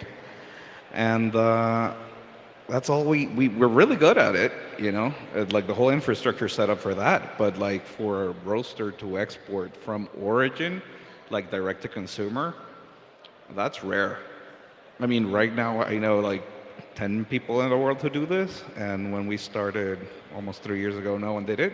Almost nobody did it. Except direct to consumer, like basically from farm to cup worldwide. Bitcoin helped certainly, because it's not only the payment network, but it's like the whole idea and the fact that, El Salvador adopting Bitcoin as legal tender, that obviously, it made people want it. So for us, maybe that was a step, way to get into the door. I feel like a lot of people who ordered from us like the first time, they probably did it because of the novelty. I paid for coffee with Bitcoin. Everyone said that you can't do it. And I just went ahead and did it. And I got a parcel straight to my door from El Salvador. I'm supporting El Salvador. And I think novelty only gets you so far. If there was no quality there, like 80% of our customers wouldn't be repeat customers. So I think people really believe in the project and what Bitcoin allows us to do. And for us, it was really about changing that mentality breaking down the, hey, I can't do this because, you know, they told me I can't. And start believing, you know, that anything is possible if you just work at it and trying to find a way, because there's always a way. You know, I can get, assuming you guys, most of you, I assume, live in the US or Canada, I can get you coffee in like 3 days. You order it today on the website, you know, the weekend doesn't count, so Wednesday afternoon it'll be in your door. And Bitcoin allows for that. But it's also like the modern world that we live in that allows for that. And I think the moment was ripe where the conditions were all met that you could actually start doing this. And I think in the future, it's something that not only El Salvador, but most coffee countries should do, because it's a way for value to actually stay at origin. It's a way for the farmers not only to get paid more, but to start new industries and develop new industries and help out, you know, where the actual product is made. Sometimes I tell people that France does not export grapes for other countries to turn into wine. And they would never do that. And for like 150 plus years, that's exactly what we've done. And I think, you know, there's even if it's a small market, if we have a chance to change that, we should take it. Thank you, Gabe. I got to know, Jay, that like you were one of the first few customers of Gabe. So how has been the journey been like from first few customers to now sharing the panel? What were the challenges that you faced and how did you overcome that? And yeah. Yeah, you know, I think when I looked, my first tweet, Gabe beat me by about a week and a half on the first tweet on you can buy coffee for Bitcoin on X, Twitter at the time. And so the first thing I did was order my competitor's coffee because, you know, I was like, I got to try this stuff. And it was damn good. So that was a little bit of a challenge because mine was good too, but how do you differentiate? But it's very similar to free and open source software, right? Where you're going to kind of put everything out there and let the people, the developers or whomever, you know, choose whatever they want to use, right? So we've all been successful in working together. And in a fiat mindset, you really would kind of like be competing. You know, we'd have like WrestleMania up here maybe. But we're all friends and we all kind of get along and so on. But in terms of differentiation, you know, I think for me, what I've done is tried to reach out to some corporations and you know, I've got one very good customer in Crowd Health that they send a bag of our coffee to their members. For those who haven't checked out Crowd Health, it's an endorsement, but it's not meant to be. But they're a fantastic company, and this is kind of what they do with their members. But that's helped me grow. It's just a matter of scaling. It's just the Bitcoin mantra, slowly but suddenly, right? I started out, you know, maybe shipping a handful of pounds a month, and now we're doing really well. And so my family helps out. It's one day a month we have a big order, and we all band together. It's proof of work. We keep track of everybody's amount of work that they do on boxing, on labeling, and everything. And I pay my kids out in sats. They've got their own seat signer wallet. They have their words on backup on stainless steel. So it's really brought our family together and allowed us to really experience it as a group. So it's been awesome overall. Thank you. Hooray, you were earlier in World Bank, then you moved to Microsoft. You have a journey there. I want to know that. How was the experience over there? What made you, you know, decide to come into this space? I know you're a third generation farmer, but was it an easy transition for you? Or how was it? Like, what was your mindset? And when you came into this space, was it easier for you to onboard farmers and make them understand what you are, you know, because they were non-Bitcoiners, of course. So how did you manage to onboard all the people around you and work around it? Yeah, it's been a long journey. If anybody has experienced the fiat system in the first row, it's been me. I mean, I was privileged to have had the opportunity to study in the U.S. Back then, you know, the Civil War in El Salvador gave me, well, back then it was very difficult to continue studying here. So I went to a military academy in the U.S. There, after that, I got to go play soccer in a Division I school in the U.S. and in Washington, D.C., down the street from the World Bank. The IMF and the IFC. So I said, oh, I need to work there. If I'm going to change the world, it's going to be through the World Bank. So I did almost the impossible, and I managed to get an internship there. And my first experience there was the privatization of the telecommunications sector. I mean, you're pretty much, the World Bank is an expert in taking all those assets that belong to the people of those countries. And then after that, I got a taste of what the fiat system. But for me, it was, okay, I need to continue exploring opportunities, how I can continue to climb that corporate ladder. So it wasn't enough to be in the World Bank, so I had to go in the private sector. What else? What better than Wall Street or any other banks? And but thankfully, it was bad, the economy, and I went to do my master's. I was recruited by Microsoft Technology in the finance side, and I had the opportunity to go to Seattle and work for Microsoft there. While there, it was a big deal here in El Salvador, a Salvadorian working with Bill Gates. It was in the newspaper, and but somehow my heart was empty. I don't know why, and everybody was like, "Congratulations, congratulations." Nonetheless, I continued doing what I was doing, but I was miserable. I wasn't changing the world, and to remind myself, even my car outside has a Microsoft sticker and the license plate that says "Changing the World." I wasn't changing the world. And then I said to myself, there's something that has to be done. I mean, I don't know if it's spiritual or what. So one vacation I came home and my father was there. My retreat was always going to the coffee farms during the harvest season, during the holiday season, and having those cup of coffees at the farm. And then I said, this is life. This is real life. It doesn't need to be in conference calls or travel for business. It was El Salvador, the savior. And so one day I decided to just relocate and move back with my family. And but to everybody that knows me, I was a loser. How can you leave this opportunity when people are moving? Everybody wants to leave El Salvador, and I'm the only one who wanted to come back, so I'm the outlier. And anyways, my father told me that if you want to grow, you need to go down. So the lower you go, the higher you will rise one day. So I decided what else can work the land in an organic manner by an ancestral approach.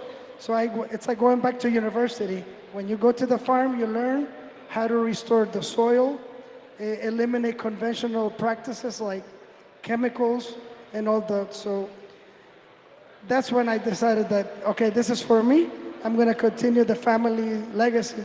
And here I am with Bitcoin now, and it gives us the hope. Bitcoin not only empowers Salvadorians not to migrate, people are relocating back to El Salvador, professionals from all sorts of walk of life, from Canada, from other. So we're there. We're so early, and it's exciting. So, so that's kind of like from the fiat system to the farming. I mean, I can totally relate to that. I come from the same background. I was into corporate banking, and still my non-Bitcoiner friends are like, are you crazy? What are you doing? You know, how they judge you without knowing the fundamentals and core. But yeah, I can totally relate to you, and kudos to you. I mean, yours is like one of the most inspiring stories. And okay, so I had a follow-up question. I had the question that I asked you, like when you started, how difficult was it to onboard the farmers and people in the value chain? How did you, manage to get them together? Well, first and foremost, like I'm not the traditional farmer. Like my respect to them. They live day in and day out. All the risk, everything associated with the risk, they endure. And so then I said, like, when I managed to export my first crop of coffee to Germany, and got paid. I was like, okay, I can do this with other producers, and I speak English, I can travel, I can begin to help. But so then we created the BioCrop project by Tierra Bendita, which it used to have 3 principles back 6 years ago. First, to produce exceptional coffees. Number 2 is to diversify, so everybody has different revenue streams, cacao, honey, and other goods. And number 3 is to not use agrochemicals. So before being a Bitcoiner, I am a producer. So for me, the orange pill is to get people, all my neighbors, get them to go away from conventional farming practices and into biodynamic, organic, gradually. Then I'm a Bitcoiner, because if I get to orange pill them, that's like a dessert. So those are the 3. So last year when we introduced the Espresso Pay, nobody wanted to know about Bitcoin. So then when we introduced the Espresso Pay and they started getting sats, they're like, okay, we want to learn about Bitcoin now, because they're getting sats in their digital wallets. So it's been like over 7 years now trying to get them from leaving agrochemicals to producing good coffees on organic manner. So, and now with Bitcoin, that's the 4th principle.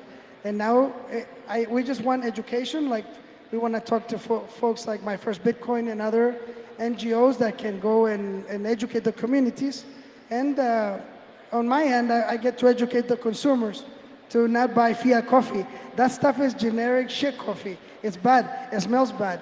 I tell people, seriously, I mean, when you smell a dollar bill, it's bad. That's bad stuff.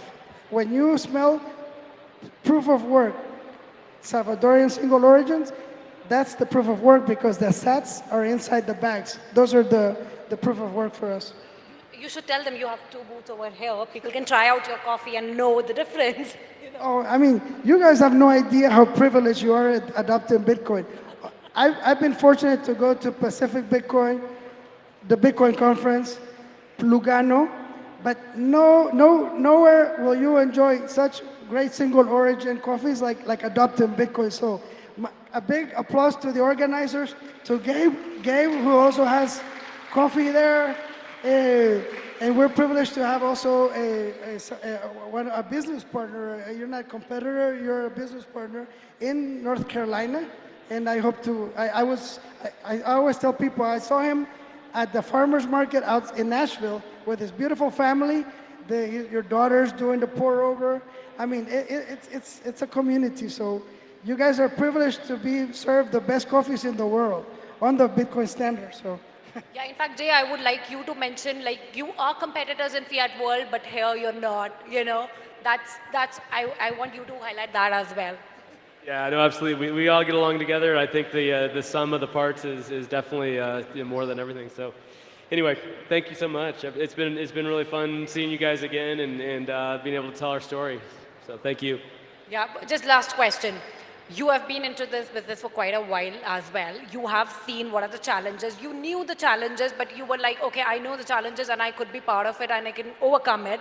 And you were mentioning like there were only 2 players when you started. Now it's around 10 players. But what do you see? What could drive? What steps could be taken to drive Bitcoin adoption more in El Salvador's coffee industry? Bringing more of us into this. I mean, El Salvador has hundreds, if not thousands, of small producers, and I think they all have a place. So, not only in the coffee industry, but everything starts with orange pilling. It starts with making a purchase, I think, and supporting other businesses, and that's how, you get people to learn, you get people to be interested in stuff, and I would say, yeah, that.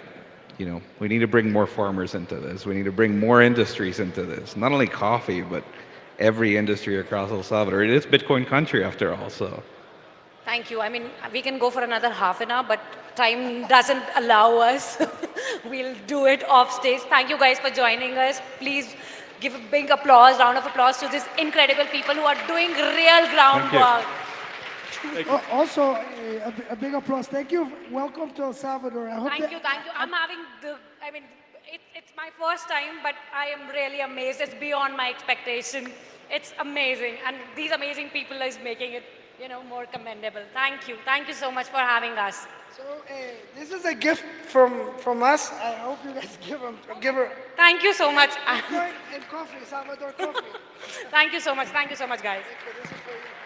Thank you.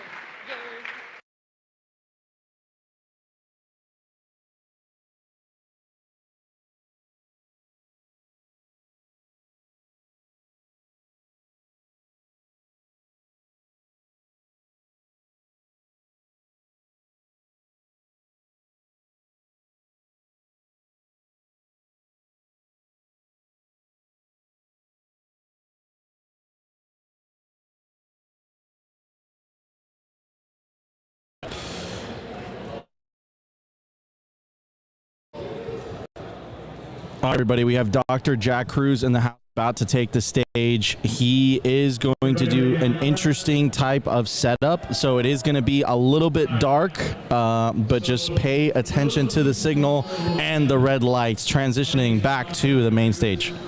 I'm a board-certified neurosurgeon, formerly of the United States. Now live here in El Salvador. I got here about 2 or 3 weeks before Max and Stacy. The only American that really beat me was Mike Peterson. And you can see I had them turn the lights off. People who know me know why the lights are off. And I would like to first say thank you to Kiki and James. For those of you who don't know who Kiki and James are, they're stalwarts at the Bitcoin Farmers Market. And Kiki makes awesome grass-fed butter. And she makes me heavy cream that we do lots of different things with. Those things are really